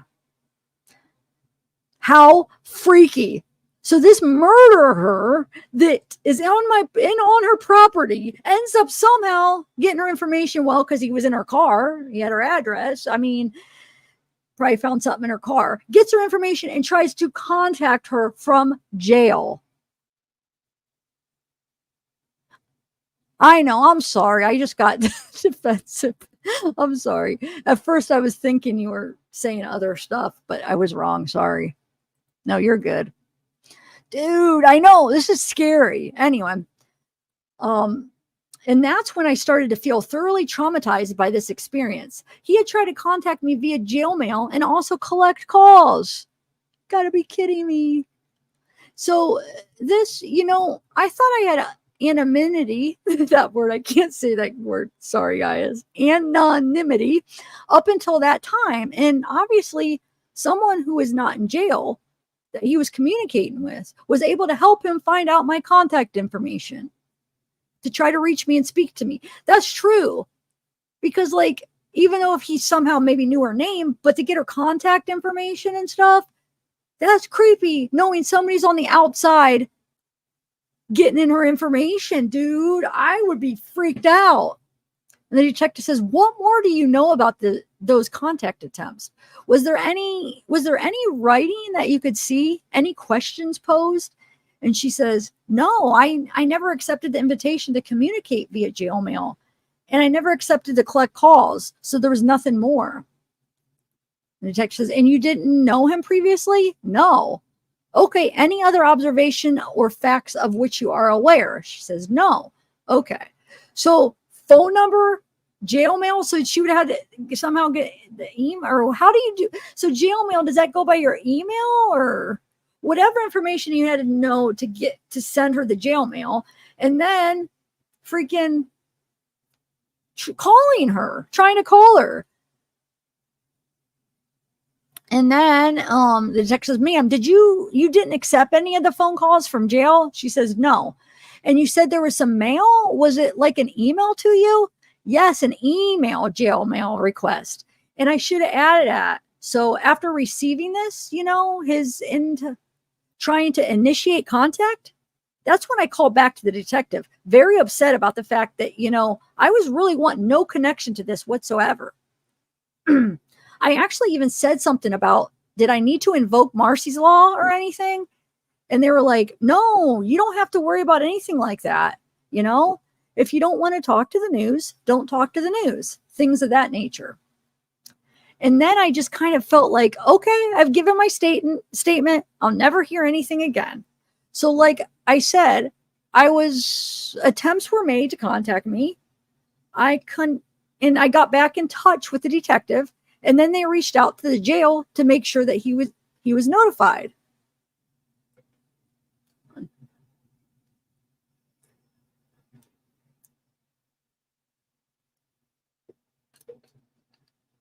I actually did call, I believe, the state's office as well, and said, obviously I want to never be contacted by him again. I was told that he had been warned if he ever tried to reach out to me again, he would lose his right to communicate with anyone ever. And a few months later, he did make another attempt, but I never reported it. Wow. I just wanted to not, be attached to this or put this behind me. So I just let it be. But he did take a chance of losing those rights and tried to reach out again. Like, why? Why are you that desperate to reach out again and possibly, get some kind of, rights in jail? What did she say? Hold on, make sure. I want to see how she worded that though.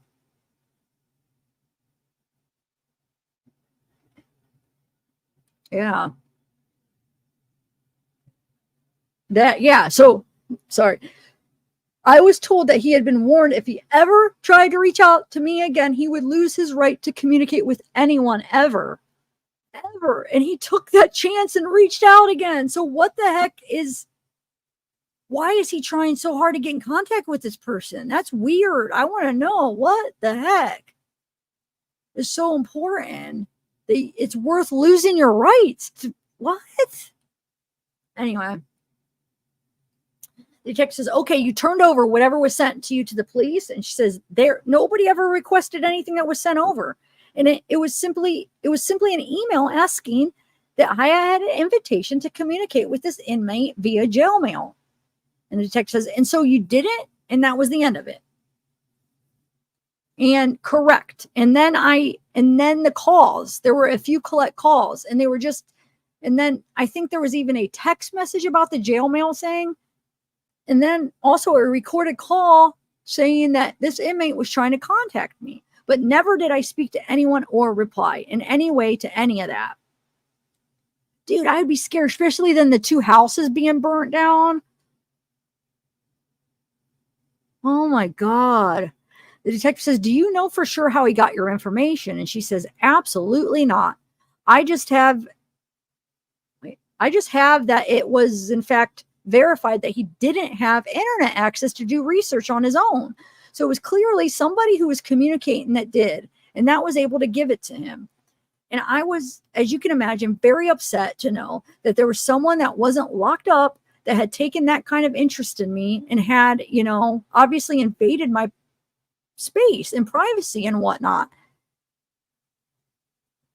Oh, this is supposed to be green right here. So and the detective says, I certainly understand how upsetting that it must have been to find a stranger at your house. But let me ask you, did he threaten you in any way? And she says, no, he was just always trying to diffuse me and tell me that he wasn't anybody that I needed to be worried about. He did kind of force me into, I guess you would call it a high five. It wasn't exactly that. And that's when I noticed, just how roughed up his hands were. So as I described to my friend what I was saying, hey, can you check this license plate? I don't know. This guy just looked like he had a really rough night. That was kind of how I described it. He looked thoroughly exhausted, but he did have scrapes on his hands as well. And so, but no, he just kept on telling, just trying for me to not be worried about his being there. And I just kept on saying nothing. Nothing you have to say matters. Just get out of here. And again, when I said something about the gate being broken, he's like, I didn't take anything. I didn't do anything. He almost seemed like at that point, he was looking for me to be, tell him everything was okay. To ignore him, the detective says. And she says, the detective says, to ignore him. And she says, well, yeah, exactly. And that's it, really. Say, appreciate your time and talk about what we have done here is transcribe, blah, blah, blah. Okay. That was interesting. Dang it. Also, thanks. You gift another one? Thank you.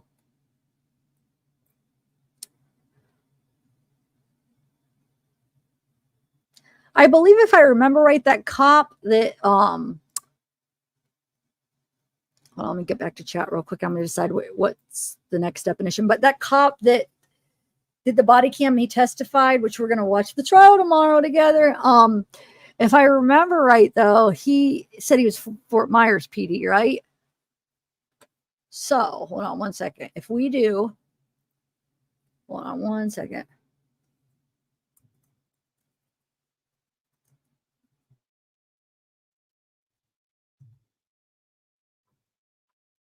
I just want to see if I could make sure I get the time of the, and then it depends on if it's daylight savings time or what. So Fort Myers, that was in what, for the UTC time, I mean. What month was that? July. Or October. Why did I say July? What am I saying? October. Oh my God. Sorry, guys. All right. So October.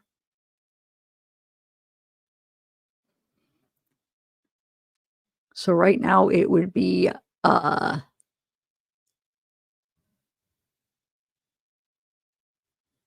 Eastern time, right?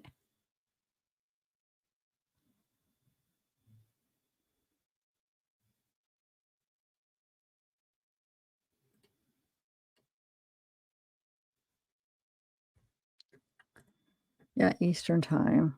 Is 9 is 5. but daylight saving.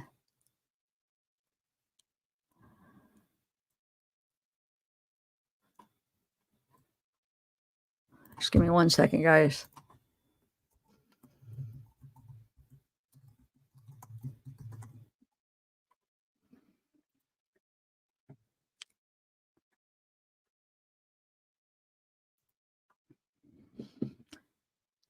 Wait.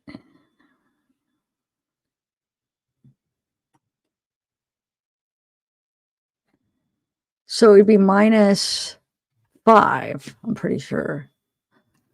That would be 1. So that way.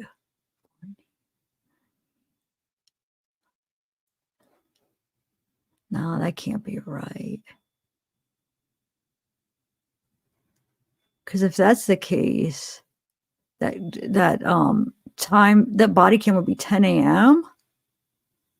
Hold on. So Mila's, yeah, I mean, Mila is like around 8, supposedly. It was after Christine, before Diane. I don't know. I'm gonna have to look into it with a clear head, but so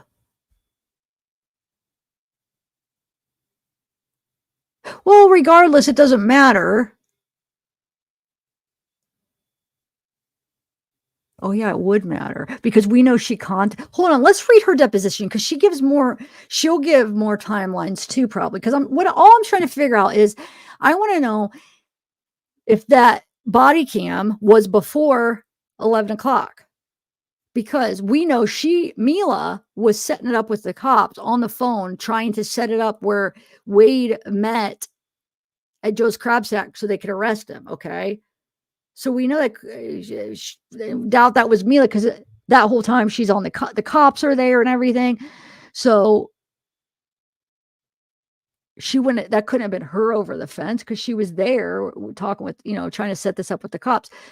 So, you guys see what I'm saying? So if, let's say that was really 3.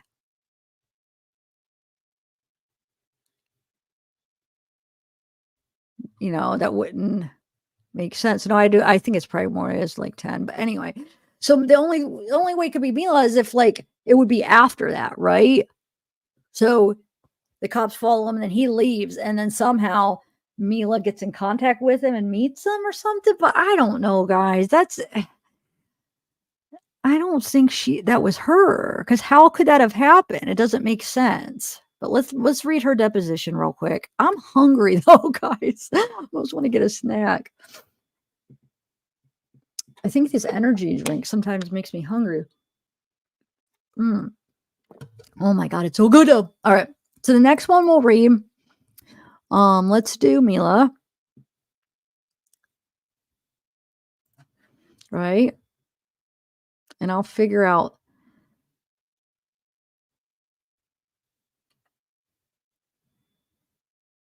Yeah, I'm pretty sure UTC time is -5. Yeah.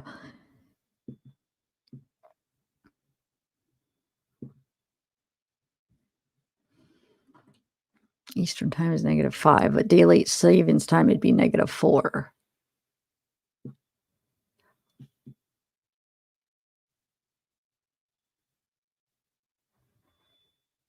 Yeah. So if I did that right real quick, it'd be that body cam was actually 10 a.m.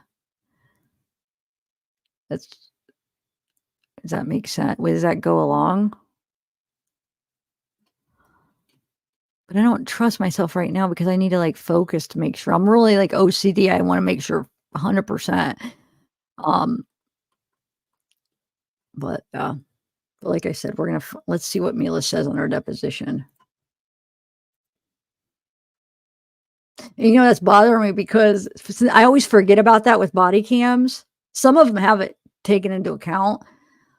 So if you see the ones that you'll see it -6, if they already did it, some of them have it set or whatever, where they have it set for the UTC and you'll see it to the right.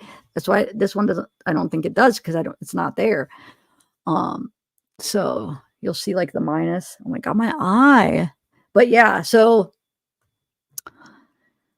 anyway, my video, and I was like, no, maybe I didn't. Oh yeah, that body cam that I released as a pre-record. That means I have the wrong time up there, and that bothers me. I'll have to pin a comment. All right, let me get the highlighted. Hold on, guys. I'm getting there. Just give me a break from reading for a minute.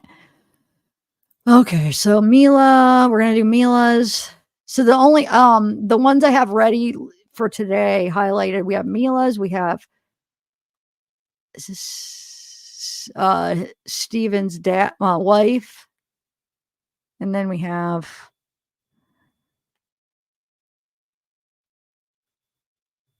Josh's, but we're gonna do Mila's. Might stop it at Mila's for tonight because it'd already be like probably 4 hours, and then I could do the rest. I have more to highlight too. And tomorrow, guys, let's shoot for like around 1, maybe start the trial.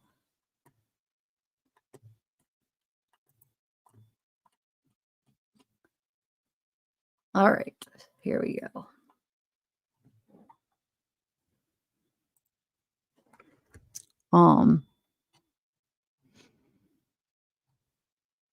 Everybody doing good? Oh, shoot.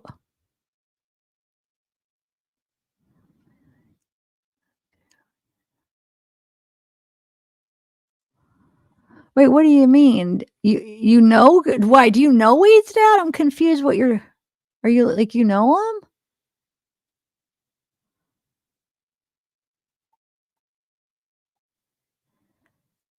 Yeah, it's UTC. They use the UTC, the body cams do.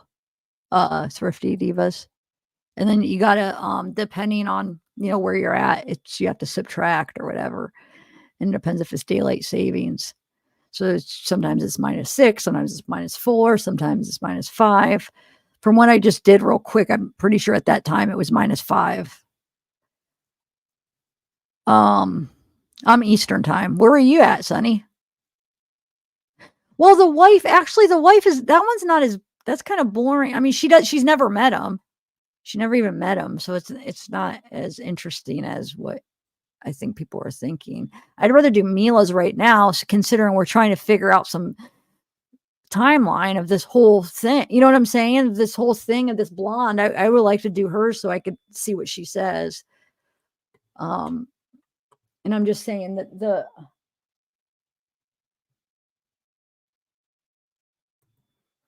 the wife's isn't that long because she doesn't really have, you know, it's a ton to say about the stuff. Just about, you know, the whatchamacallit. My God, I can't even think. The speakerphone where he admitted to it or whatever. But yeah, I'm just going to wait. I'm going to do this one first. Sorry. Just because what we're talking about. Did you call Pablo during his live tonight?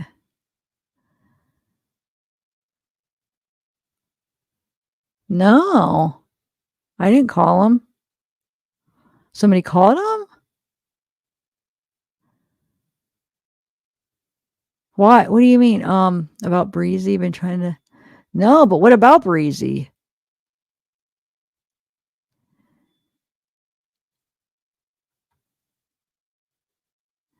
No, I'm about to read it now. You didn't miss it.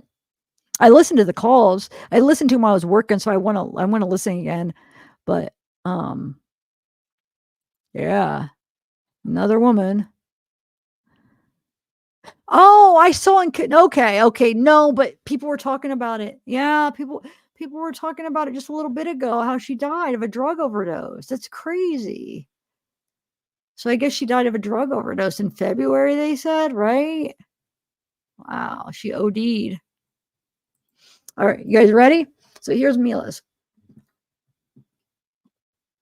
Blank. It starts off with a, because, you know, you just, here, let me make this bigger. Gosh, my energy drink's in the way. I think this will be the last one for tonight because I am really hungry, guys. All right. So blank, I'm recently married now. It's blank. So I don't know if that matters at all. So I think she's saying her name's different now, right? And then guy says, oh, congratulations. Talking about like, oh, it doesn't, but now I understand the name I'm seeing on your screen there. Wait, does she go by Mila DeVecchio? Is that who her husband is? Anyway, okay. It says blank. That's my husband. Uh-huh. All right, ma'am. Now, where do you work? She says, I own a spa called blank spa. And the detective says, and how long have you been the owner of? And she cuts him off. 7, that place. 7.5 years. Okay, so that takes us back to, this is 22. So that would be like 2015 you started that? Yes, 2015. That sounds about right. Are there any co-owners? She says, there's no co-owners. I have about 11 employees though. And the detective says, and was Wade Wilson connected in any way to the spa? And she says, no, not to the spa. He didn't work there or anything. He has been to the spa. That's where I met him, but he had no connection to the spa other than that. Okay. What happens in what are the services provided at the spa? She says facials, body wraps, massages, ear candling, teeth whitening, body scrubs, paraffin dip, all that sort of stuff. And detective says, do you do any advertising? She says, yes. What media do you advertise in? And she says, Facebook, TikTok, Groupon, Instagram, Facebook. I'm on repeat now. That's funny. Wait a minute. How funny, because she's saying I'm on repeat and she repeated it 3 times. I know that was just a coincidence, but it's like I'm on repeat now. That's not me advertising though. And a signage and so forth. That's it. Okay, tell us about the signage. It's just 2 signs outside the spa. Where is it located? And it's blacked out. Oh, and the detective says, oh, thank you. Have you given a complete list of the services provided there? I think that's funny because I feel like sometimes they're hinting around. I don't know, because what we know now because I'm sure Wade was been accusing of this whole escort thing. I don't know. And it's like, oh, is that all the services? I know that's probably not what he means, but it's like, you know.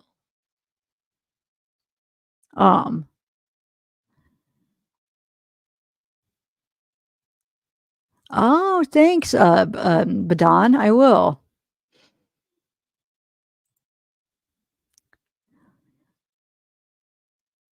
Heavy metal? You like heavy metal? Okay. I would be here all day if I did that. They're on the website if you want a complete list. And the detectives, okay, if you can give us slowly so it can be taken down the website. And they black it out.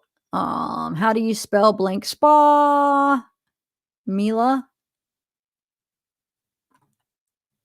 And it's blacked out, redacted. Thank you. I take it before these events of October 2019, you knew Mr. Wilson.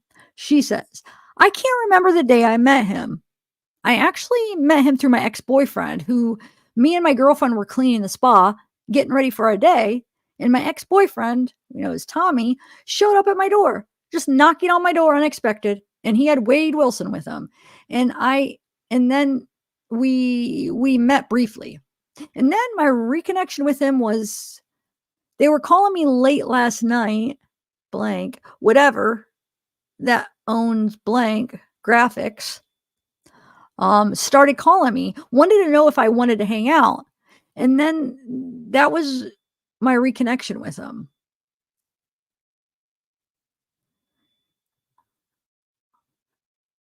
See, this is what I'm confused here. What graphics? The graphics place that is related to this case, isn't that Mateo? Isn't that Josh's place?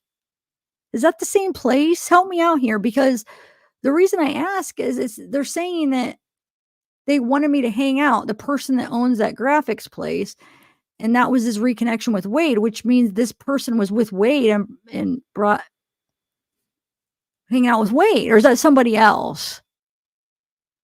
And I'm just saying that because the Josh guy acts like he just barely knows Wade. And I almost think he's underplaying how much he did. Now I know he knew Mila, but look, it's saying that they started calling me. Whoever owns the graphics place brought Wade. The reconnection was they brought Wade to her. Okay. And then somehow he never left after that. So they brought her to her and Wade never left.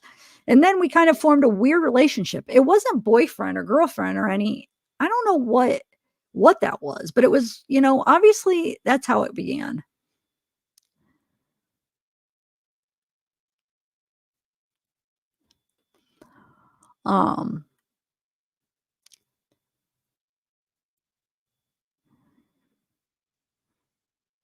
So they said, in describing to us what you met Wade through, you mentioned your girlfriend. Who was that? She says, I can't remember. I went to somebody helping me with the spa. It could have been blank. It could have been blank. It could have been, I honestly don't remember. I do remember there were several people there that night. It was blank. I don't know his last name. He's a drummer.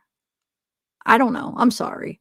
It's been a long time now. And I even think they had somebody else with them too. It was blank. Wade Wilson and somebody else, I think, at my door. Maybe. No, it wasn't blank. I can't remember. I'm sorry.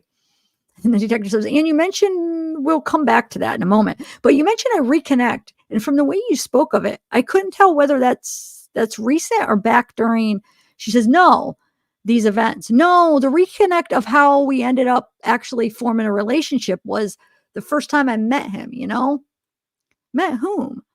Wade Wilson. Yeah.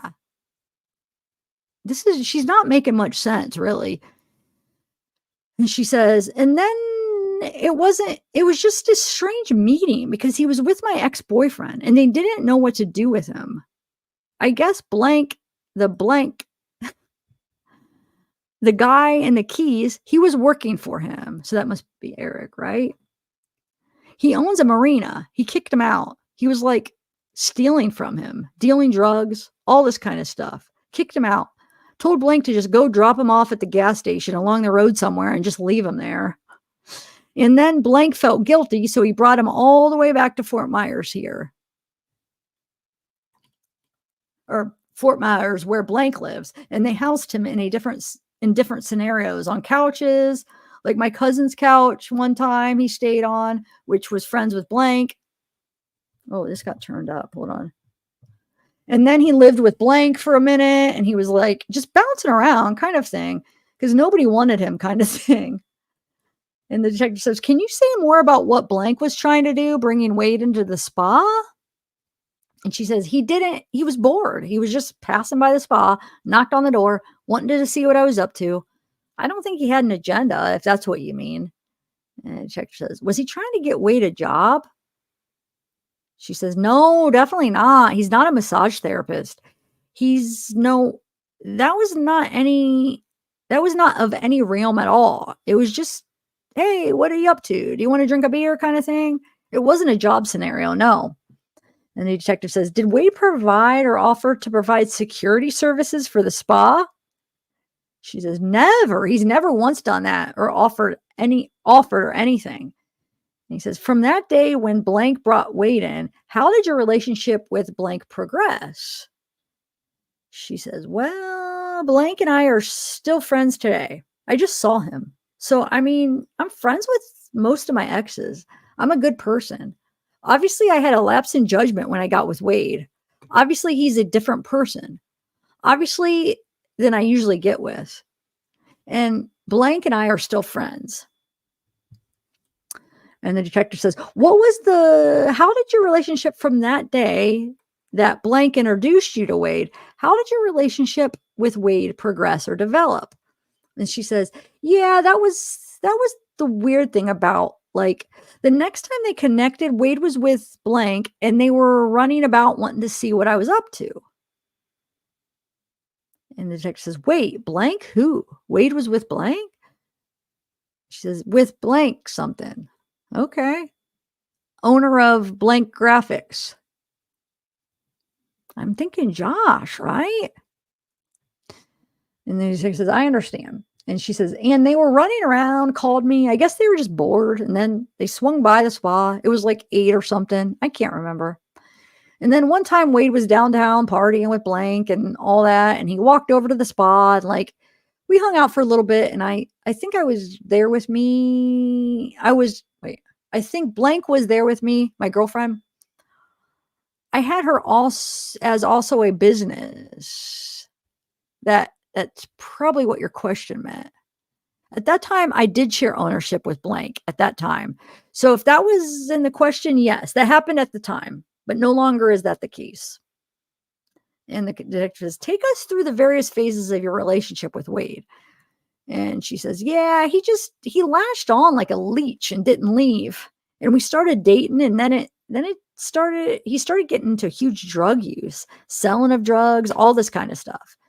And then I tried to distance myself from him, but he had nowhere to go. So he leeched on harder. And then it got abusive, of course. And then I had to run away from him one time. And then he just a really good salesman. He got me back somehow. And then, obviously we had that night at the Buddha, and he wanted to go to a house where he wanted to, I guess there was a drug house, he was telling me. Oh, they have that. They have all these different drugs here. I definitely don't want to go there. And so him and I were in an argument because he wanted to go get drugs and I did not. And so he took my car without my permission, and left me there. And that's how I went to blank's house.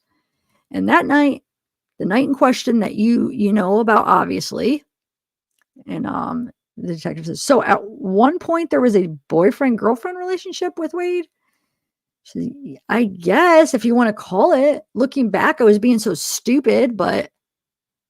And she says, and the detective says, I'm not trying to put words in your mouth. I'm just trying to learn. And she says, well, I mean, obviously it was like, looking backwards, it was not that, but did we call it that at the time? Yes. And the detective says, how did the relationship develop from that kind of relationship?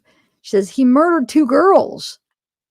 The detective says, okay, so on the day that this all happened, you were fully in this thing that maybe was not boyfriend-girlfriend relationship, but did you call it a boyfriend-girlfriend relationship?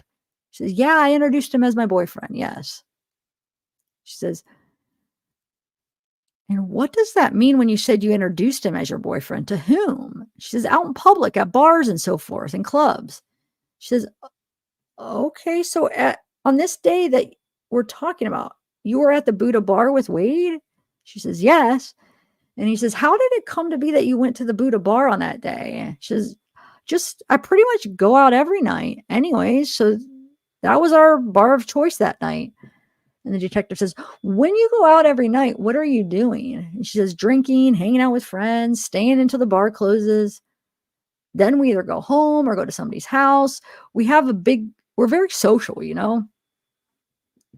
And the detective says, and is music a part of that? She says, yeah, well, I'm married to a musician now. And blank was a musician, and we know all the local musicians around here, and we follow them. So yes. And the detective says, all right, so you were at the Buddha bar with Wade, is what I understand. And I understand you actually went there with Wade, together with him. Yes. Uh-huh. How did things progress? I'm sorry. Go ahead. I didn't mean to cut you off. She says, and we were there seeing my friends. It was blank. There's a musician and we actually went there. That's right. We went there for that. So talking about the musician, I think. And what is blank?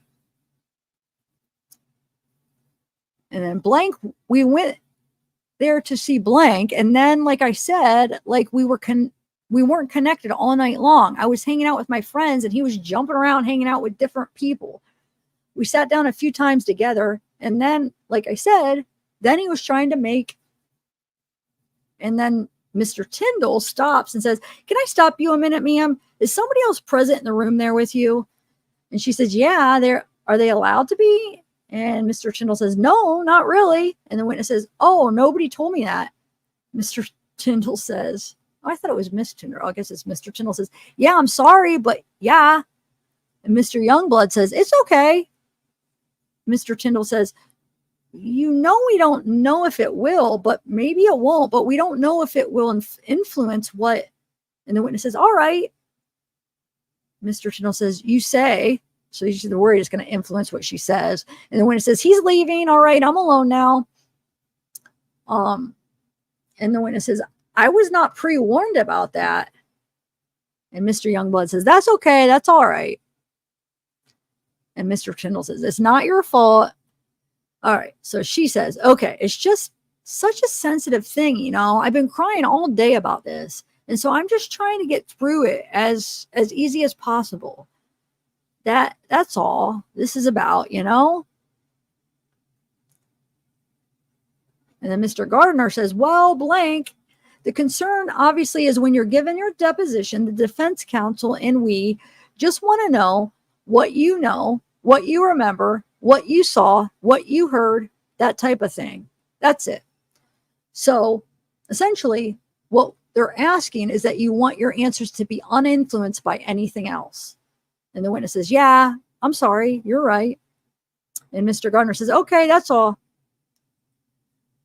Back to Mr. Youngblood. He says, and you were saying that, you know, you were bouncing around. Wade was bouncing around. And the next thing I want to do with you is just to have you explain how things progressed and what was the first thing out of the ordinary that happened.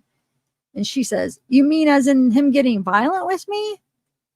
He says, yes, if that's, or he didn't say yes. He says, if that's the first thing you would say is out of the ordinary, then yes. She says, yeah, I don't remember. Like my coping mechanism through this whole thing has been suppression and that kind of stuff. So it's not, I don't know a lot of dates and stuff like that. But you know, first he got very smacky with me, hitting me around and stuff. Then it was apologies. And then I tried to leave him a few times, but they can't. All of my friends think I'm freaking crazy because they're like, he's not normal. Something is wrong with him.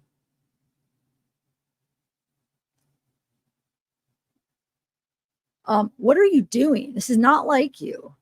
Because I have a very set type of people, and they're not drifters like him. Criminal history, like very different kind of people. And so then I'm trying to escape, and my friends are enforcing, like, and that they're the ones that called the cops that one time that I was beat up from head to toe, all bruised all over me. They're the ones that they just held me and said, we're getting you help. You have to get away from him. And then who is that? And it's blank. It's all blacked out. You guys, I got to get something to eat. I'm like shaky. I think I'm like hyperglycemic or whatever. Sometimes I get like, I think because plus drinking this. But hold on. I'm just going to run down. I'll put on that one video and let me just get some chips or something. I'll put on that video so then we can finish this. I'm going to put on the hearing video.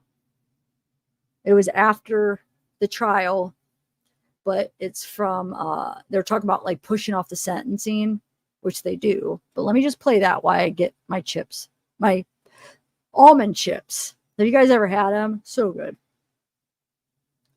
I have to, or I'm going to start getting like lightheaded. The verdict, we watched that. So this is going to be trial day.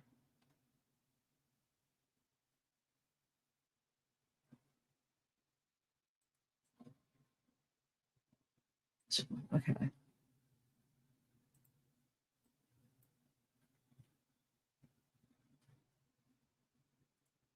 Sorry, we'll come back. Then I won't have to rush out because I already have a little snack. Are you guys mad? Too bad. All right, here we go. This is his last hurrah before he disappears. All right, let the record reflect State's President, Defense Counsel, and the defendant are all present. You can be seated. Thank you.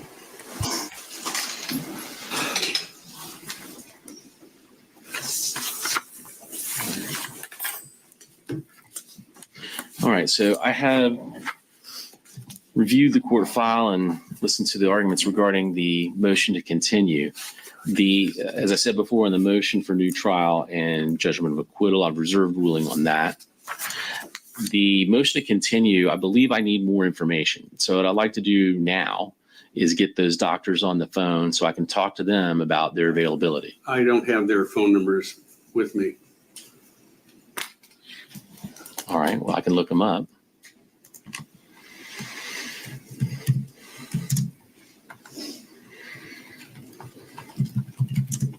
You have, no, Perez. Oh, yeah. It's Mark Rubino, Judge. Is he in Naples? Yes, sir. Judge, Sa- I have. Says his he's a phone number. neurologist. Yes, sir. Okay. Judge, I have Dr. Rubino's phone number if you'd like it.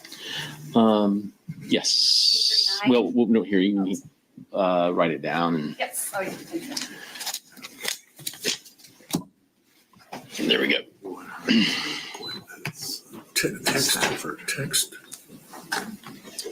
And then Dr. Brannon's.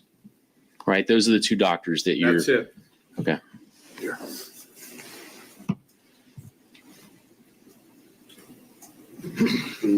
Look up.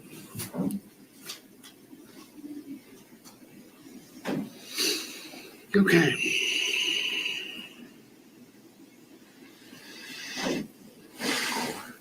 That's Michael Brandon. Okay. I'm trying to find it, Judge.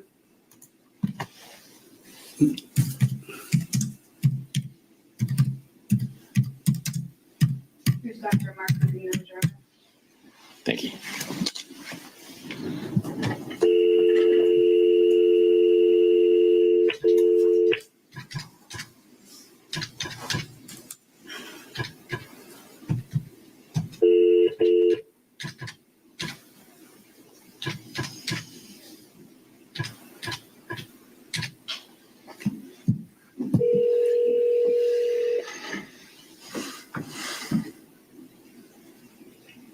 Dr. Rubino's office? Hi, this is Judge Nick Thompson. I was calling for Dr. Rubino.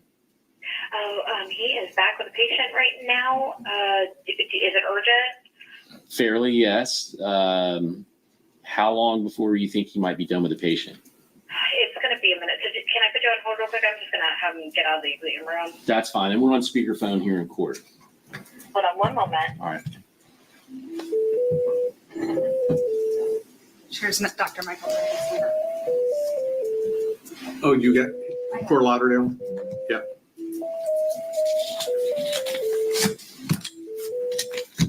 No, I was going to call her to get the phone numbers.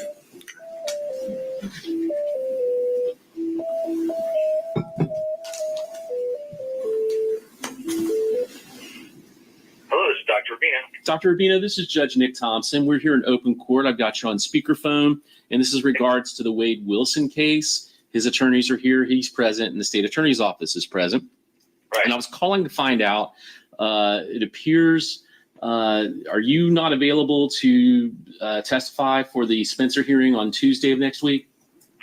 No, I'm going to be in Miami for another case. Which case is that? Let me see. Let me look it up real quick here. Last name is Sierra.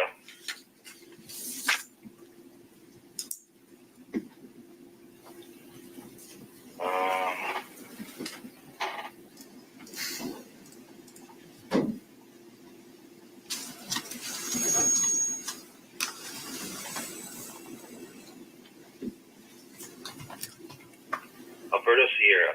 Okay, and is that the case number? Or how do you spell Sierra? SIERRA. Okay. Case number is F1228840. It's actually a jail visit. I'm scheduled to go see him in jail. So it's not you're not testifying in court. No, I'm not testifying now. Okay. So could that be rescheduled so you could be here Tuesday? It's very difficult to get things scheduled, changes with my schedule. And I just got a bunch of information on this guy, and I'm not really prepared to testify yet. So Well, I just got everything when did you get everything? 2 days ago. So you were appointed back in April. You haven't done anything? Yes, but I never got anything until 2 days ago. Who did you get that from? The attorneys? Really? Okay. Well, Ms. Perez sent it. I didn't send anything to any of the doctors. Oh. Was it from Ms. Perez or Mr. Shirley? Oh, Wendy Perez. Yes, Wendy Perez. Okay. That's from the team. I don't know. All right. In regards to preparing for your testimony, what is it that you have to do? Like, in other words, in terms of, Well, typically I would to, one, review records and actually schedule time to see him, order testing for imaging, because he reportedly has some head injuries that I need to further evaluate. And that's going to take some time. Because and no one's asked you to prepare these things since April? I need something to base it on. I need a diagnosis code. I didn't know he had head injuries till Tuesday. Since I talked to Mr. Shirley on Tuesday. Okay. And you didn't, so you weren't getting information during the trial, during the guilt phase or the penalty phase or anything? No, I was not. Okay. No, they were actually waiting on another doctor to generate a report. Okay. But that never happened. Okay. How long, what time frame would it take for you to do the work that you apparently, I've looked in the court file, it looks like you've been authorized to be paid for these services. How long will it take you to complete the work that you've been paid for? I haven't been paid yet, so no, Okay. I don't bill until I do the work. It's just out there until I do the work. Okay. How long will it take you to do the work? The opportunity to do that, and I can see he's me in Lee County, so I can do that on a pretty short time frame. How short? Because it's not a long distance. I would say 1 month at least. Well, actually, probably more than a month because it depends on the getting approval for the imaging. Once I order the imaging, that has to be approved, that has to be scheduled and done. Then I have to look at it, but most of the time is between me writing the orders and the imaging getting done. And the imaging, I know the attorney mentioned an MRI. Is that what you're talking about, an MRI? Typically with brain injury cases, I end up doing an MRI and a CT PET. Okay. Those are different tests. And can those be done with mobile MRI? Typically, no, because the MRI needs to be at 3 Tesla. And they don't have mobile for that? Tests is all through Lee and Collier counties. Some in Naples, I know. You said it has to be a Tesla MRI? Well, no. Tesla does not make MRIs. 3 Tesla is Tesla. Before Tesla started using it, is a term for magnetism. Magnet strength. Okay. And you say there's not a mobile one in Southwest Florida, you think, that would be able to do that? I don't think it's a mobile because those are very powerful and they'd be shielded, have better shielding because they're very powerful magnets. Mm-hmm. I'm not aware of any mobile units. Usually the mobile units are high field or low open eyes, and they're meant for the human existence more for personal injury cases. Okay. All right. Any questions from the state or defense? For the doctor. All right. Thank you, doctor. We'll get back with you.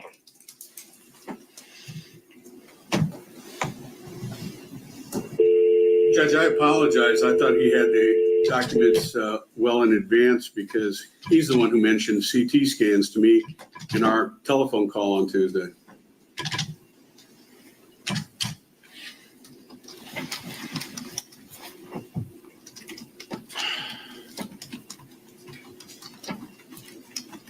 Good morning, Dr. Brandon's office. Hi, this is Judge Nick Thompson. I've got you on speakerphone. I'm looking for Dr. Brandon, please. He is actually in court. Can I help you? Yes. When will he be out of court? Oh, I can't really tell you that. Okay. Generally, ballpark. He's in a trial. He is? What trial is he in? He's actually in Palm Beach. It's a murder trial. Which case do you know? Yeah, which case? Marsha Thompson. Okay. And you said it's in West Palm Beach? Correct. Okay. Do you know if he's supposed to be there all day today, or? As far as I was told, he was supposed to be there at least. I mean, this was all day yesterday as well. Okay. He didn't even get on the stand yesterday. He was supposed to, so he was definitely on the stand today. It's actually on court TV if anyone is questioning what's going on. But he's supposed to be there. He told me at least for the morning. He told me to cancel all the morning. Okay. He didn't really tell me exactly what time they'd be finished. Okay. All right. Is there something that I can help you with? Yes, hold on one second. May I ask a question? Yes, you can ask a question. This is Assistant State Attorney Sarah Miller. I don't know if she can hear you. Oh, I can come up if that's okay. Hold on one second. Somebody wants to ask. Hi, Go ahead. good morning. This is Assistant State Attorney Sarah Miller. Do you know, is he answering cell phone if you're able to text him to see if he is available to speak with us? The reason is we have a sentencing scheduled for Wade Wilson. It's a death penalty case, and I believe he was appointed to assist the defense with that. And so we're just trying to see, the defense has requested a continuance to not have the sentencing. So we just want to know What his availability is. what his availability is, and what his status of review is for Wade Wilson. Well, we weren't able to see him because of the technical difficulties. So until that's resolved, I'm not really sure. But What technical? purposes, you would need to speak with me anyways. Hello? Hey, what technical difficulties? So when we try to log on, the problem is that he's not approved as a professional visitor. So it would be recorded, which it can't be. So there is a way to get him to be a professional visitor. It's just impossible to get a hold of the jail to then approve him to be that visitor. So that's kind of the issue that we were having. And now I've done it before. It just takes forever. So it's more a matter of like, either we need time or he doesn't see him and he just reviews the records, or, that's kind of where we're at. Okay. Thank you. Any other questions? He can use, I've used an attorney's login before, but then that also creates an issue too, and sometimes it doesn't work. And so that was the only other holdup as well. We tried to exhaust every option we could. If it's a matter of just going there, again, he could go there in person, but then with his schedule, that would be, weeks once you get him there because we are far, we're in Coral Springs. When did he start trying to make arrangements to log in and meet with him with the jail? Hold on one second. I went back and forth with the other woman who was helping. Like a month ago. Yeah. Okay, and so you just weren't having any luck with the jail, and then it just didn't go any further than that? Correct. Well, I thought somebody maybe on their end was maybe going to look into it, and then we were also kind of told to put it on hold because we weren't even sure if it was going to happen. So again, I could do a little more research to get it done. It's just a matter of time.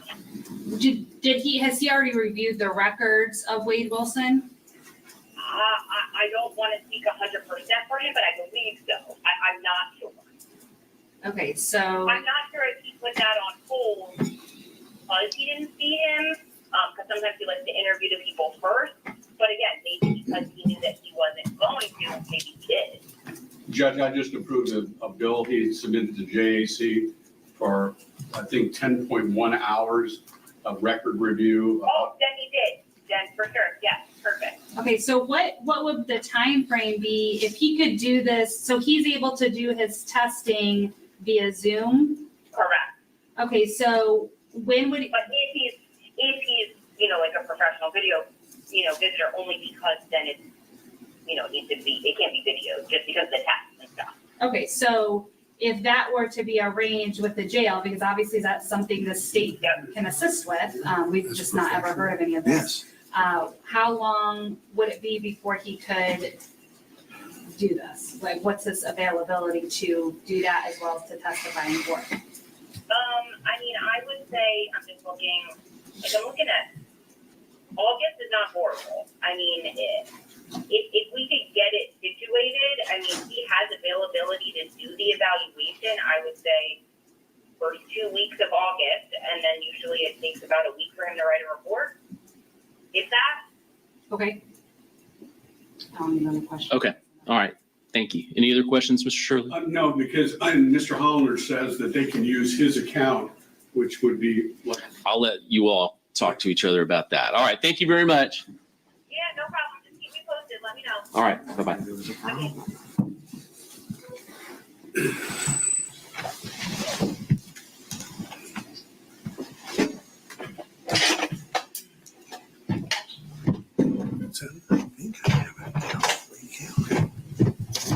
I do not. All right. All right. Well, that gives me some more information then on what I guess has not been done. Right. But at least with Dr. Brandon, that sounds a lot more feasible than the neurological examination.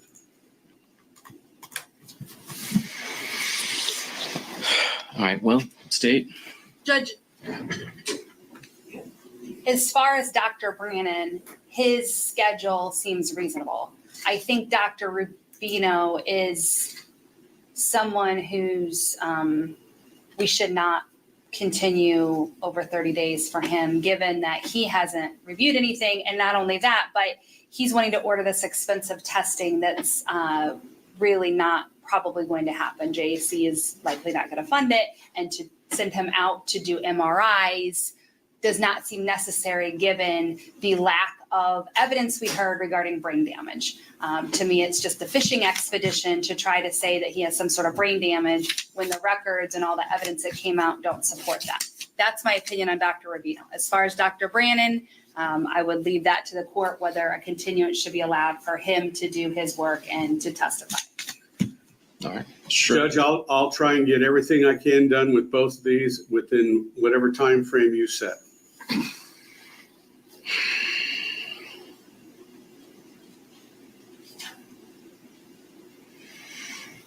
Well, I did take judicial notice. You mentioned the Zeiler case, so I did look at that. There was an order done to allow for MRIs to be done in that case. That was done, I believe, Radiology Regional. That was done before the trial. And He also had actual evidence getting into car wrecks, I believe, of brain damage there was a factual basis. Yeah, she's right. There was a history of brain damage. He'd been in a motorcycle accident. Yeah. So then what is it that compels you to ask the court for a continuance to have these type of tests and this Dr. Rubino to help you in this case? Well, as I stated initially, I'm not thoroughly convinced that Dr. Rubino is going to be able to provide any evidence that might tend to sway the court toward our position of life. I think Dr. Brandon certainly should have the opportunity to do that. And, you know, whether it takes 3 weeks or takes 30 days. But I feel confident in speaking with Ms. Perez because she worked with Dr. Brandon in the past, and I spoke with him last week.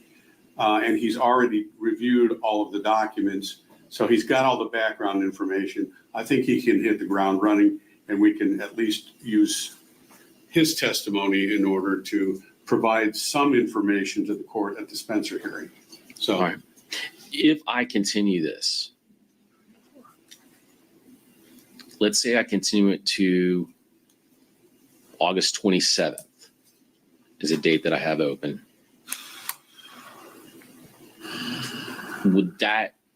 What I need to know from you is, and I have asked this question before, is everything done?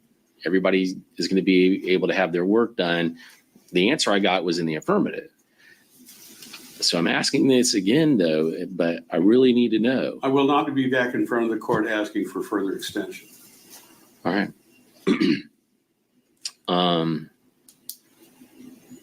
Anything else from the state? Are you all available on August 27th? State is, Your Honor. Yeah, I'll have to be. I'll cancel whatever I have. All right. Then I will grant the motion to continue to August 27th at 9 a.m. for the Spencer hearing. And then we'll set sentencing for 1:30, let's say 2 o'clock. Judge, if there's any issues with the jail, I would ask that the state be notified because we are able to, we have people we talk to in Yes. the jail that can assist in getting I that will done. expect and require the council communicate with each other if there's any difficulties in accomplishing the work that anybody needs to step in to assist to get those communications accomplished. It would probably work better if Dr. Brannon came over here, but once again, it's time and expense. That's more than a month Yes. for him to get the work that he's, been authorized to do since April. And Judge, we would expect in return, because this is being done at a sentencing rather than at the penalty phase, we would expect a report or something from Dr. Brannon prior to that Tuesday so that we can prepare to cross him and do what we need to do on our end. Well, I think that's reasonable. They should have it at least 10 days before. Okay. So. All right. So then what's the date on that?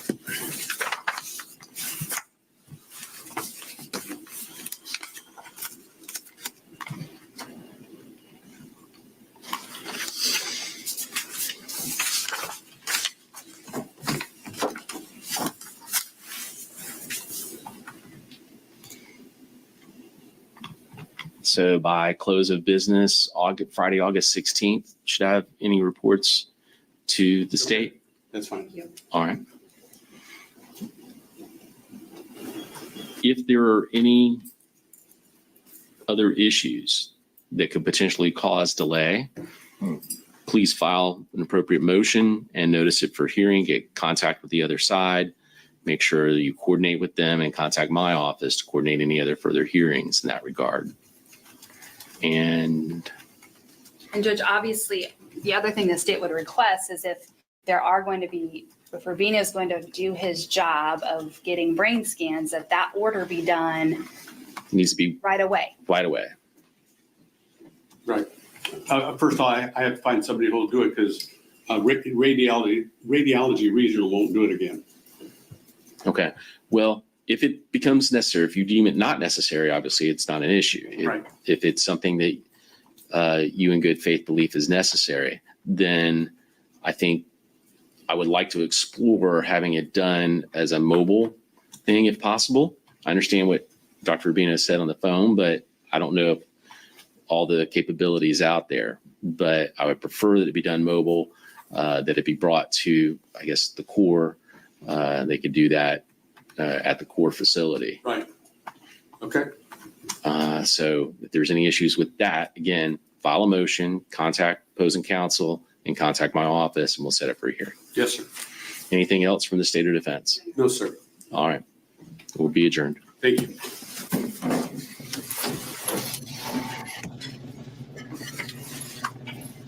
He was hair in a ponytail. I didn't realize that. Okay, Lynn, we are doing the trial. You're right. You read my. Oh, I thought that was another hive.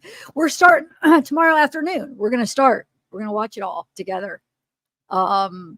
Because reading comments on my last pre-record, I realized there's a lot of people that haven't watched it all. So I was like, why not watch it together? Because we could chat about it while we're watching it. You know what I'm saying? So yeah, we're gonna do it. So hopefully it'll be available tomorrow. I'm gonna try like afternoon. I'm gonna try like 12 to 1 start it. Around 12 or 1. What do you think? But wait, I have a question though. Did you notice that he said the guy in radiology isn't gonna do it again? So again, is that because they already had that same test on and it didn't show anything? Because he used the word again. I noticed that. Is that because I know there was the MRI I didn't think they had yet, right? They did the CAT scan. I don't know. Yeah, I was going to do Eastern. Yeah, I'm Eastern time. Man, my eyes bothering me today.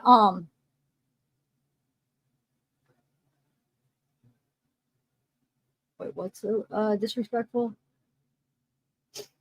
All right, so let's finish Mila's and then we'll call it a night. Maybe I should have done this by Steven's mom Steven's wife, because Mila's is long. I don't know if we'll get through all of it. I don't want to make this too long. Let me see where I'm at. Hold on. I'm losing my voice a little bit. I want to keep my voice nice and good. All right, hold on. Let me see, because there's 50 pages. We're only on 19. Dang it. I just really wanted to do this one because I was trying to figure out. I wish I knew for sure if they were mistaken. I mean, so she's saying the neighbor, that person where he was at their gate, she's saying the neighbor saw a blonde crawl over the fence and was there at the property with them. I just wish I knew what the heck that was about. All right, let me see something. So what I'm going to do, though, is I highlighted things for a reason on this, and I've been reading it all. Like, I've been reading all the stuff in between that I didn't highlight. So I'm just going to skip that part. And the reason, like, the stuff that I didn't highlight, because it's just, like, stuff that's really not important. You can see it as I pass through, just so I could get through, because this is 50 pages. Wait, did I not?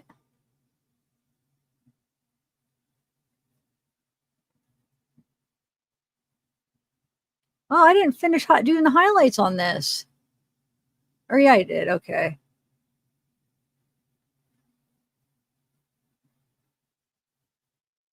Wait a minute. Why did I skip all this? That's weird. No, dang it. Yeah, I'm gonna have to, I don't know why I skipped highlight. Oh, that's weird. I don't know. I'll try. What do you guys think? You're not gonna make it? Yeah, I know. I'm debating. Oh, let's just try. I just realized I forgot to highlight some stuff, so I probably will read a lot of it.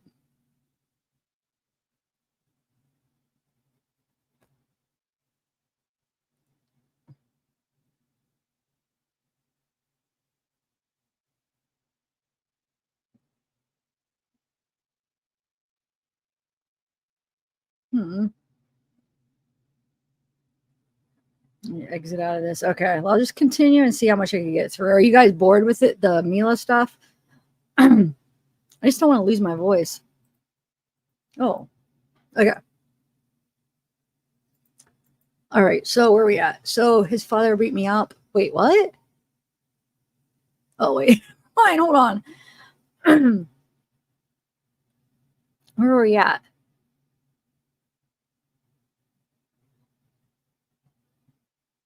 Wait.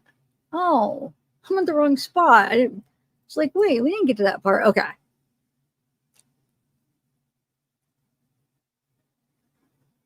So now we're at the part where Mila and Wade, they're at the Buddha bar. He's trying to get her to go to this drug house or to go do drugs at a house. She says no. He ends up leaving her. Well, we know the story. He leaves with her car. So she's saying, yeah, he wanted to go with drugs. She says, and you didn't want to go. She says, no, I don't. Very dangerous, very sketchy. I was scared. I made it very apparent. And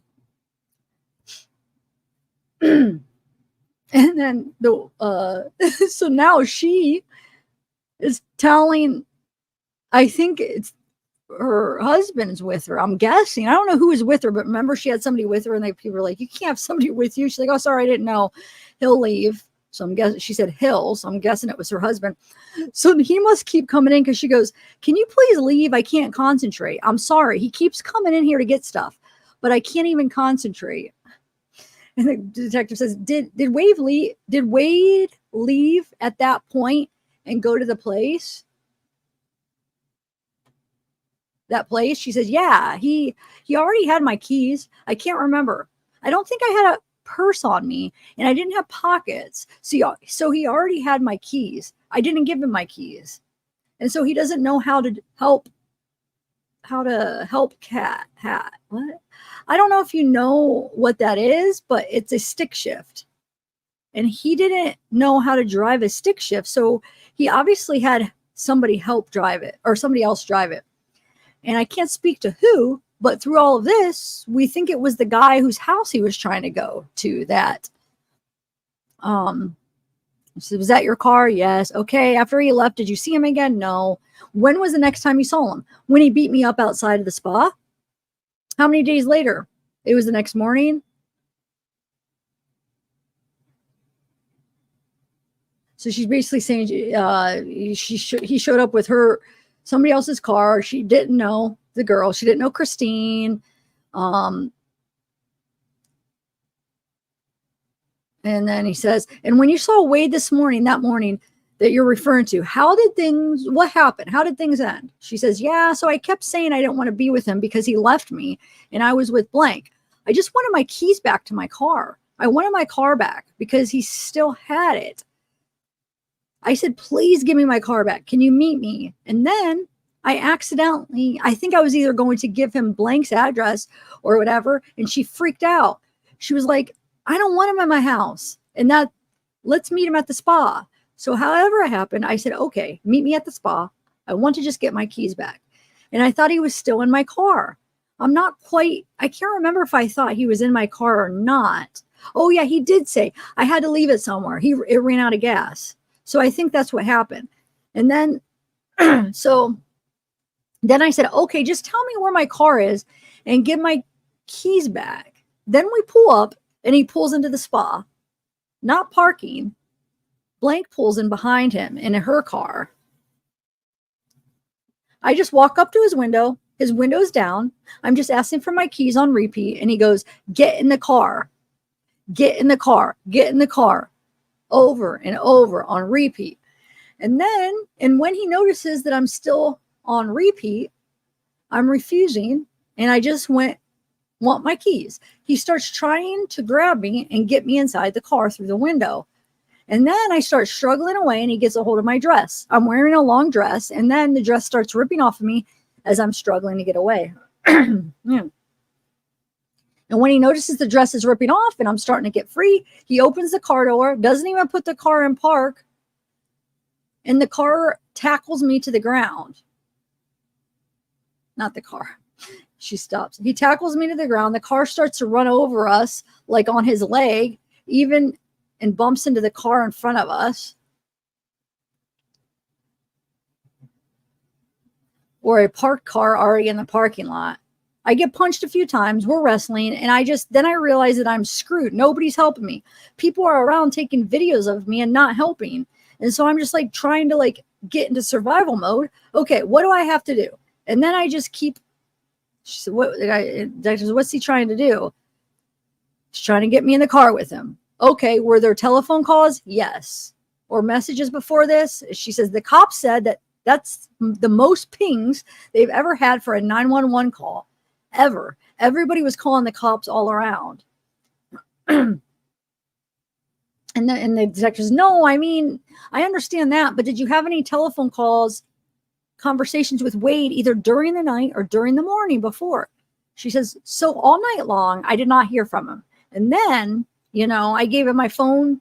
I gave my phone to the cops and they saw that he tried to call from I can't remember if it was 4 or 6, but I didn't wake up until my times are going to be wrong. I'm sorry. I think 8. And then she says, no, that's when I woke up. That's when I saw all these missed calls, all the voicemails, everything like that. And then that's when Amy was still asleep and I'm trying to just rearrange how to get my car.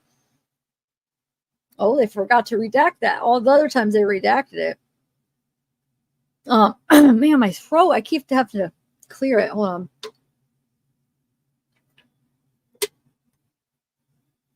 And that's the first time I talked to him. He was being very, aggressive on the phone. He was already threatening me on the phone. And that's why I was scared. I just wanted Amy to help get my car back and then be done with him forever. And the detective says, when Wade was trying to get you into the car, Amy came over. She says, Amy was screaming, just get in.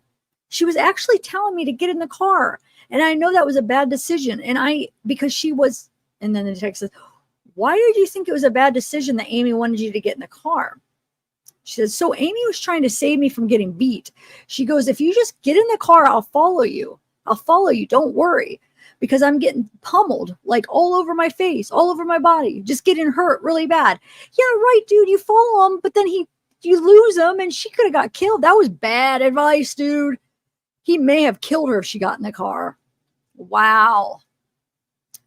And so she was just trying to end that and says, don't worry, I'll follow you. And that made no sense to me. I was like, okay, I don't know. It was just scary. The detective says, okay, around that time, what was your relationship with Amy like? She came over there with you, right? In the morning? She says, yeah, Amy, a friend, just a friend. Yeah. Detective says, had she been staying with you that night? And she says, no, I stayed with her. She put me on her couch that night because he left me. So it says, okay, so when Wade doesn't succeed getting you into this car, you didn't get in. She said, no, I started begging him. I'm like, let's go to the spa and talk about it. Then, so that's why he starts dragging me up the stairs. So I start holding on to the railing of the stairs, and still I'm taking punches still while I'm holding on to the stairs. Wade is punching you? Yeah, all over my face. And then they take a break. The court or whatever, the deposition, they said, let's take a 3-minute break. Okay. So now they start again. Okay. Prior to that, he had never been violent with you, they ask her. Yes, several times. I can't remember exactly how many, and just all ranges of different violence. RAP even, where he's after beating me up.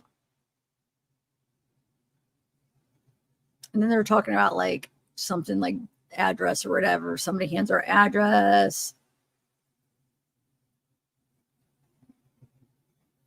Somebody just handed me. Oh, wait, no, that's somebody else. She says, oh my goodness. Okay. All right. He's got it. I'm sorry. He just handed me his new address if you want it. And Mr. Youngblood says, yeah, go ahead and say it, please. And the witness says, okay, I don't. And Mr. Youngblood says, blank address. I don't see it. It's blah, blah, blah. Okay. Just a cell number. All right. And then the unidentified speaker says, just give them that information. They can find the rest. And so back to Mila says, all right, the contact for the new blank and her number is blank and that's her cell phone. I just don't see the address on here, but she's the contact for the new blank graphics place. Mr. Gardner says, all right, thank you. Okay. So the detective says, can you just help me establish a time frame for your relationship with Wade? I know that it was when Amy brought him to the, no, that'd be Eric. No, Tommy. Didn't Tommy bring him to the spa? I don't know. When somebody brought him to the spa and introduced you, and then all the way up to these events. So when did you first meet Wade approximately? She says, I can't give you a guess right now. I'm so sorry. Like I said, this is my coping mechanism, has been just forgetting. And then he says, I understand. Was it immediately when you opened the spa? She says, oh my gosh, no. I had the spa like 6 years, like 5 years, something like that. And he says, did you meet Wade closer to the present day or closer to when you first opened the spa? She says, well, I opened the spa 7 years ago. Wade and I were only together for a few months and I had just met him.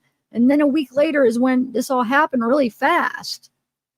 And he says, the reason I want to establish a time frame was that you were explaining that there were several occasions that he was violent with you. And I just wanted to get sort of a sense of what these occasions are. She says, yeah, okay. One time I answered the phone. It was a customer. He was asking me to come in. The customer. I can't remember what he said. That started off. He starts grabbing my hair and thrusting my head back into the headboard over repetitively. Beats me up with the phone, throws me in the shower, gouges out my face, and the girl we were living with at the time starts banging on the door. So he turns the water and continues to beat me up in the shower. And then he sits down on the toilet and watches me for a while. And he like held me hostage for like an hour before even saying anything and letting me get up. It was traumatic. And he says, is that an event which the police were involved? She says, no. Okay, and what was the next time? She says, these are all going to be wrong because, like I said, they're all jumbled in my head. There's just so many. I could sit here and probably make a list all day of like just randoms, like, or even he'll get violent for a second and then apologize. But then sometimes it'll last hours where, like I said, the intimidation thing and that kind of stuff. Okay, so back to the morning when he comes and meets you and you're blank. Is there with you and you're asking for the keys back and don't get in the car with him? What happens after that? So I start begging him to go to the spa. Let's just go to the spa and talk. So, and the spa is up a flight of stairs with iron railings, like handrails. I start holding on to them while I'm being beat up. Everybody is yelling and I can't even remember. And then I'm trying to reason with him. It's okay. We'll just go to the spa. We'll talk about it. It's okay. Oh my God, my nose is so itchy, guys. Oh. I want to like scratch it off. Anyway. Everybody is yelling. I can't even remember. And then I'm trying to reason with him. It's okay. We'll just go to this. Oh yeah, we already talked about it. Sorry. Then I can't remember. I can't remember what I was saying. I was just trying to survive. And then I really thought he was going to kill me. And so we finally get up the stairs. I'm holding onto the railing. I'm thinking he's going to toss me over the edge railing. And then he goes to the rear back to punch me. He gets a really good punch in. The blood splatters everywhere. And I think it even surprised him how much blood came out of me. And it gave me like enough seconds to run down the stairs. And people downstairs that work at the design studio, they were like, Mila, run in here. And I ran in there. He got back in the car and drove away. Okay. And then the unidentified speaker says, I need to console my wife. So it is her husband that's there. Okay. Now, did you see Wade after that? And she says, no. I want to see something. Oh, so yeah. So Mr. Youngblood says, yeah, I understand. I regret we have to do this, but I just have to get your testimony on the record. So yeah. And she says, did you see Wade after that? Oh, Mila says, no. But then those were all the phone calls where we are working with the cops. The cops were actually friends with, I think, Amy is what is blanked out. They know her. Blank been a bartender around here for a long time, and they were friends with her. And so we were actually calling the cops on the cell phone, and Wade was calling me, and we were setting Wade up. Like, he goes, Blank, I just want to kiss you on the forehead. I just want to see you. And then I'm setting him up and telling the cops where we're going. And I'm like, okay, meet me at Joe's Crab Shack. The cop we tell the cop blocks him into the parking spot at Joe's Crab Shack, which is right across from the spa, and he starts banging on the window. Wait, banging on the what window? Wade keeps saying, I just want to see. On the cops, and then he gets in the car.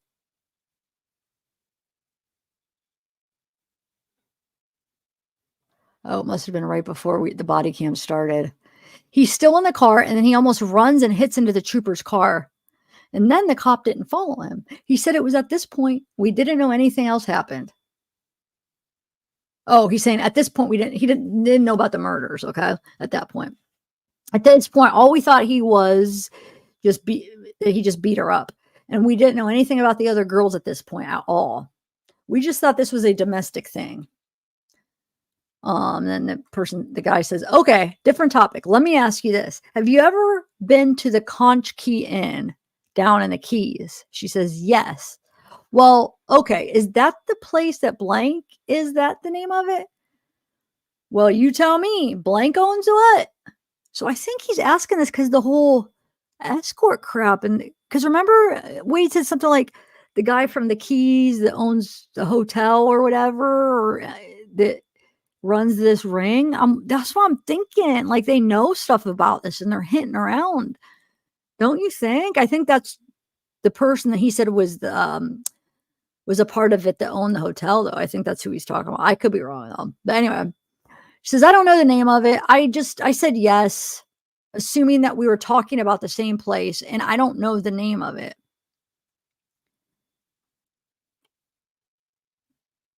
Do you know blank? She says, I met him. Yes, several times. My husband plays with opens for Big's bands, and he comes and watches my husband and plays stuff. Sorry, I'm laughing because my mouth is tired from reading. I'm like saying words all weird. Anyway, says, okay, blank has a motel or a hotel or something down in the Keys. Yes. Where? Duck Key, something like that. I'm not 100%, but I have been there. I think with Wade one time. He tried to get a room and he said no. He like turned him down. He goes, get him out of here right now. And then, so what else do you know about the hotel or the inn? She says, honestly, nothing. Blank, the guy that was dating before, the guy that I was dating before, I was with him for 5 years. He started dating a new girl named Blank, and then Blank took Blank down there all the time. So is that Tommy they're talking about, right? Is that who? She said that she was dating for 5 years, I think. Anyway, and sometimes he would call me and tell me like scuba diving stuff. But most of the things I know about that place is from Blank memories or Blank stories. Like what he's telling me.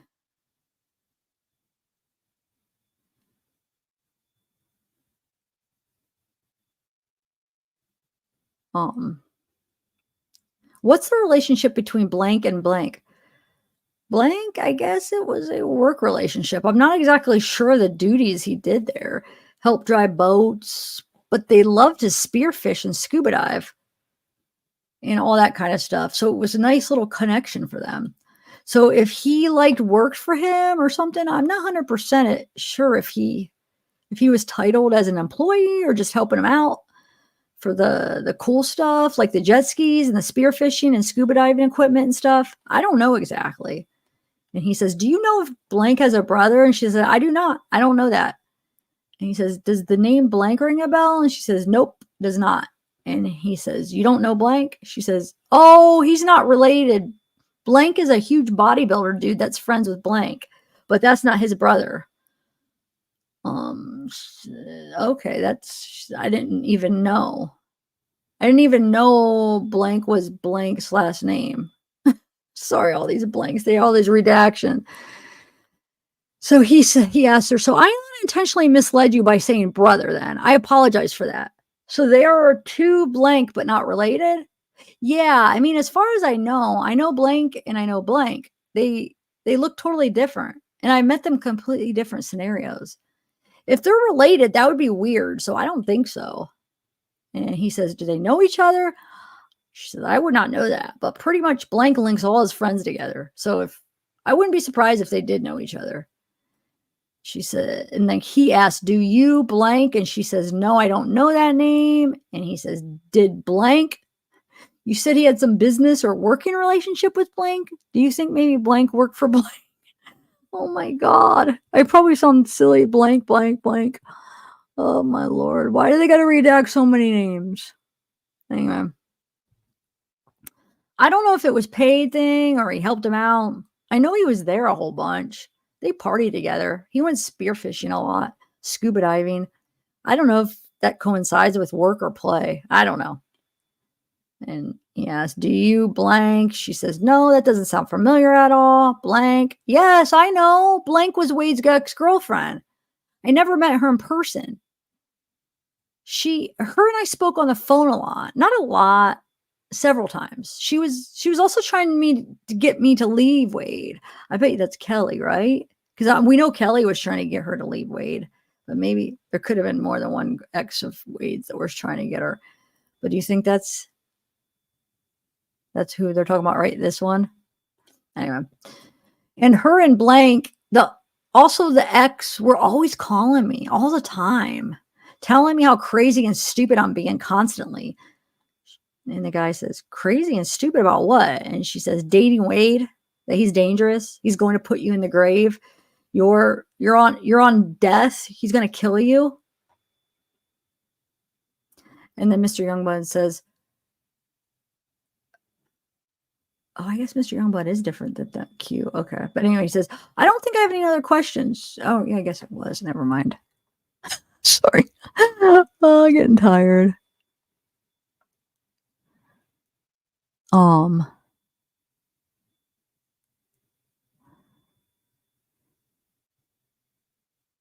Hey, K-Court, what's up? Good you stop in. Yeah, right, Casey Marie. Sorry I'm not in chat. It's hard. When I have to read, I can't be in chat and read at the same time. So sorry I haven't been in chat that much. Hey, Michelle. Yeah, she's married now. I think it's to Lorenzo DeValchio, the mugshots I showed earlier. That's what I heard, but I don't know.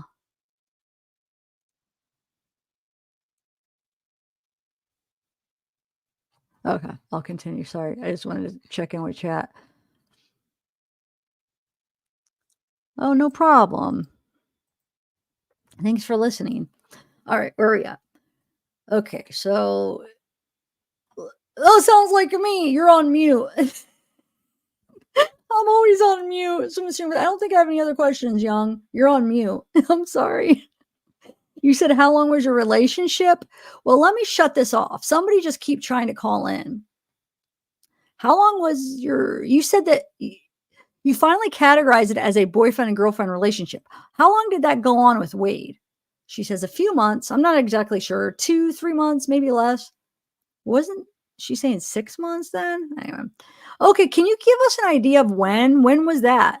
She says, oh, I'm so sorry. I'd have to start looking through like Facebook, or I honestly don't know. Okay, I understand. Did you ever, I don't know if you said this at some point in the deposition, but did you ever call the police on Wade other than, the time you mentioned? She says, I think it's always been my friends that were involved. And he asks, is your husband still in the room? And she says, no, he's not. Okay, you keep looking that way. She says, no, there's a TV up there. And then there's I'm sorry. And he says, I apologize for having to say that, but the reason being is we have to feel comfortable that you're not influenced by the presence of someone else. She says, yeah, I understand. And he says, and I'm not sure you would be, but that's why. She says, okay. Okay, so you personally don't remember ever calling the police on Wade? She says, I do not remember, but I'm not saying I didn't. I don't remember. I think it was my friends that did it for me on my behalf. Because that one report in July, you could tell her friends had called. Pretty sure, because you remember how it was I think it even said that. Yeah, somebody called, I'm pretty sure. Anyway, he says, okay, they may have come at other times. Okay, definitely that one time that I had him arrested when he beat me up and arred me really bad. And the guy says, was that in the Keys? And she says, no, that was here. And then, I'm sorry, my memory's horrible. And then they took me to Blank's house, and then I can't remember. I can't remember what happened. Blank picked me up from a gas station. I had ran out of the car when we were at the gas station. We were in a rental car for some reason. I can't remember why we were in a rental car. Something happened to my car at the moment or something. I can't remember. And then he drove off in the rental car and then went to my friend Blank's house, went to the Buddha again that night. And then somehow my friend Blank located where he was, called the police, and connected the two. They found him disoriented, drugged out, or something.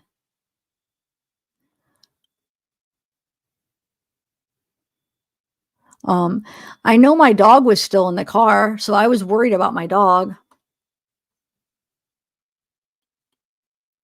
So they just found him wow, I wonder where he was at. So the rental enterprise came and picked up the car, and I'm like, do you see a dog in the car? Check the trunk. And they couldn't find the dog. Turns out Blank had my dog, and then that's when he went to jail. Okay, so this was the time he was arrested in Lee County? Yes. Okay.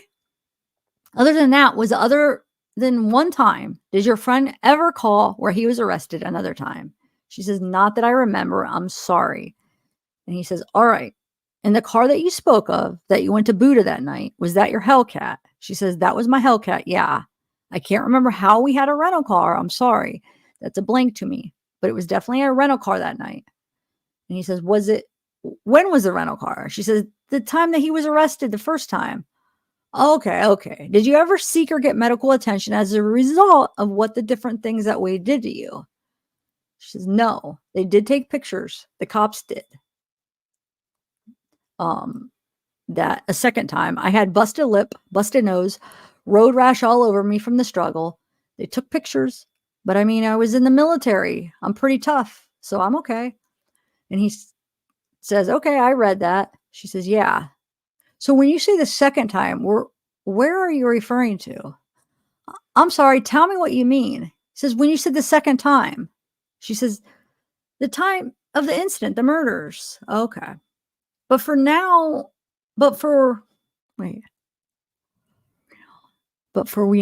I don't know, that beat up, that altercation was all my injuries were photographed. So the altercation, I'm still not sure if she's talking about the first one or second one. Oh, we know the first one was because we read the incident report too. So yeah, anyway. Okay, that was the pictures. She says, but I denied medical. I was fine. And he says, okay, so explain to me a little bit more, and maybe I didn't understand it all. How you came set up with the police, where he was arrested on the day. She says, yeah, that was pretty much documented. They took Blank's phone as well because we were recording his conversation. He goes, I'm going to kill you. I'm going to strangle you. It's going to be slow. We've got all the recordings to the cops while he tried to set me up. This is after you called the police, right? Okay, this is after he beat me up and fled. He was calling me. I still don't know where my car is. He's calling me. I'm answering. I'm calling him. Me and Blake are driving around.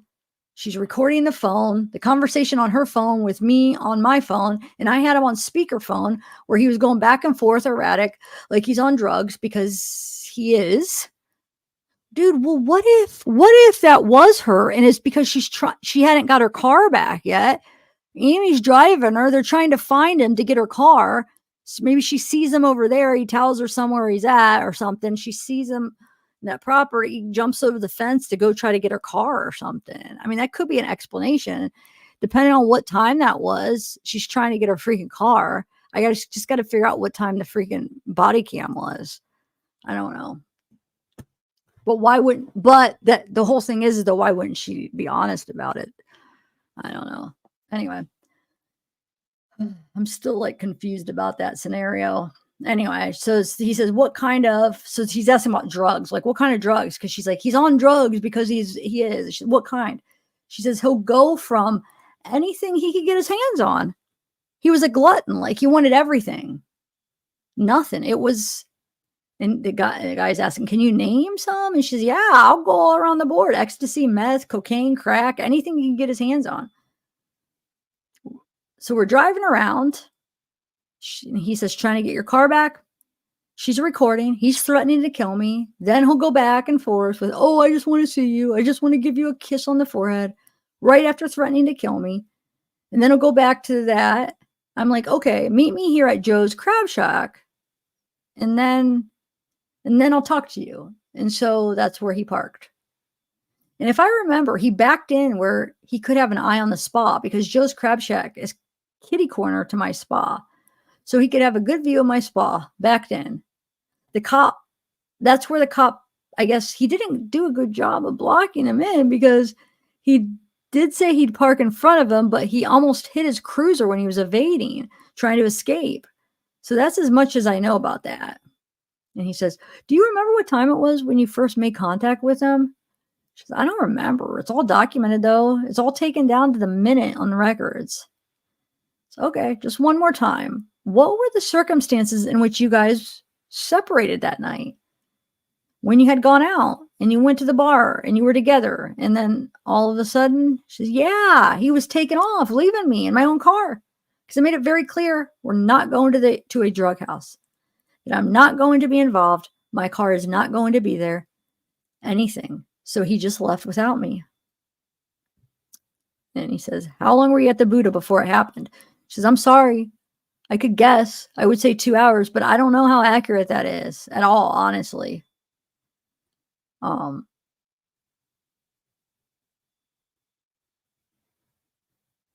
they're talking about him leaving the car. Well, I guess I could read it. She says, and he couldn't drive your car. No, he couldn't drive a stick. How did he leave with your car?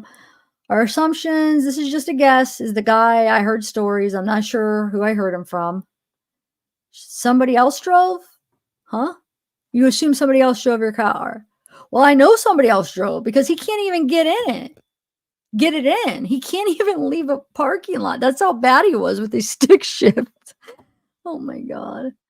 Okay, when you got your car, it wasn't out of gas? And she says, yes, it was out of gas. Okay. I had to get my friend blank, and then I even opened the back seat. And there were shoes in my car that were not my shoes. They were the other, I'm just assuming the other girl's shoes, but they took my car, and they took it for like weeks. She's talking about the cops. So they already went over all the details about that. I'm sure that they reported that with you. And Mr. Tyndall says, I don't have any more questions. Yeah, wow, we got through it. That wasn't as long as I thought. 50 pages. Cool. Well, I don't know, guys. If they didn't set that body cam would be at 10 a.m. for the cops. If I did everything right. So, oh my God, these allergies or whatever. Anytime I do this live, I want to rip my nose off. It's all red too. You could sometimes all right, so 10 o'clock, 8 o'clock. Well, she says around 8 o'clock.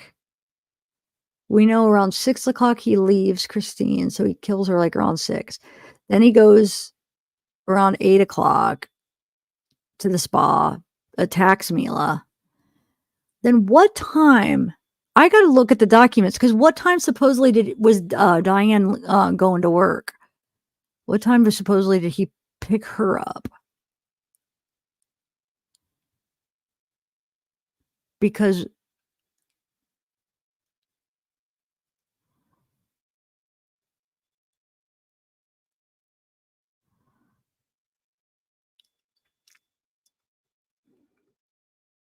the thing is he evades the cops, right? If that is at 10, Mila still doesn't have her car. Okay, so she's probably still freaking out. I want my car. So I could see her trying to meet up with him with Amy, trying to find him to get her car. Him wanting to see her. So it's like, meet me here. I'm over here at this house. Come over. She can't get through the gate because the gate's shut. Remember, he's stuck because he barreled through the gate and then he couldn't get it open to leave. So she can't get through the gate. So she climbs a fence to get to him. And he's probably, I have your car. And then there's no car. Does that make sense? I don't know. That's the only thing I can make sense because who is this blonde? And I definitely don't think like she's involved. Like, I don't think it's like anything like, oh, she's involved in the murder. I think that kind of makes sense, doesn't it? Or you just think it's crazy? What's so loud, Teresa? My talking is so loud? Am I talking too loud? I was trying to not put my, I don't know. And then like, oh, I don't have my car, so she leaves or something. But what doesn't make sense is why wouldn't she tell the cops that for her deposition? So I don't know. Who knows? I'm confused about who the blonde is. What do you guys think? Who it is? We'll do the rest of the depositions next live. So tomorrow, because we've already been on for almost 5 hours. So tomorrow we'll start the trial. And Yeah, I want to start this other case too, but I'm going to continue like searching it out. Oh, you know what I want to do? So the next one we do the depositions, since that's all I'll have, then maybe that after that we could listen to some phone calls. Is my nose red? Sometimes my nose, it's not as bad today, but sometimes like, and I don't know why I hate it. It looks so funny. Like my nose will be red, like from here, like a suntan, but it's like, even if I don't get sun, and I was like, I was look like Rudolph, it'll just be like red. And then the rest is just normal. I hate the way that looks for some reason. It looks so stupid. Oh my God. Hey, Darth, what's up?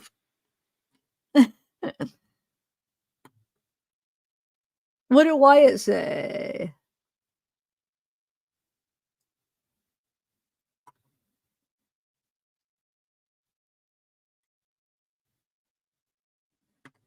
Thank you, Robuxy Mama. Veteran healthcare. Who are you talking to, Duckin? Yeah, I'm thinking 12 Eastern, between around 12 or 1. Yeah. Because then I don't know what time Stephanie's coming, my cousin, to bring dinner. But it will be at least get 4 hours, maybe 5 hours into trial.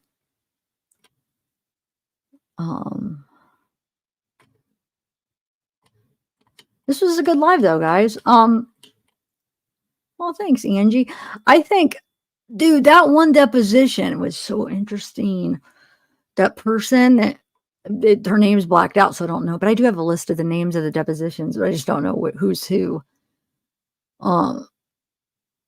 Number one, I'm starting to kind of picture with a setup of it, but I can't fully picture. So he's in her driveway. He barrels through the gate somehow in the driveway, and somehow then the gate closes, right? And then it's broke or something.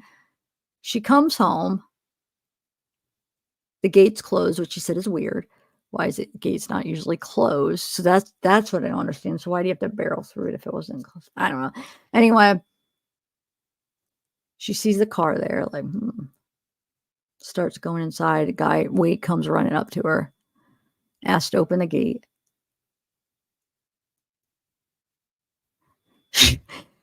Gives her a high five. She gets scared. She opens the gate, runs inside, right? But then goes to her car, realizes there's pee, smells, opens her car door, smells like pee, realizes in a little cup in the console, there's a little bit of pee, a little bit of splatter on her seat.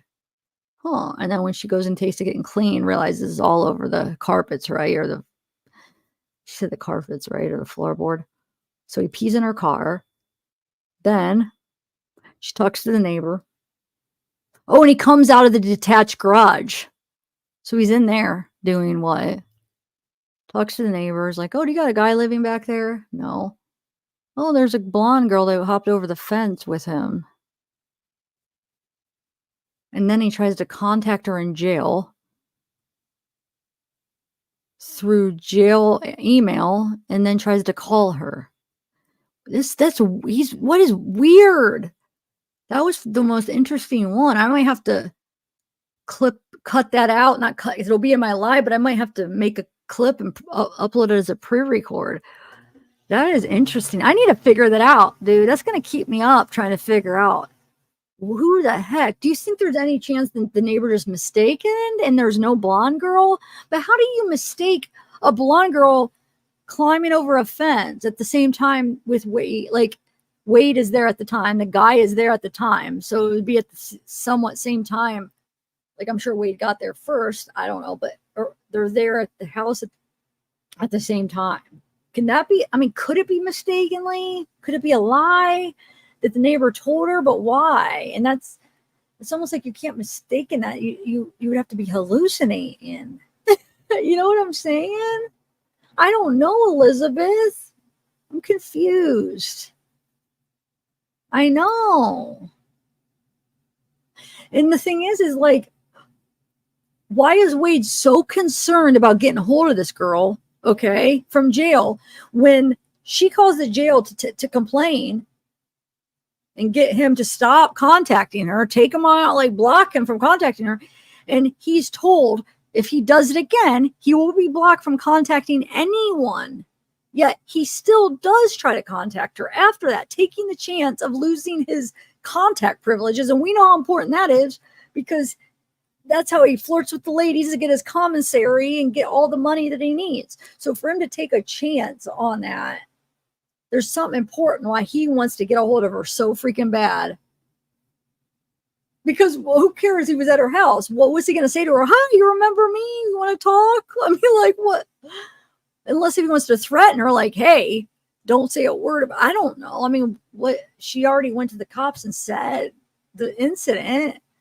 It's just so weird. I don't know. I am really confused. Well, no, because I don't know. Christine supposedly, no, she was at her house. That wouldn't make sense, though, Brenda, because this would have been after 11. So this would have been the attack. He would have already attacked Mila, and he would have already killed Diane. So there's no way, because Christine, where would she have been during all that? So no, I don't think it's not possible, I would say. Oh, what if he did put something? That's true. What if he left something at the house that he wanted to tell her that he hid there? Because good thinking, that could be. We wanted to just like tell her, like maybe like, hey, bring that to. Will you please bring that to me? I put it there. Like, because think about it. He had Christine's house all to himself. He could have stole something. And then he had Diane's purse, but then I think he threw it out the window or something, because it was like right in front of the. I'm picturing him just like throwing it. But yeah, maybe he did. And then he's trying to talk her into bringing it to him, maybe money or something. I don't know. But that's a good thought. Because otherwise, I mean, what would he need to get her hold of her so bad? It is interesting. Yeah, maybe. But what I don't understand is this is a deposition. So look how it's getting red now because it's itching. Ugh. Do you guys get that too? Allergies? I just do it when I do lives. Don't understand. Any other time, my nose is not itching. But so you would think that they would have looked into that. Do you know what I'm saying? This is a deposition from before the trial. This is after it happened. So why wouldn't they have like looked into that? Why didn't they interview the neighbor that told her that and then figure out who is this person? Like when Mila was being deposed, why didn't they say, hey, did you climb over the, I don't know, climb over the fence? Oh, I don't know. It's just, it makes no sense. Hey, she builder.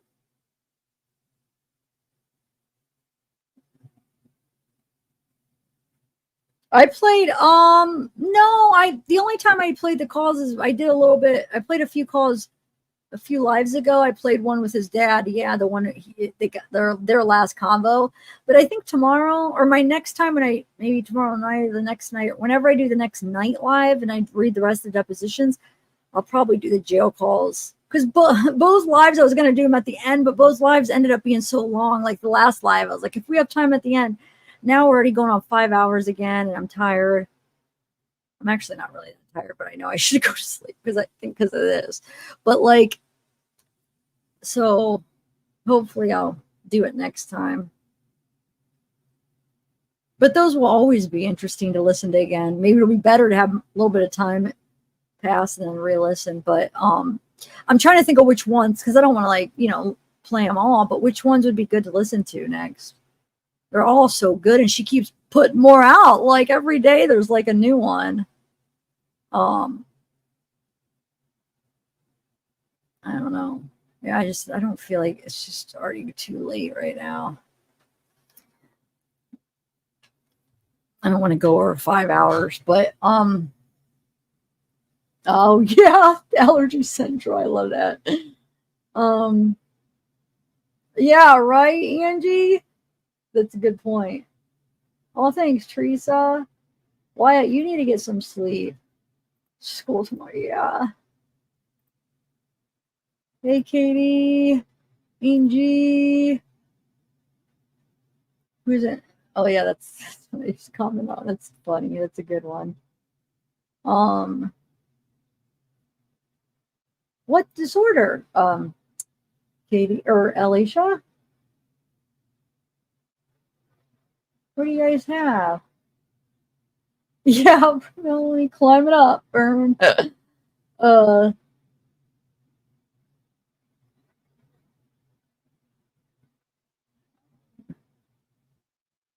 Hi, Ruby. What do you have? I'm trying to like go back to see what you guys are talking about of having. What disorder or what did you say? I'm nosy like that. Plus, I just like to learn about different things. Oh, yeah, maybe he was gonna try to. I don't know how it could help him, but maybe.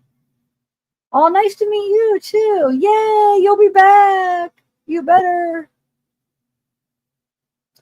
I feel like I was in the middle of commenting your comment. I got off on Angie got off on something, but what was it? I had it up and then I think I got off on a tangent. The first one I had up of yours. What was it? I feel like it was really sweet. K-Court. Country girl, what's up? Yeah, Wyatt, you're not. Okay.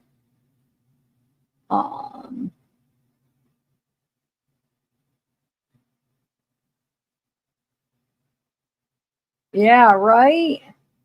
Agoraphobia. Oh, are you serious? You have that? Okay. You're red nosy. Yeah. Oh, Christy fell asleep. Taylor and Wade. Ooh, wait a minute. Dude, that is a couple I would like to see because she won't put up with any crap. Oh my God, please. How do we get them together? Oh my God. I wish they had like prison dating. I don't know. Oh my God. That's legendary right there because, oh my God. He needs somebody like her.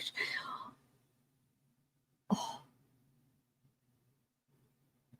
Wow. That's a good one, Wyatt. That's what we need for sure. For sure. No, I was thinking Taylor Shabusiness, right? That's what I was thinking. No, because she won't put up with crap.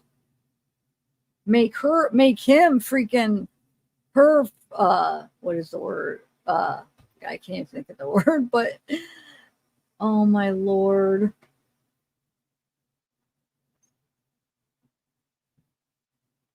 Yeah, right. Yeah, and let him. He deserves her. I'd be rooting for Taylor in that one. I'd be like, yes, get him. Oh, yeah, Teresa, they said she's died. She died.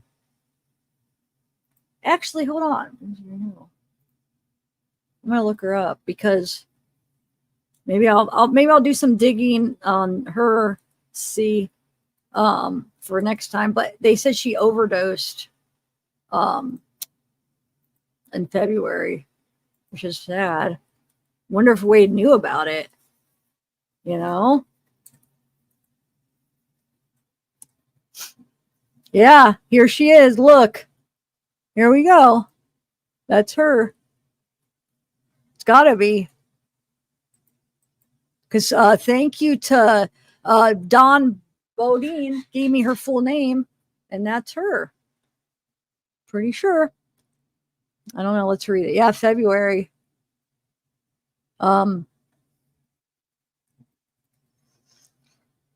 Breezy Stephanie Morel, a radiant soul born January 27th, 93, left this world too soon on February 11th, 2024, with a heart as vast as the sky and a spirit as untamed as the wind. Breezy was a beautiful wild soul who touched the lives of all who knew her. Her legacy is one of unwavering generosity and boundless love, extending effortlessly to her children and friends and family. Breezy was not only a nurturer, but also a fierce protector, fiercely devoted to those she held dear. Her presence illuminated every room she entered. Her laughter is like music to the soul.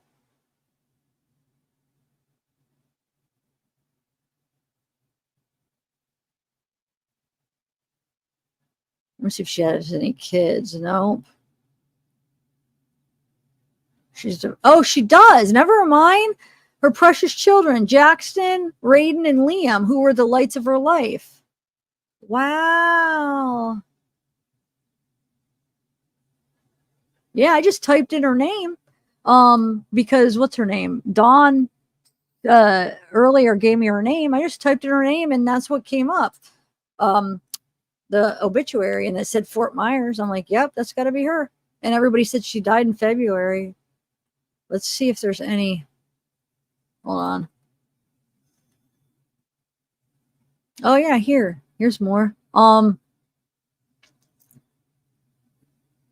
Wait. Oh, there's the brothers, Morel brothers. That must be her brothers, I guess. My niece, that's her, I bet. Breezy with her dad, yeah. I can't zoom in to show you. Let's see. No, it won't even zoom in. Oh yeah, I guess it does. That's her.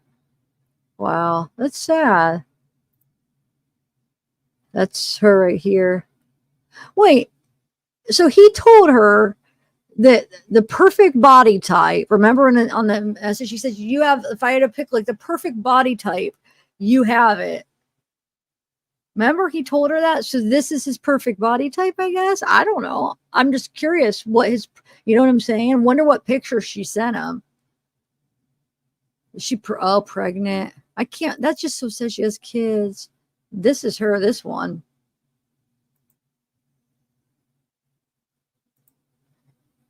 Right there. I'm just curious though, because I wonder when people send stuff to people in prison that they know they're going to be there forever. I wonder if they like send them legit pictures, because how would they ever know, right? Well, she looks a lot different there. Right here. Well, there's a lot of good memories. I mean, like a lot of good pictures, I mean.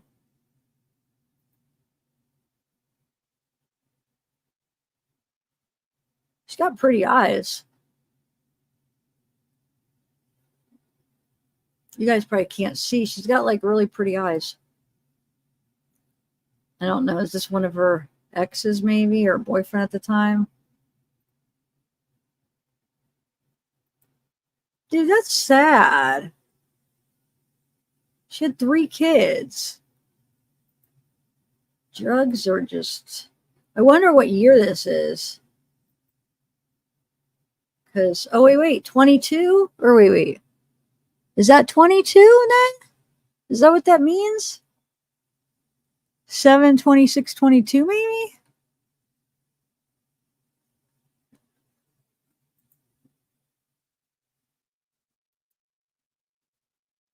Yeah, she definitely has varies in her looks.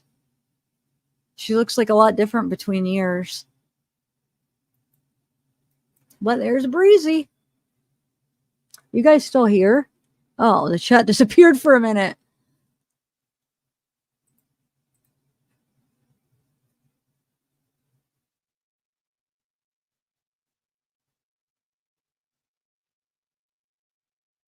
Yeah. Oh, yeah. I know. We went over his record. Yep. He had an essay with a minor.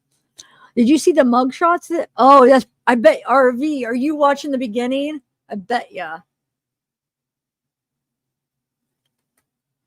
Some people probably just started. Anyway, oh wait, let's see. Facebook. Yep, that's her Facebook. Aww. I don't know. I don't want to see anybody dying. Oh, let's see some photos because I'm nosy. Let's try to guess which one she might have sent him.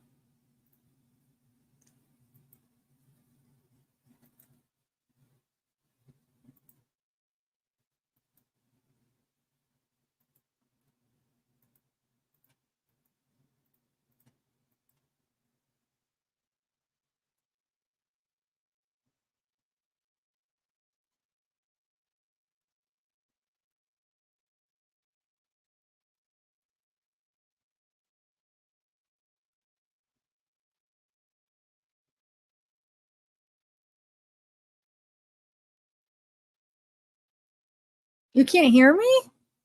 Wait, am I on mute? No? Huh. Can you hear me? Oh, maybe because I wasn't talking. Oh, I see. Pit bulls. God, I love dogs so freaking much.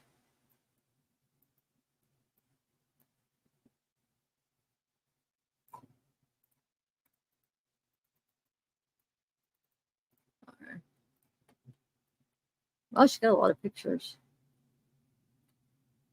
Well, there's Breezy, guys. Let me see what date that's from. 20.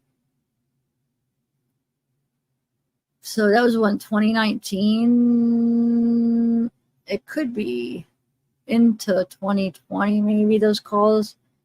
But I'm guessing it's the first 3 months. So probably, well, maybe still into 2020, right at the beginning or 2019. But, huh.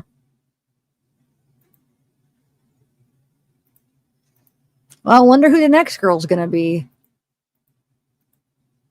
Whoever the next, if there is another girl, whoever the next girl is, you know, they're watching this stuff. They're probably holding their breath like, oh my God, I hope they don't have my calls. I hope they don't have any more. I'm coming up.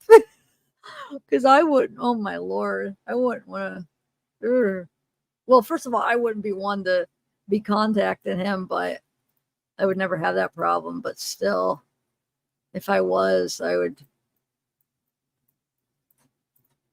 I'd contact him for my channel for an interview. I could see.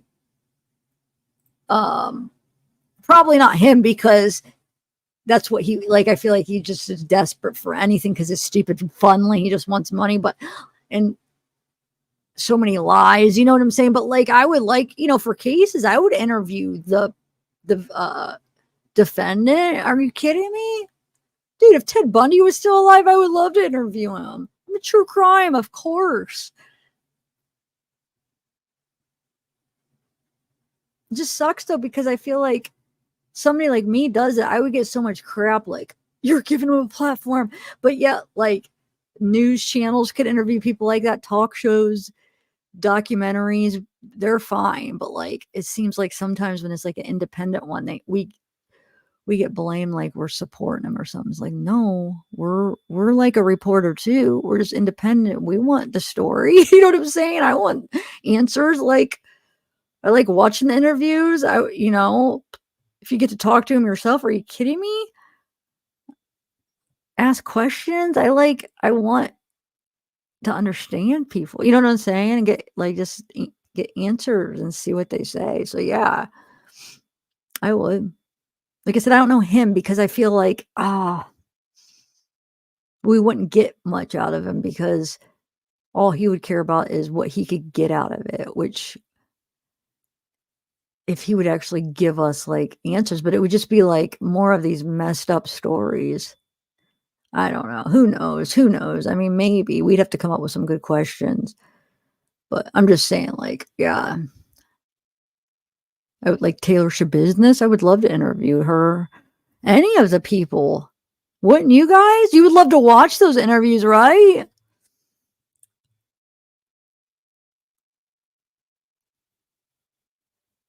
Oh, interesting.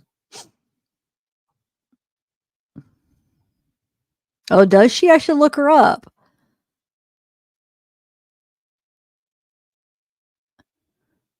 I know, like for like the poll, and when I was in contact with baby girl, because I was wanting to get information. So of course I'm gonna try to keep that contact so I could know what's going on with Paul in jail or like get info. And then I had to block her. And I was getting so much crap and just with her and everything, it wasn't worth it. So I blocked her, stopped talking to her. But of course, the minute I blocked her, everybody's like, wants the questions. I'm not talking about you guys, but let's just call them Reddit people. The Reddit people. Like asking questions like, ask her this, what's this, what's that? I'm like, wait. You guys want me to ask the questions and get the answers, but I'm the bad guy for doing that. But you want the answers, but yeah, I'm so horrible because I'm talking to her. Well, how do I get the answers if I can't talk to her? It's so funny. But yeah, not you guys. You know how that was. The people, oh my Lord, it was crazy. That was a crazy one though. That was a crazy one. Yeah, she was a lot. I took one for the team trying to get information. Are you kidding me? That was so stressful. It wasn't even worth it. Like, this is not worth it. Oh my God. But I was just trying to get answers for us, you know? But I got accused of like giving her a platform and supporting Paul. I didn't support Paul at all. Oh my Lord. I was trying to get the info. But oh well. I know. I just gotta laugh at it now. So screw it. I will. If I have an opportunity to hire one of the killers or interview one of the killers, you better believe it. Get some answers. Yeah, right? It was. Oh my God.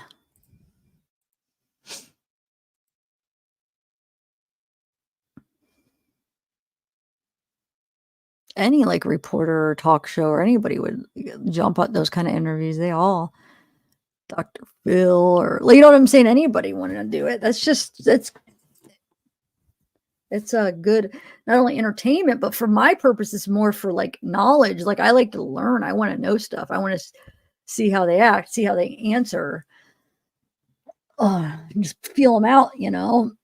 But yeah, we'll see. Hopefully one day I'll be able to get I guess I should reach out. Actually, I'm supposed to write Taylor. So the one guy that was talking to her said like, look out for the letter from me. And I just never wrote her yet. I don't know. I hate writing. And it's like to start it, I just don't know how to approach her, like to write her.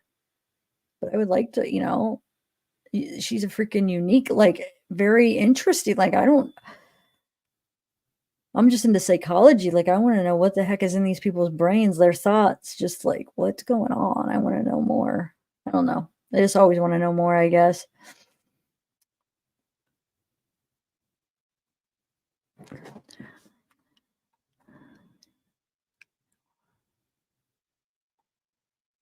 But here's the thing, you have to, if you want answers, you have to be nice to a degree. You can't treat them like crap and expect them to give answers.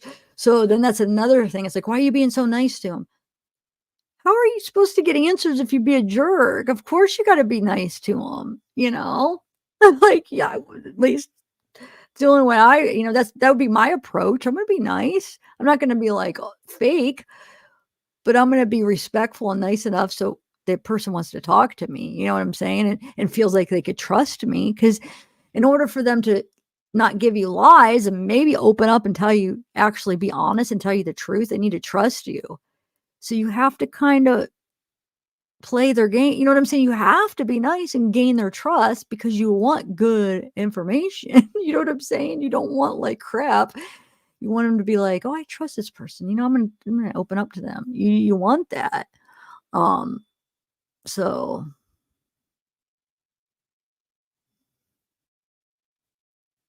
but yeah. Oh, sorry, I'm just doing a wind down. Oh, it's already 5:08. I was gonna end it at 5 even. How did it become 5:08 already? Whoa. All right, guys. Well, here, let me look them up. So what are we looking up? Cinnamon, you really? Wait, are you serious or are you just making a joke? Let me look up her record. Hold on. I could do a background. Well, maybe I'll do that next time.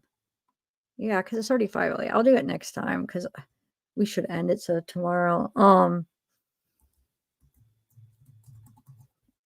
But I just want to do one thing real quick. Hold on.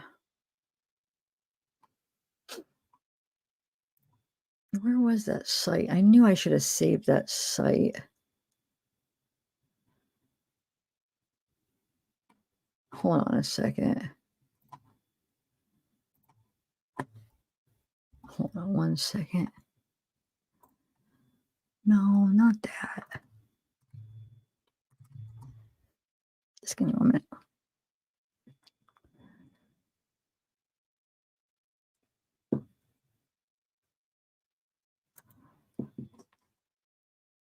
Hold on. Oh, that was it. Okay, hold on. You said dirt, Bree.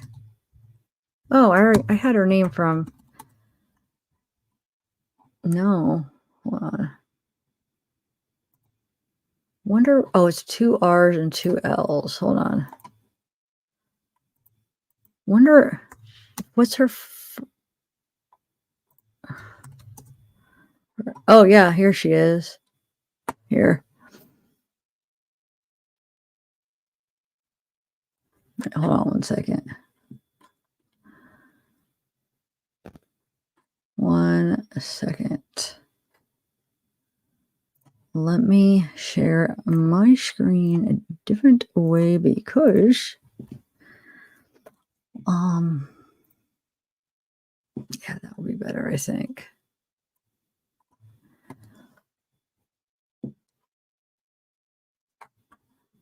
All right.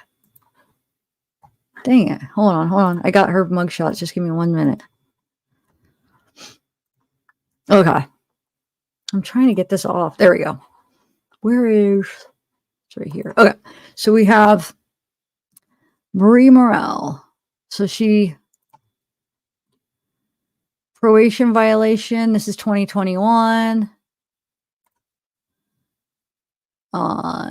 319. She had drug possession, controlled substance without prescription. 2019, aggravated assault weapon with deadly weapon with intent to kill.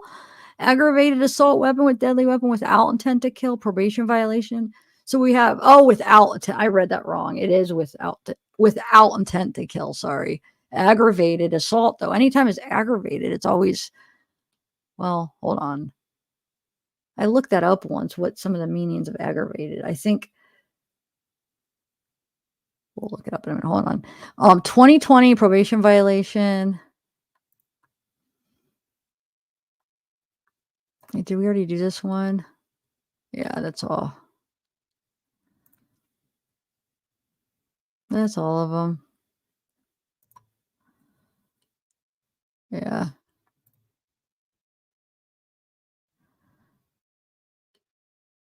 All right.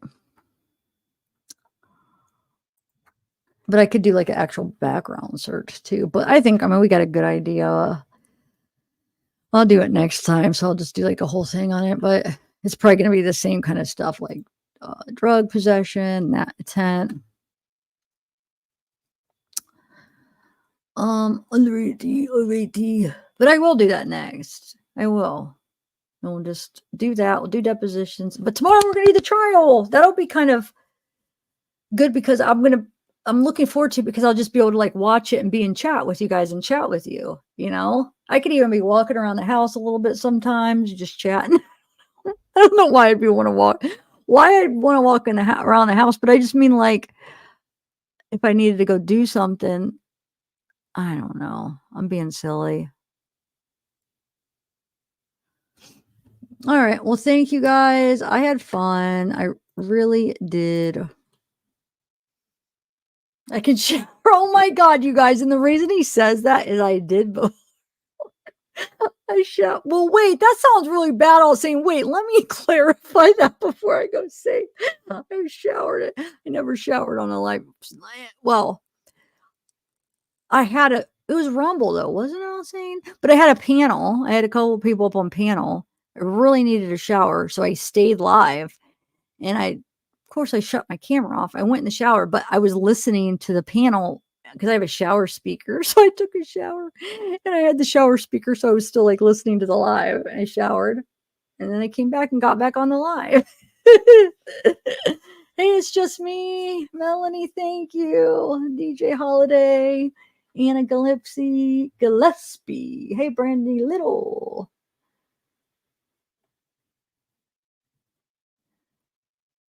Oh, thanks, Alicia. Thank you, Teresa. It's just me.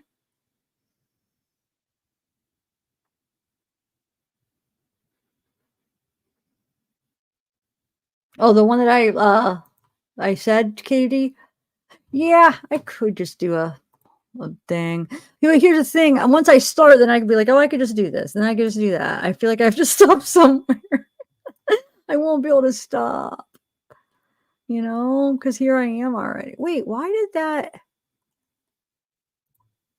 come? Huh, where's my app? Or not my app. I don't know. I feel like that's the wrong one. Oh no, it's the right one. Oh, I hate these verification crap. Where you have to put your code in.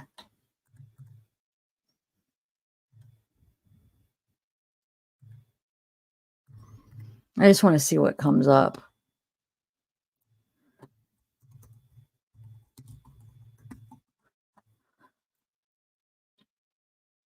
So she was born in what year again? Oh, it's got to be this. I found her. Okay, let's just see what she's got real quick. I just did a background. Might as well just do it real quick. But I might just go over it again on another one for people that maybe are fresh tomorrow or whenever I do it, if they already left. Whoa. So sometimes these don't pull up everything. So I'll probably go on the county too. But just for like, you know, wait, why didn't that share? Hold on. You know, like when you do the ones where you pay and it's like it brings from any state or whatever. Well, sometimes they don't get everything, is what I'm saying. But let's see what this one got. I do Truth Finder. So we have carrying a concealed weapon by convicted felon while driving license revoked, failure to approve driving license, blah, blah, blah, drug possession, assault with a deadly weapon without intent to kill, aggravated assault. So it looks like she got a bunch of charges here in this one. But then, so this was in, this is the one we already saw in Lee County, though. October 2021. Dang it. So this would have been after she talked to him. Right? And these are all the counts on that one. Look at all these. Oh, my God. And then you have, oh, this is the same one. Felony, deadly weapon, or concealed weapon, ammo. So, yeah. But that's all. And then these ones more like usually traffic. But, yeah. Yeah. I don't know. But you said a relative, K-Court? How do you know it's a relative? I believe you. I'm just curious. Where did you see relative? I have to look more into it. I'll probably go on the county but does it say, or did somebody? Oh wait, there's another one too. Hold on, she has 2 accounts here. She's twice in Truth Finder. Hold on, let me see. And I'm laughing because I'm tired. I shouldn't even have to explain. I'm allowed to laugh. So, but I don't know. I just, when I read like more than one comment, it sticks in my head that says the same thing. My last pre-record, I got a few that's like, what's so funny? Why are you laughing? Why are you laughing? I don't know. I'm not allowed to laugh now. Okay. Yeah, this is a different one. It's the same breed, but it's a different. She has two Truth Finder things. So this one's carrying a concealed weapon, but that's that same charge, it looks like. Yeah. And then this is the different charge. September 27th, 2021. Failure to have proof. Driving while license suspended, revocation. And yeah. Oh, itchy. Anyway. All right, guys. I really should go. But okay, Court. I was trying to oh.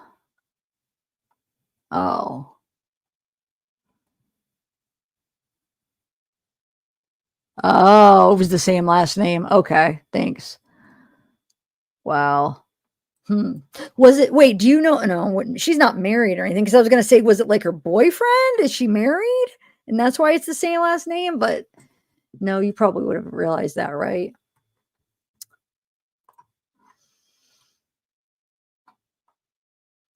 That's crazy. Crazy. Oh, I guess I do have Lee County up. I could just type her name in. I forgot I have it up because, hold on a second. I'm gonna have to redo it. I wish that it would just stay. Oh, I'm silly. I'm a silly girl. You guys got me over here researching. Oh, just joking. That's what I love to do.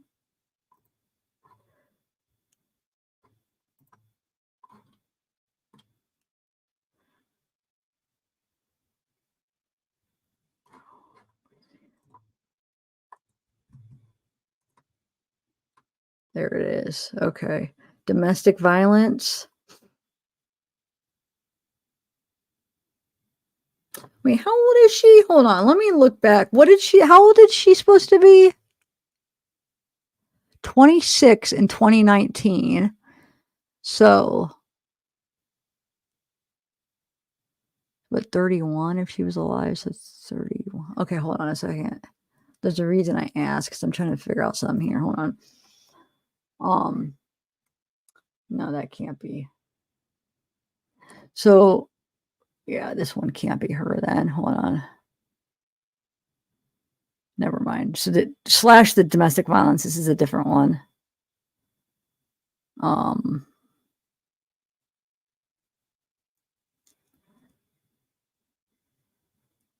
these aren't the right ones. Okay, never mind. Never mind. Not the right person.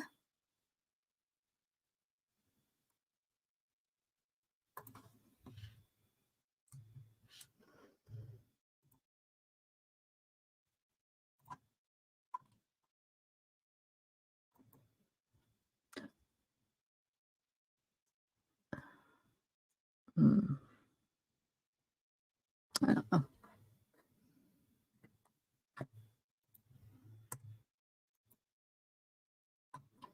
Yeah, oh well. It's not coming up in Early County for some reason.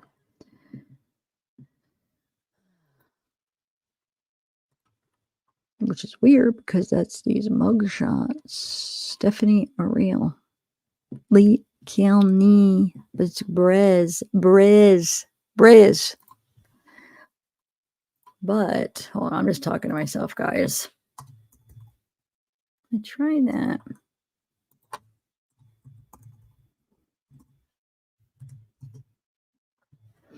Yeah, it's bringing up this weird.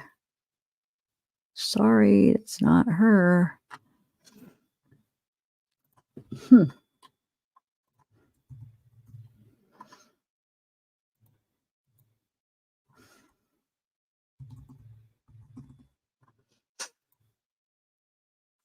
All right, guys, I'm going to end it.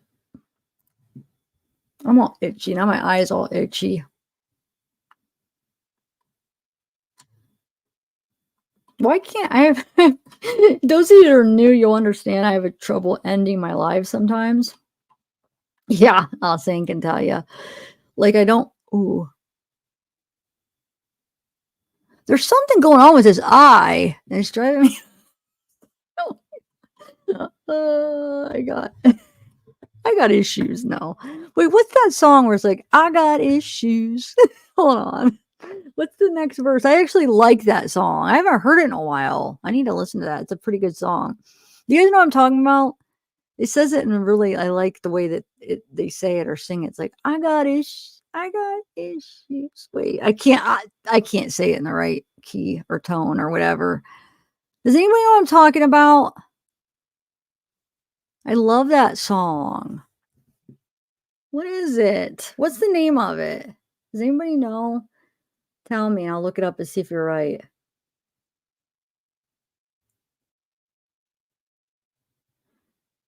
It's like this. It's a girl singing it, and she has this like very unique voice how she says it. And I wish I could think of the next line. It's driving me nuts. I could almost hear it in my head, but I can't quite get it. Oh, it's going to keep me up all night if I can't think. Melanie, tell me. Oh, well, who is it? Oh, you were saying it too. Well, who is it? So I can look it up. Yes, I think you're right. Because I think it is. Okay, hold on. Yes, I like that song if you're right. Let me test you out. Let's see. I'll know it once I hear it. Julia. I'm thinking that name. I think you're right, though. Is that the one you're talking about, Melanie? Michael's. Is it just called I Got Issues? Or Issues? I'm nervous. I almost want to play a part of it through my phone, but do you think it'll get copyright? Hold on.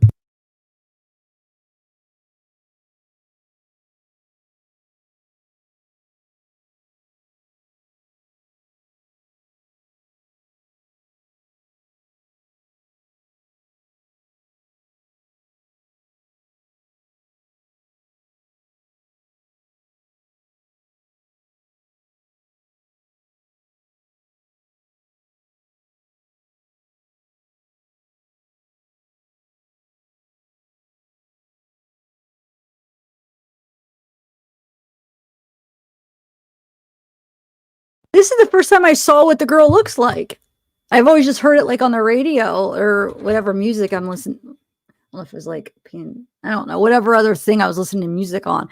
I never saw the video. God, I missed that song. That's such a good song. It really is. Okay, that's what your homework is right now. It's not homework, but everybody go listen to that. It's a really good song. It's Julia Michaels. Hold on.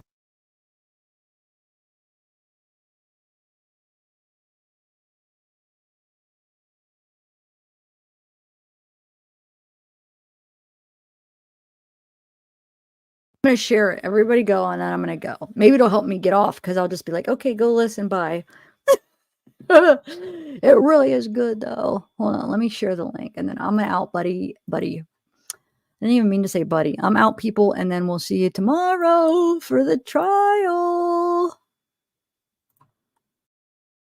Hey, let me share this. I'm talking about I'm going to share the link. Everybody go listen.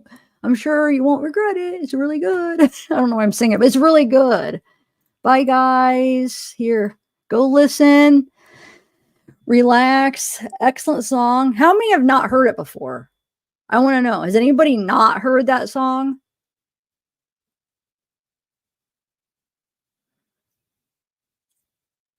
Well, I just shared it, Steve. She Builder.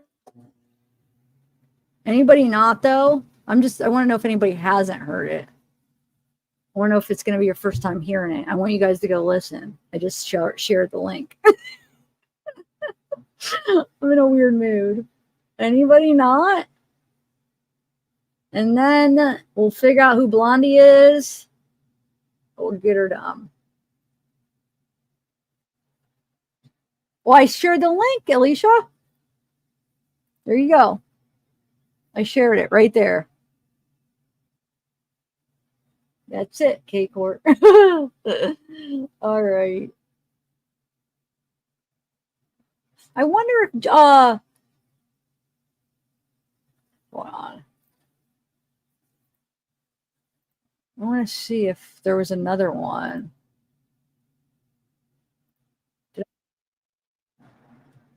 Hold on one second. No, okay. Phone calls from prison. I was saying, I wonder if phone calls for prison is gonna do another release another one tomorrow. If she does, maybe we'll just have to listen to it together. I don't know. I know I keep saying that. I need to just do it. But these lives, I always have so much other stuff to share that I just, by the time I'm done, I'll think. Yes. Isn't it good though, Teresa? Yes. Oh, cool.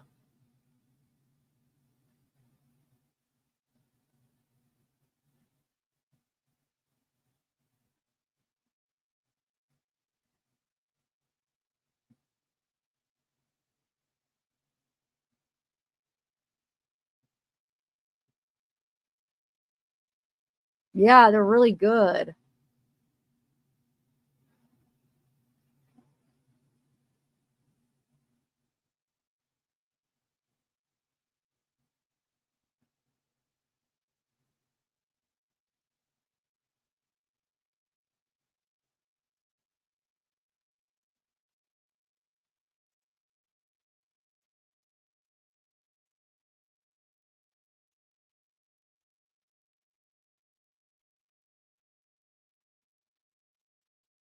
I wish I could play it. I wish I felt like that I wouldn't get copyright. And they probably would just claim it, but the sucky thing with the claim is if I trim it out, then you lose the live chat on lives. And I hate that because a lot of people like to watch it back with the live chat, you know? And I screwed up on my one wait, I think part 2 or 3. It was just in the morning. I wasn't thinking clear. Okay. I woke up to a copyright claim. So strikes, they just take down the video. Claim, it's just they claim it, right?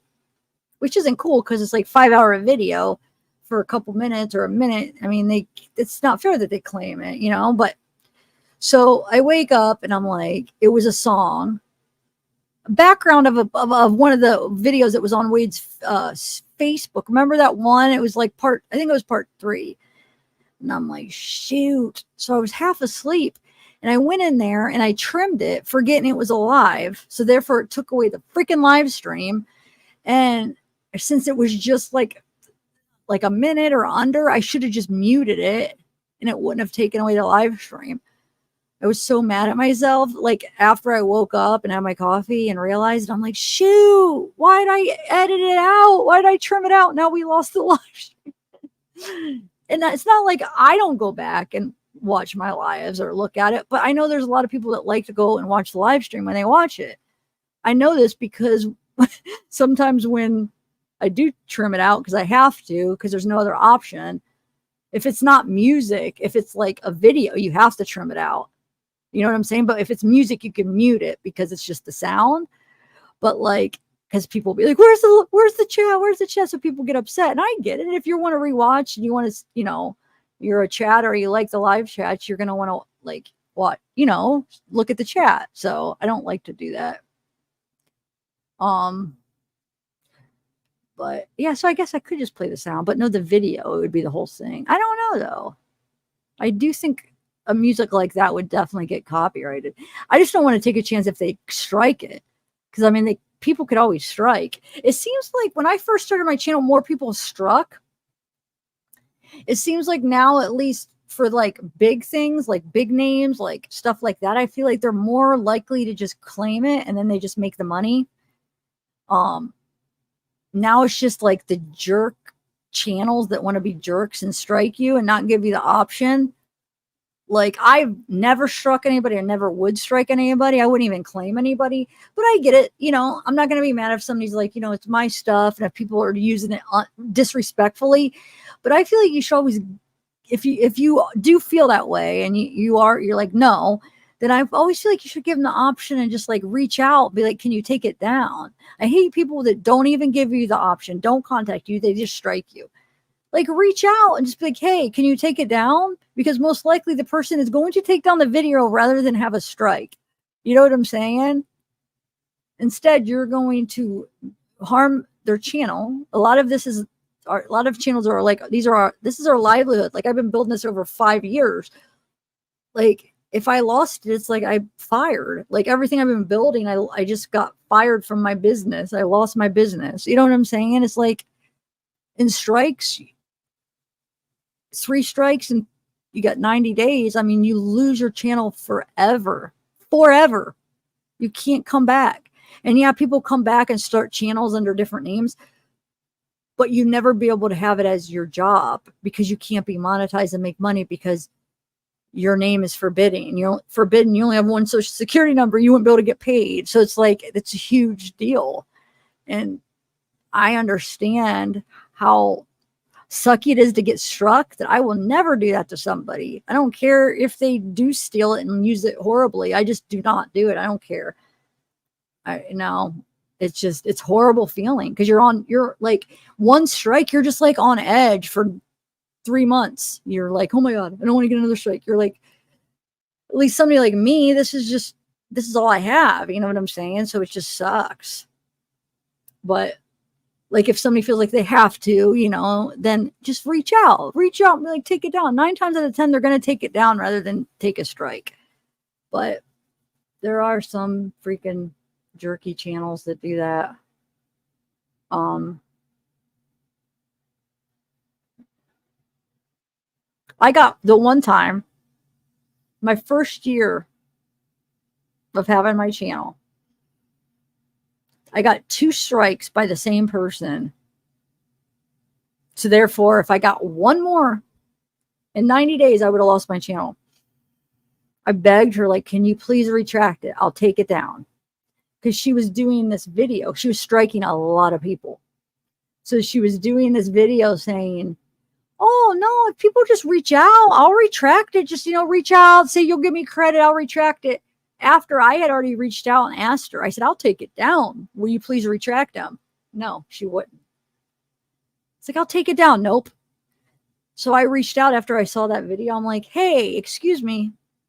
That's a lie. I mean, I reached privately at an email. I go, why did you lie on your video? She's like, what do you mean? I mean, you said that if people contact you nicely, which I did nicely, you said you would retract it if you just, if they agreed to, work with you. I said, I contacted you nicely. You said no, sorry. And I even said that's 2 strikes. And you said, oh, well, you get another one. Oh, okay. Well, I said, let me take it down. So here's the thing. When they strike it, they take it down. So you have no access. So I said, retract it. And as soon as it goes up, I'll take it right down. As soon as it goes back up, I promise. She says, no, I want credit. I said, okay, fine. She wouldn't let me take it down. I was like, I'll just take the videos down when they come back up after you release them. Nope, I want credit. So the only way that she would do it is if I gave her credit. I was like, fine. But the thing is she struck, I think, over 16 people. And now if I knew what I knew then, it was my first year. I didn't realize that the whole fair use, and I learn as I go that you could, fight it, and if I would be able to win, and and what's fair use and who owns what and how it works. But now I'm good. I've experienced, and I feel like I've helped other people like give advice on what to do and stuff. So I would have definitely fought it and won if I would have known better, but it was because it was stuff that it was from the Watts case, and it was stuff that was in the discovery. So I'm like, how do you own something that's not yours? But just because she had it up on her channel, right? But back then I was scared, but definitely she had no right to strike it. It was like public stuff, public property. It was I don't remember, one of the body cams or one of the whatever. But I didn't know back then. Stupid. But I almost lost my 2 strikes. But thank God I reached back out. Well, I didn't get it. I would have been all right anyway because I didn't get the 3rd one. But still, it's just like, dang it, these people.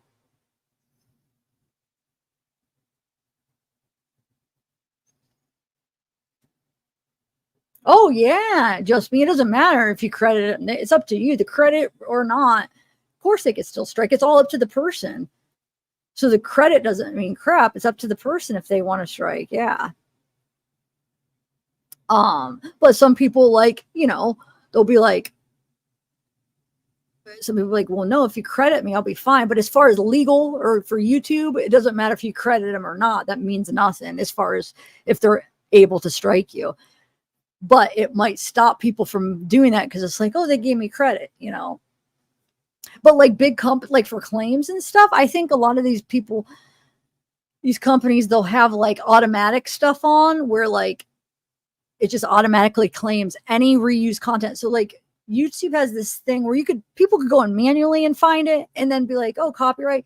But they also have this thing where it picks up similar material. So I'll get like lists of people that use my material, and then you either could strike them, claim them, ask it to remove it, or ignore it. I just ignore the stuff, but it'll give you a list if it picks up any similar stuff.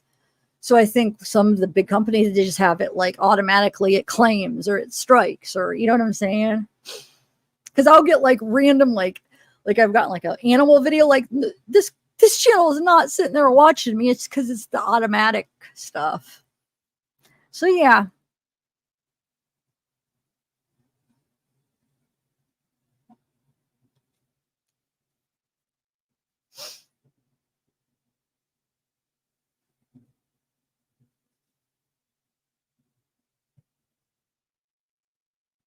Oh, thanks, Ruby. That's sweet. All right, I better go, guys. As much as I'm having fun. You say I chewed up the chat? What?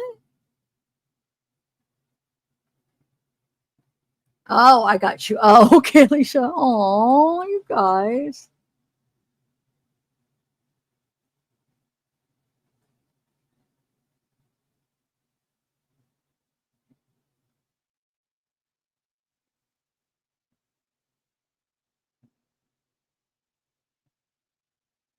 Oh, really, K-Core? You guys are so sweet. I wish I could give you hugs. Wait, I never heard it. What is the name? Oh, Issues. You talking about the song that we're talking about? The Issues? The Julia Michaels? It's so good, isn't it? I love it. Is that what you're talking about still, Austin? Is that what you shared? Christina.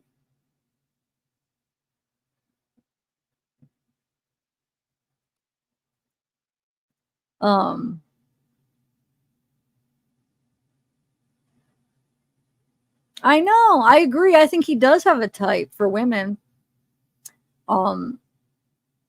But it's also like I feel like do you think it's also like if he feels like he could overpower them?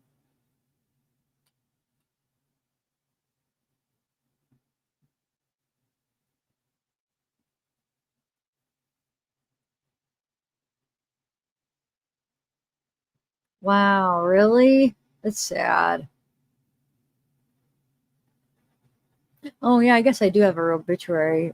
It did say that it was January, huh?